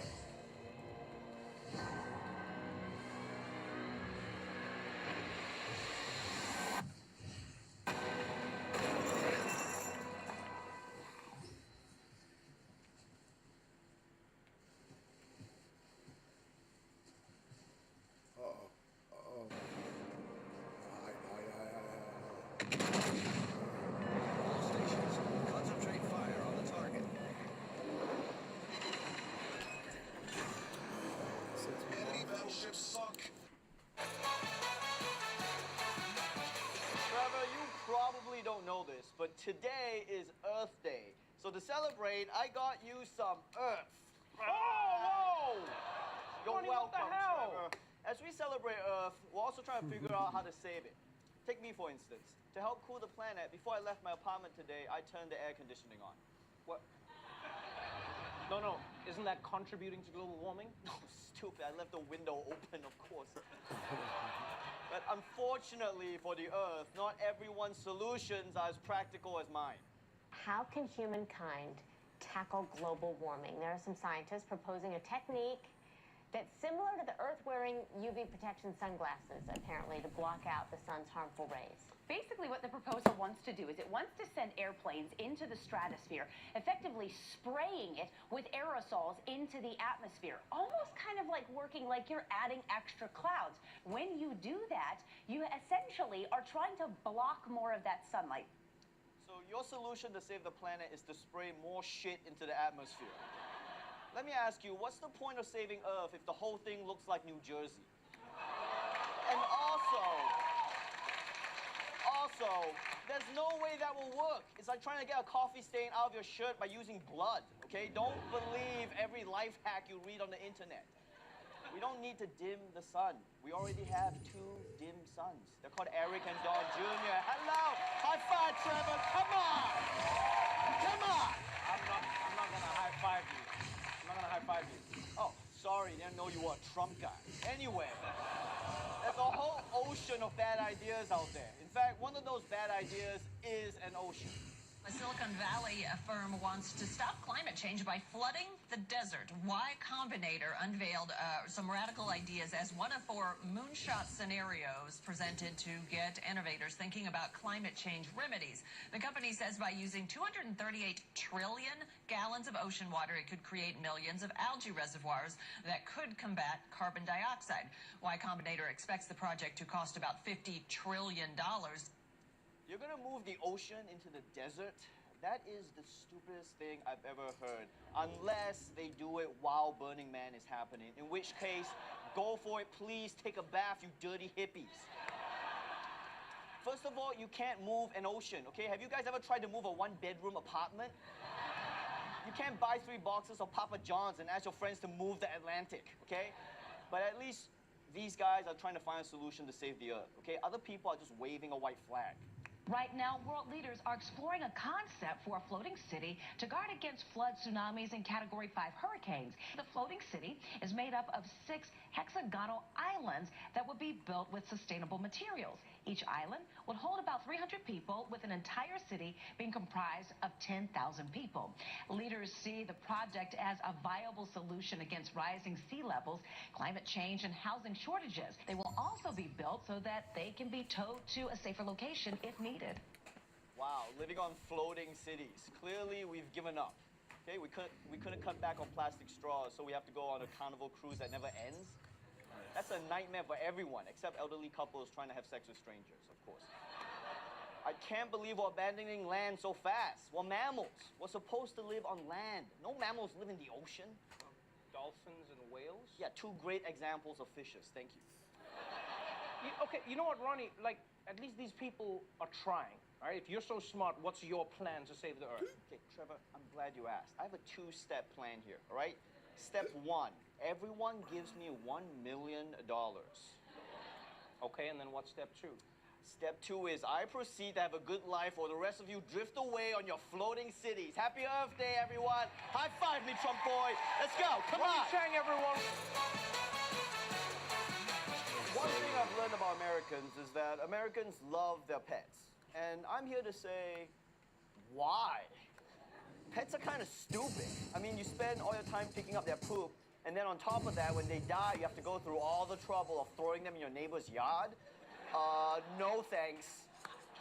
But that's just me, okay? Other people are obsessed with their pets, and it's, quite frankly, getting out of control. Dog owners often consider their pets part of the family. And a new trend has some families treating their furry friends more like people. It's called the humanization of pets, and it's become a big business across America. Massages, blueberry facials, even podicures. This is where doggies come for their ultimate spa treatment. We then give them a massage, a grooming. Okay, this is ridiculous. Dogs don't need a spa day. Every day of a dog's life is a spa day. Someone feeds you, someone bathes you. I mean, they roll over, they get a massage, but when I roll over on the massage table, I get arrested. Okay, yeah. That makes sense. And people aren't just throwing away their money on dog spas, they're also wasting it on fine doggy dining. A Manhattan restaurant has rolled out a special menu just for dogs. Check out what's on it. A $42 ribeye steak with steamed veggies, a lemon-drizzled salmon fillet for $28, grilled chicken breast for $16, light bites of carrots and apples, and a berry bowl. Why are you feeding dogs $40 steaks? You realize dogs will eat their own poop. In fact, if I ran this restaurant, I would just take the poop from my last dog customer and feed it to the next dog customer, okay? The dogs would be just as happy, and you're recycling. So there's dog facials, dog massages, dog steaks, and if you want an extra helping of dumbass dog ideas, how about dog mansions? A company in London has launched what's likely the most lavish dog houses you've ever seen. Talk about a pampered pooch here. Take a look. Each kennel has air conditioning and has heating. It even has treat dispensers. Oh, and a conference calling system so you can communicate with your pup. By the way, prices start at $35,000 and go all the way up to $170,000. $170,000. I mean, who are these rich, crazy Caucasians? This is disgusting, okay? There are millions of homeless dogs in shelters, and these rich sons of bitches are living in mansions. And I mean literally. Their moms are bitches. That's the scientific term. By the way, what kind of dog needs a conference calling system? What would that call even sound like? Hey boy, just calling to check in. You still a dog? Oh, whoa. Okay, cool, bye. You know what? Being human sucks, okay? I want to be a dog. That's why I'm officially putting myself up for adoption to be someone's pet. That's right. I'm just as good as any dumb dog. I can sit, I can roll over, shake hands, and with just a few more weeks of yoga, soon I too will be able to lick my own butthole. Morning check, everybody! What's up, my people? Good morning, good afternoon, good evening, wherever you are watching from and whenever you see my video. Today's episode is going to the gym with my giant bag. Let's see how people will react. I love you guys. Please don't forget to share, like, and follow. I'm on YouTube, Facebook, Instagram, and TikTok. Please, let's make a big family together. Please, I love you guys. Peace out.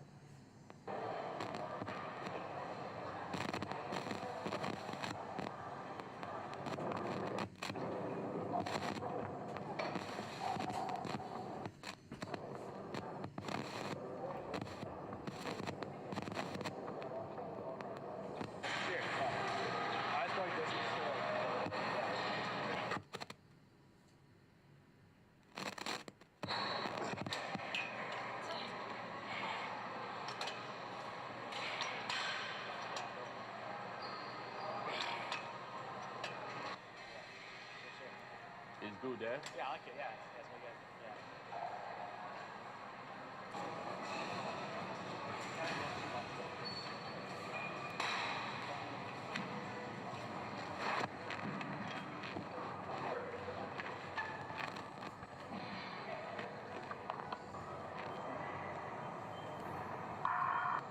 How fast can you go? Huh? How fast can you go? How fast can I go? Yeah. I don't know. I'm just going 12. 12? Yeah. Since how long? Oh. 8 minutes. Oh, 8 minutes? Yeah. You can do, but you can that, right? Yeah. Yeah. I can, yes. But I just did the treadmill, but I just wanted to be here for 10 minutes. Oh, for Slow. 10 minutes. Yeah. Slow, eh? Slow, yeah. After here, where are you going? I don't know. What are you doing? Huh? What are you doing? I'm working out. Huh? I'm working out. Working out? Yeah. Nice.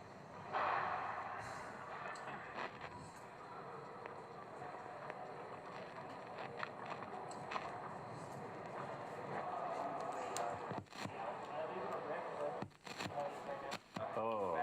I will say let us try because I've been bossy for 5 years. Yeah? Yeah. I want to try it with you. So like working the pads or like sparring? Or Yeah. Like sparring or the... Sparring. Sparring? Yeah. Okay. I could do like 5-10 minutes. 10 minutes? Yeah, just like sparring. Yeah. And then we could... Yeah, because then I have to like lift weights and stuff like that afterwards. But Yeah. Do you mind if we get warmed up and stuff like that? Or do you mind if we get warmed up a little bit? Yeah. We try, right? Yeah. Another pair of these? Yeah. I don't have another pair of these, unfortunately.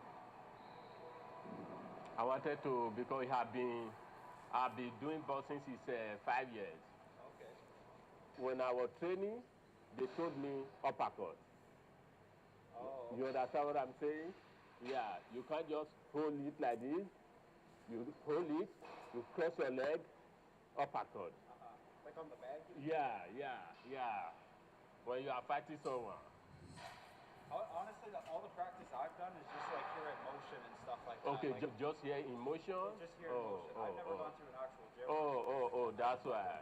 Okay. Like on the bag. I have been in Germany, Australia, France. That is when I get my goatee belts. Okay. Yeah, it's fun. Try it. Yeah, don't give up. Yeah, because I remember they say, first time you grab, okay? You grab, after grab, cross your leg, then uppercut.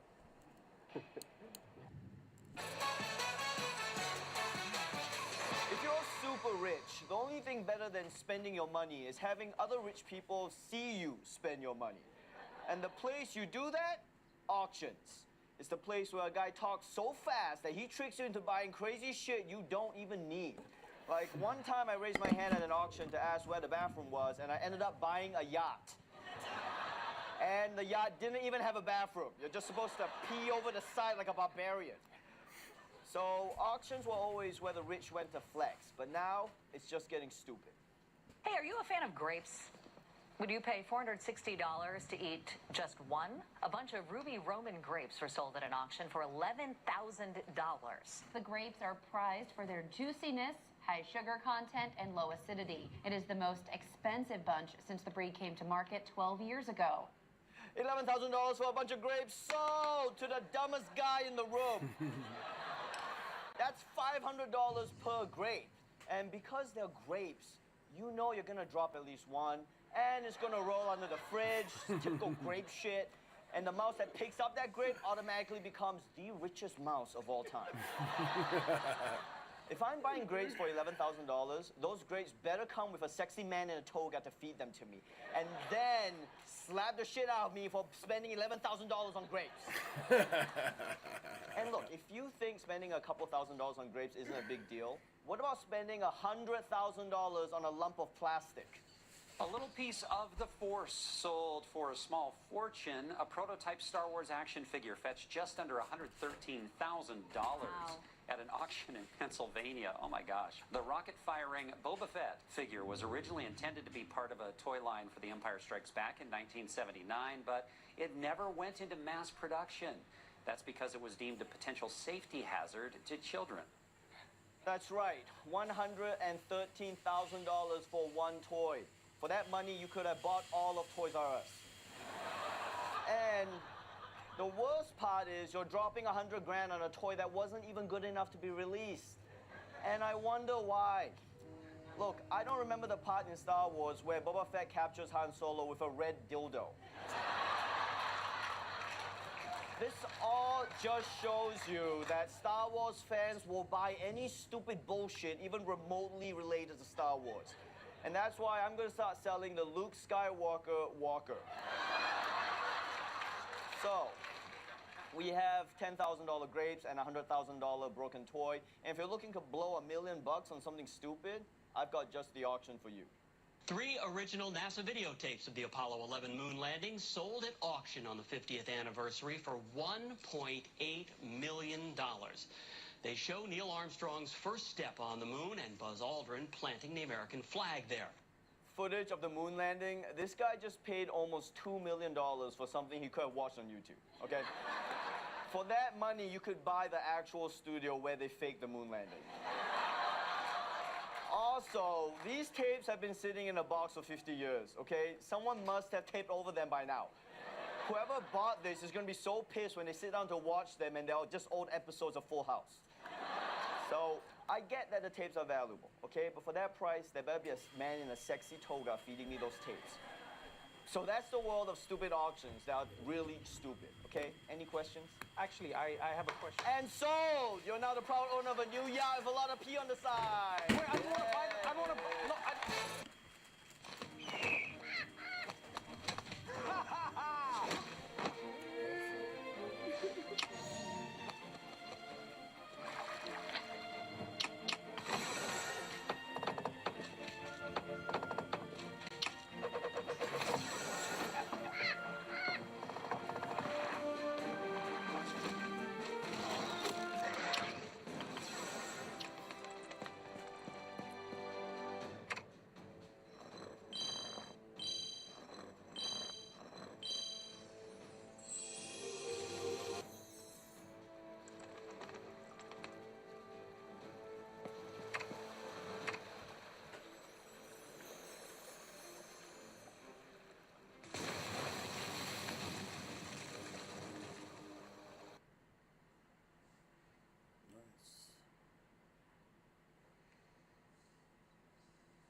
only time I land is like 50 feet up.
Boom!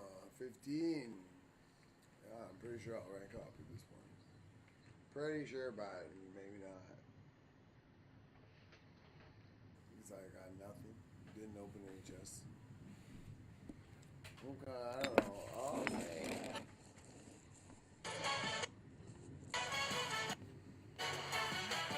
At this point, I think we can all agree that the internet is basically giving us all brain damage, okay? Social media is constantly bombarding us with information we don't care about, like what my friend ate for breakfast, and what my mom's watching on TV, and when my wife had our baby. Ugh. Okay? The point is, social media is destroying everything. Just look at this guy, who went viral for the dumbest thing possible. Carson King thought he'd get a few laughs. Just kind of thought it was a joke.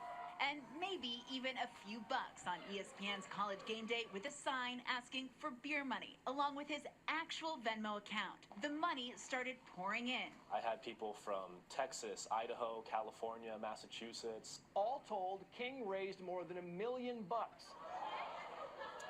This guy got $1 million for beer. Are you kidding me? All he did was hold up a sign.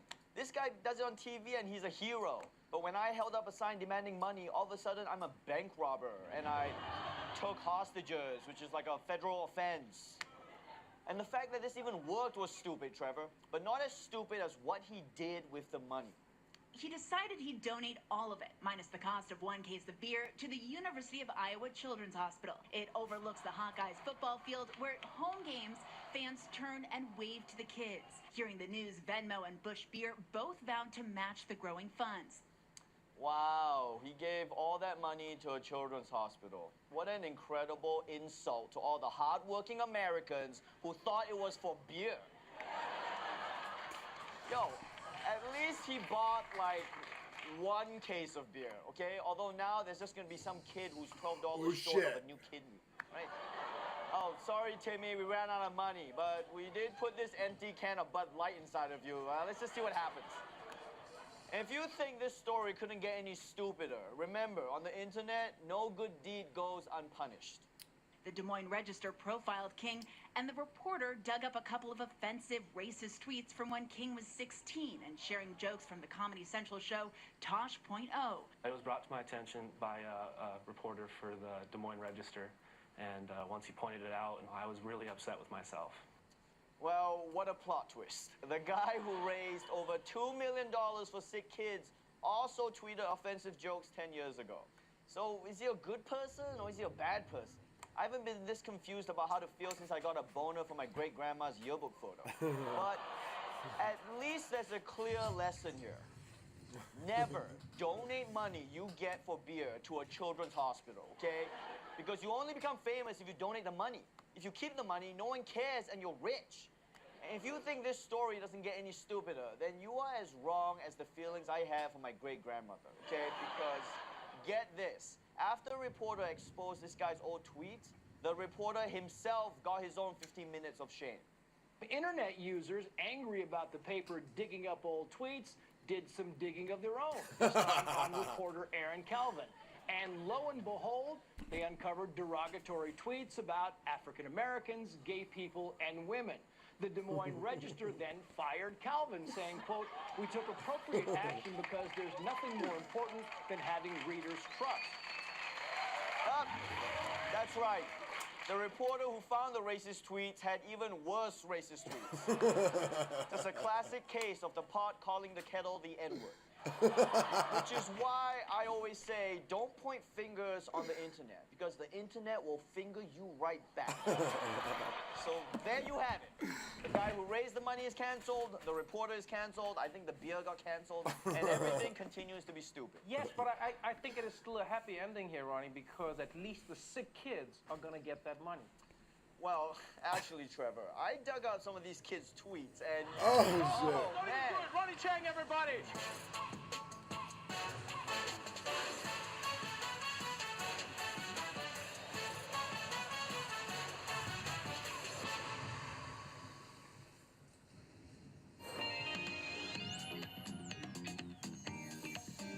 Yeah. Time to focus. Time to focus. 8 people left. 8 people left. Can you focus? Can you dig it? He said very specifically, depending on the questions you ask Putin, you know, you could be arrested or not. And I said, listen to what you're saying. You're saying the U.S. government has, like, control over my questions and they'll arrest me if I ask the wrong question? Like, how are we better than Putin if that's true? Killing Navalny during the Munich Security Conference in the middle of a debate over $60 billion in Ukraine funding? Maybe the Russians are dumb. I didn't get that vibe at all. I don't think we kill people in other countries to affect election outcomes. Oh, wait, no, we do it a lot and have for 80 years. The following is a conversation with Tucker Carlson, a highly influential and often controversial political commentator. When he was at Fox, Time magazine called him the most powerful conservative in America. After Fox, he has continued to host big, impactful interviews and shows on X, on the Tucker Carlson podcast, and on TuckerCarlson.com. I recommend subscribing, even if you disagree with his views. It is always good to explore a diversity of perspectives. Most recently, he interviewed the president of Russia, Vladimir Putin. We discussed this, the topic of Russia, Putin, Navalny, and the war in Ukraine at length in this conversation. Please allow me to say a few words about the very fact that I did this interview. I have received a lot of criticism, publicly and privately, when I announced that I would be talking with Tucker. From people who think I shouldn't do the conversation with Tucker, or generally think that there are certain people I should never talk to, I'm sorry, but I disagree. I will talk to everyone. That's right. As long as they're willing to talk genuinely in long form for 2, 3, 4 more hours. I will talk to Putin and to Zelensky, to Trump and to Biden, to Tucker and to Jon Stewart, AOC, Obama, and many more people with very different views on the world. I want to understand people and ideas. That's what long-form conversations are supposed to be all about. Now, for people who criticize me for not asking tough questions, I hear you. But again, I disagree. I do often ask tough questions.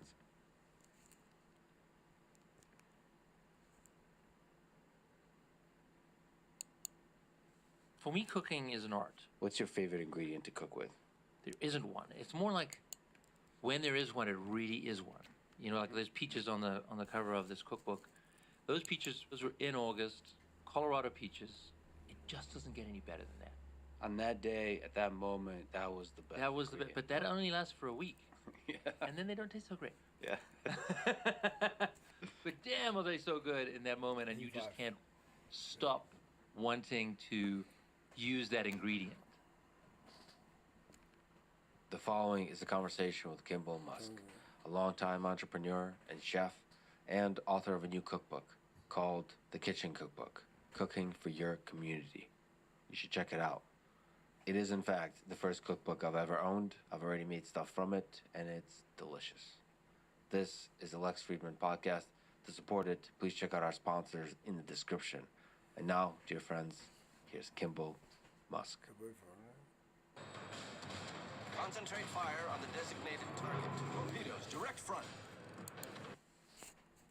Growing up in South Africa, you said it was a violent place. What are some formative moments that you remember from that time? South Africa was, so I grew up in apartheid South Africa, but more specifically the fall of apartheid. So it was the 80s. I was a teenager in the 80s, and our community would part of our social life, frankly, was the anti-apartheid protests and to go be with white people, black people, kind of mixing it all together.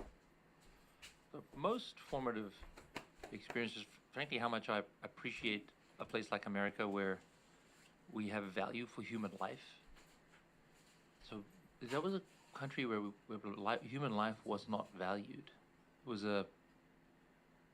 a weird thing to come from that to here where we take it so seriously. If someone dies in a war or something like that, and we just didn't take it seriously in South Africa. People died. Or people were killed. I saw someone killed in front of me I was getting off a train, and it's a very violent train, known for violence. We were stupid kids. We didn't really listen to our parents. We went on this train, and the doors opened, and I had people trying to get off the train. And in front of me, two black people, one black guy just stabbed this knife in the side of this other black guy's head. And you're like, what the fuck? And you just, I got to get off the train. How old were you at this time? Probably 16 or 17. I got to get off the train, and everyone is trying to get me to get off because, they're all behind me. So I step off, and I step into the pool of blood, 1 foot, and then I just walk for about 100 paces while the stickiness of the blood just kind of, from my sneakers, just on 1 foot, just like leaves a footprint behind me. And you just walk on. You just walk on. Did the others go to the walk concert. On as well? Everyone walked on. That's an interesting point you make. Underlying the violence is a kind of philosophy that human life is disposable. The individual life is disposable. I mean, that underlies many ideologies. I grew up in the Soviet Union. The value of human life was lower there than in the United States. The value of the individual in the United States is really high. Yeah. There's probably an index you can put together, like yeah, right, exactly. Per nation. That's a really interesting way to put it, because violence is much easier on a mass scale. Causing suffering on a mass scale is much easier when you don't value the human life. I've heard this before, which I think I agree with, is when someone is killed, someone's taken from our lives, the vacuum that it creates, the social vacuum, is extraordinarily painful. And it truly is true. I mean, if someone in my community passes away, it's very, very sad for me. And when you go to a place where grow up in a place where that human life is not valued, there's something about there's a little bit less of the social vacuum created, because everyone is kind of expecting everyone to potentially be taken out at any moment. But then there's also a beauty to it, because there's a much more of a celebratory element. When my cousin Russ and I, we're stupid kids, we shouldn't be doing this, but we go into the townships where a lot of the violence would be happening, and we really didn't see most of the violence there. It was in these more protests and so forth. But there's a joy that also comes from lower value of human life. There's a real joy. Like, everyone is like, well, I mean, it's beautiful. We have dinner with black friends, friends with their family. We were still pretty young, and there was just a real joy to it. When you accept mortality, yeah, you can really enjoy life. You can really enjoy life. I mean, I think there's actually that's quite a nice insight. I've never really put it that way, but I think that's right. Actually, I think you just chill out a bit, take things a little less seriously. Because life does end for everybody. It does, right? And if you just head on, accept that fact, yeah, you can just enjoy every single moment and let go of this attachment, and just enjoy the moment. I do love that we all live longer and so forth, but we should live longer with the goal of joy, the goal of happiness and peace, not some form of misery that you choose to attach yourself to. Maximize joy. Maximize joy. That's right. There's a story that Walter Isaacson writes about where Elon got beat up pretty bad, and you were there, and then you also had to watch your dad yell at Elon for an hour, calling him worthless, all those kinds of things. You said it was the worst memory of your life. What do you make of such cruelty? What do you remember from that time? I mean, it was horrible.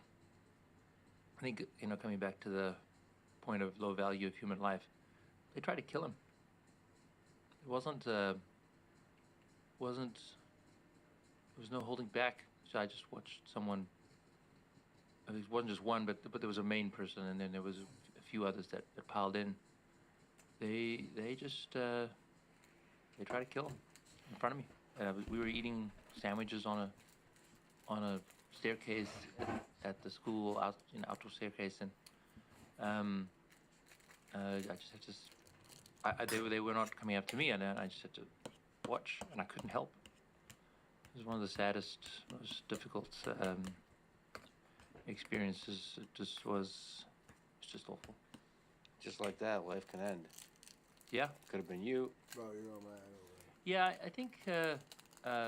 I've had a life near-death experience where I almost died. I was in 2010, and I think that, and I broke my neck, and I can go to that story in a moment. But this was different. This comes back to the low value of human life part, where if someone had killed my brother, if that person had beat him to death, which he was trying to do, life would have gone on. That's like an insane thought in an American, maybe in some tough neighborhoods, but for the most part, it's not a thing. Albion Online is a sandbox MMORPG in which you write your own story instead of... Yeah, the brutality of that, the mundaneness of the brutality. Yeah. It makes you think of all the places in the world that's happening. Exactly. And all the beautiful people that just disappear. I always say to people who have an opinion about America that, this is a really bad country or whatever, and I say, look, please go try another country before you say that. Not to say that America can't get better, but please go try another country, because not having that perspective, or having a perspective that I don't know, they'll catch up on their shoulder about the country that they're in. Okay, go try another country, and then come back and tell me. Pick any country. It doesn't have to be. It doesn't have to be some very violent country. You go pick any country. Yes. And you just realize that actually the world doesn't think the same way that America thinks, and you're gonna just learn a perspective that I think gives you a better way to critique where we live in America. Yeah, it's humbling.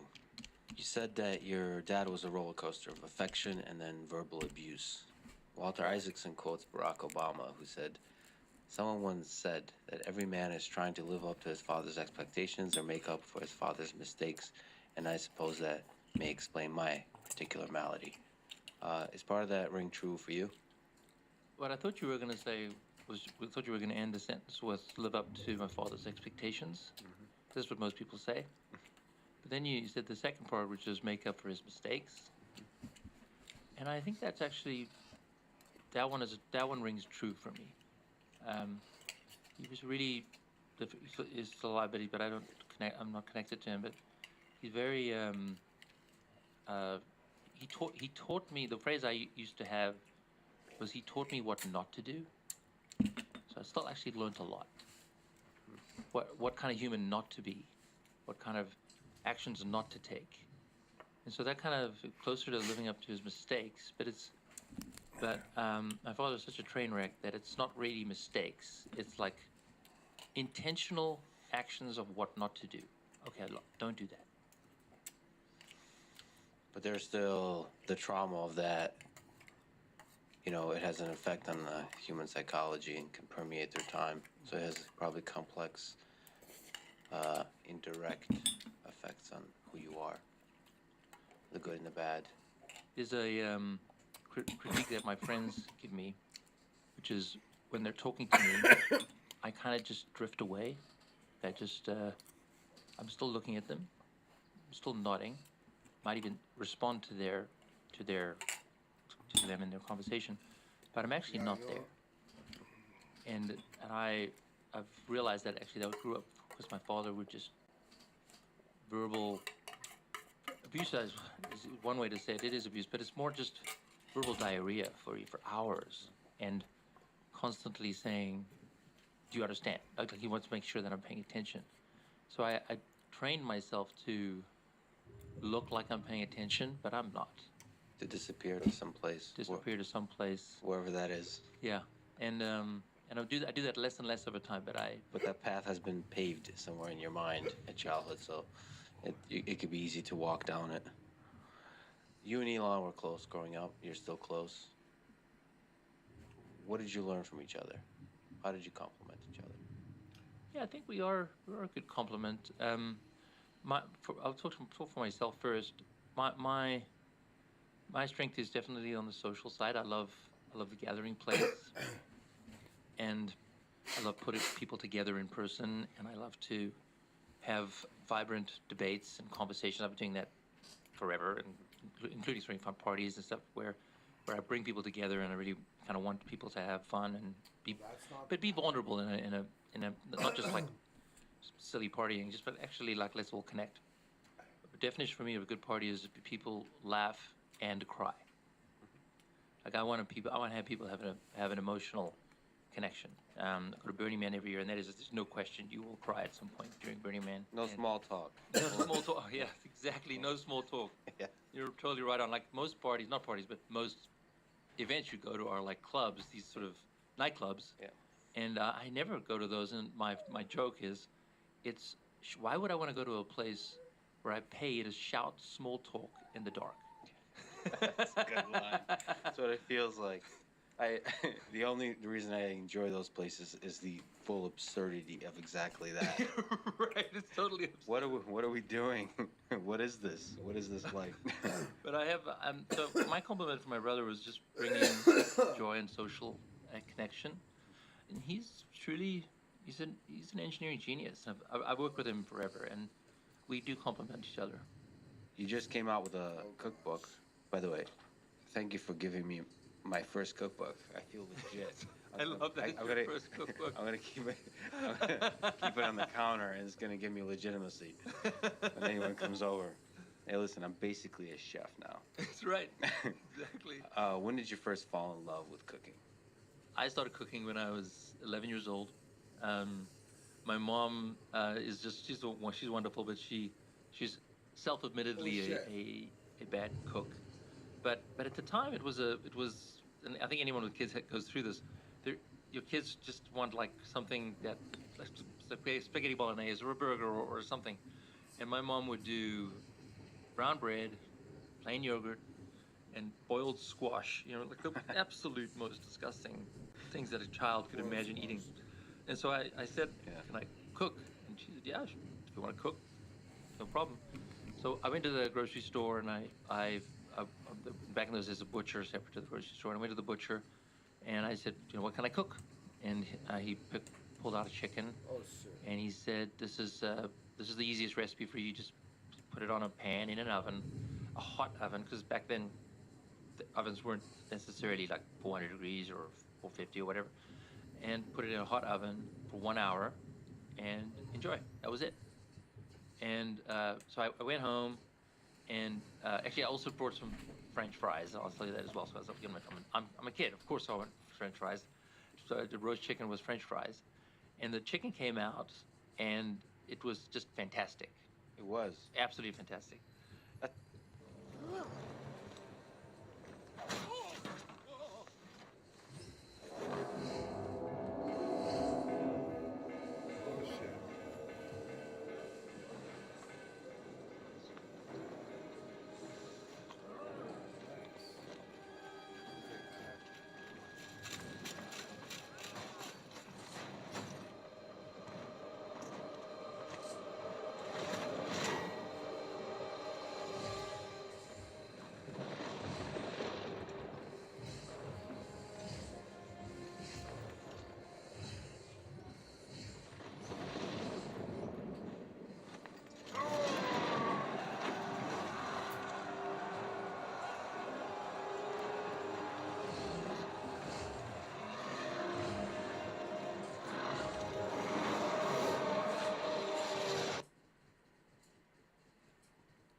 Sell to your customers anywhere with Shopify, the commerce platform designed for entrepreneurs. Online, on social, in person, and on the go. Get the tools you need to sell the way you want. Powered by Shopify.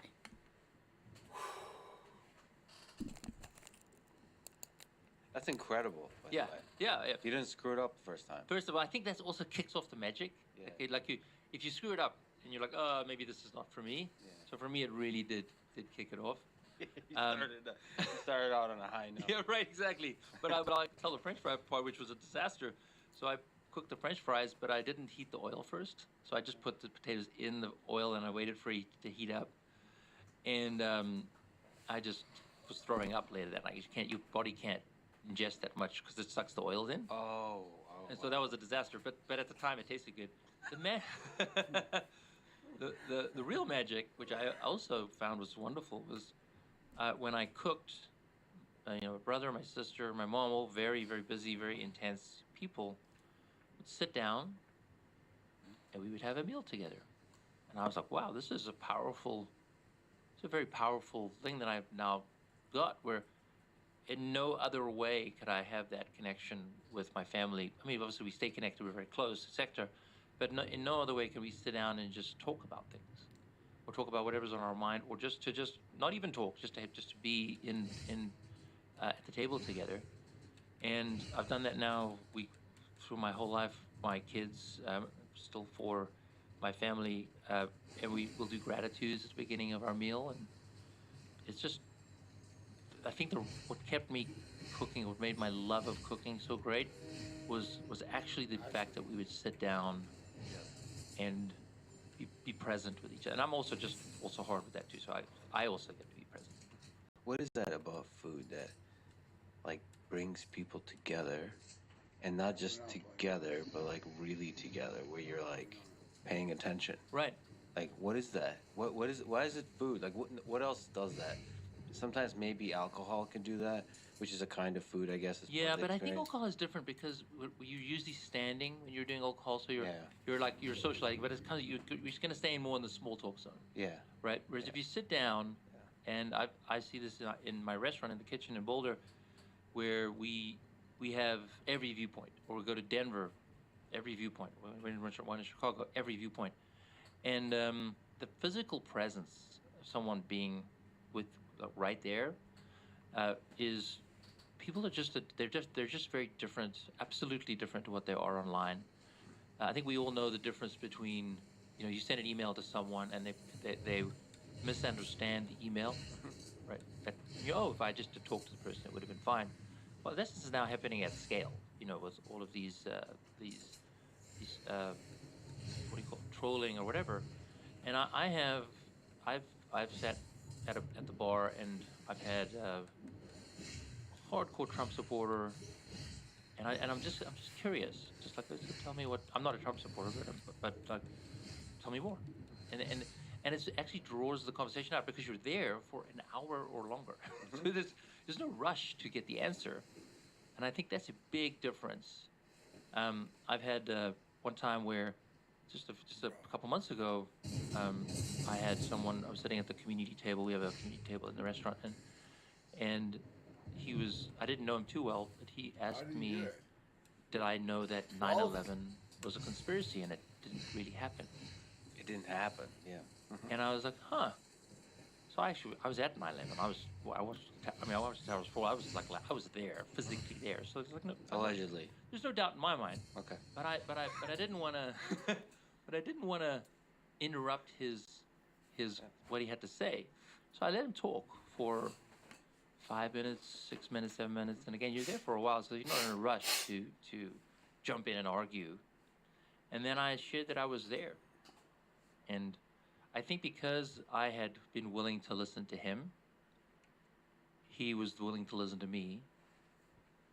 And I don't know if he changed his mind. Certainly doesn't change my mind, but it was actually a pretty cool conversation to kind of get into each other's mind. Well, I think you connect on a different level, not on the level of the conspiracy, but on the level of basic humanity. Yes. That's what you really connect on. And then it almost becomes interesting and fun that you can exchange ideas, even crazy ideas, out there ideas, and kind of play with them. Like, Yeah. we humans are good at that. Yeah, exactly. I like the term "play with them" because what you're not trying to do is shut the conversation down. You're also not trying to talk down on me. Yeah, exactly. Like, oh, this guy's, let me just be nice while I totally disagree with this person. You can do that for a few minutes. You can't do that for 2 hours. And there's something like about food that completely, I don't know, it must be evolutionary. That it makes us vulnerable in a way that even just standing there for a prolonged period of time doesn't. There's something about, like when the animals gather to the water or whatever. Yeah, right. Like this kind of experience where you're just like, all right, let's just acknowledge together that we need sustenance. Yeah. And somehow that kind of grounds us to like we're just a bunch of descendants of apes here, just kind of like grateful to be alive, frankly, and grateful to be consuming this thing which keeps us alive. And in that context, you can talk about all kinds of stuff. You can discuss flat Earth and enjoy it. Absolutely. In fact, one of my favorite things to do is you do like a Jeffersonian style dinner, like let's say 5 or 6 people. Sometimes people will break off into individual conversations. That's actually when things break down. So that's when you kind of go back to small talk. Like, oh, I'm stuck next to this guy. I'm just going to do a little small talk. What you need to do to really create a great conversation is one conversation at the table, and that's where there'll be some simple questions that I'll say. I'll say, what's your middle name? And you'll be amazed at the stories you get from that. But it's about creating vulnerability. Yeah. So they're like, oh, no one's ever asked me that before. So then they become vulnerable. And then something as simple as, what's the most fun thing you've done recently, and what is the most fun thing you're looking forward to? And I have gotten into, with those prompts, I've gotten into hours-long discussions on God. I've gotten into hours-long discussions on love. Amazon is overcharging you, but I can show you how to avoid it. This one trick can stop you from overspending on all your purchases online. Love. I've gotten into hours-long discussions on anger.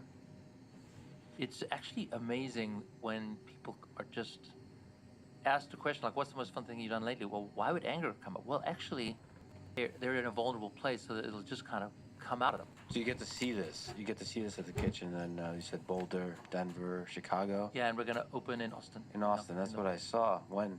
In October is the goal. In October is the goal. Well, I mean, speaking of characters and human beings, Austin is fascinating. I forget how long ago. I mean, a couple months ago, I was just sitting at a bar, and the 2 people were talking, and they were talking about Marxism, and it turns out that they're anarcho-communists, which is the thing, and I got into this conversation. Communists that like drugs? That's a good question to answer. I think I know some of those. Anyway, they were beautiful people. I think they're local from Austin.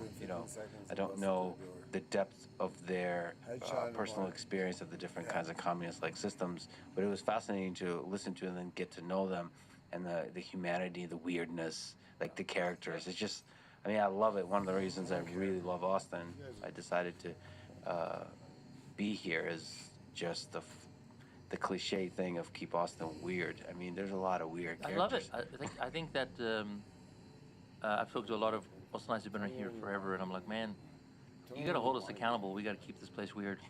100%. Which makes the restaurant scene great because you have all these characters come in. Yeah. It's great. So I look forward to that. But you were saying, like, you get to see humans in real life interact. That's one of the beautiful things over food. In the book you write, Picasso once said, the meaning of life is to find your gift. The purpose of life is to give it away. Then you wrote that you believe food is a gift we give ourselves 3 times a day. Can you explain that? The gift Yeah, it's nature of it? actually, I think it's one of my most powerful life lessons is we have to eat. So it's not like you have a choice. You have to eat. And so what I choose to do is I choose to make it a gift to myself for each meal. And most of the time, the best gift is with friends, with family. So I'll cook some scrambled eggs in the morning with my daughter, or We'll have dinner with our family. To me, it's a gift we give ourselves 3 times a day, at least, but for the most part, 3 times a day. Let's make it a good one. What makes it a good one to you? Like what aspect of it makes it a good one? Well, first, definitely eating with people. So that makes it a good one. So eating as in a restaurant, or it doesn't have to be my restaurant, where you have the energy of people around you, energy of the town, people you don't know, creates a little bit of a vibe. That you mentioned the watering hole analogy, that animals like sipping at the water. But there's an energy to that, because they're also like looking around going, am I just about to be eaten? So they're all in it together. We need to have water, but there's also a little bit of tension as well in the background. And I think that's what restaurants do. It's a very, very subtle version of that. You're in a room with strangers. And you're a little cluster. Okay, fine. You guys are connected. And, you know what? But you're in a room of strangers, and it's just something that adds that energy to the meal. Yeah, you're a little bit wondering, like, what does everyone else think about our little cluster? Right. Like, are we too loud, or just you also just people are random, so something random could happen. And also, depending on your personality, if you're an extrovert, maybe you want to show off to the other clusters. You're right. Exactly. Yeah, absolutely. Totally right. I mean, look at the cowboy hat. I mean, actually, I'll take my hat off when I want to have a quiet meal, and I can leave my hat on when I'm. So you're aware of the loudness I'm aware of of the hat. the effect.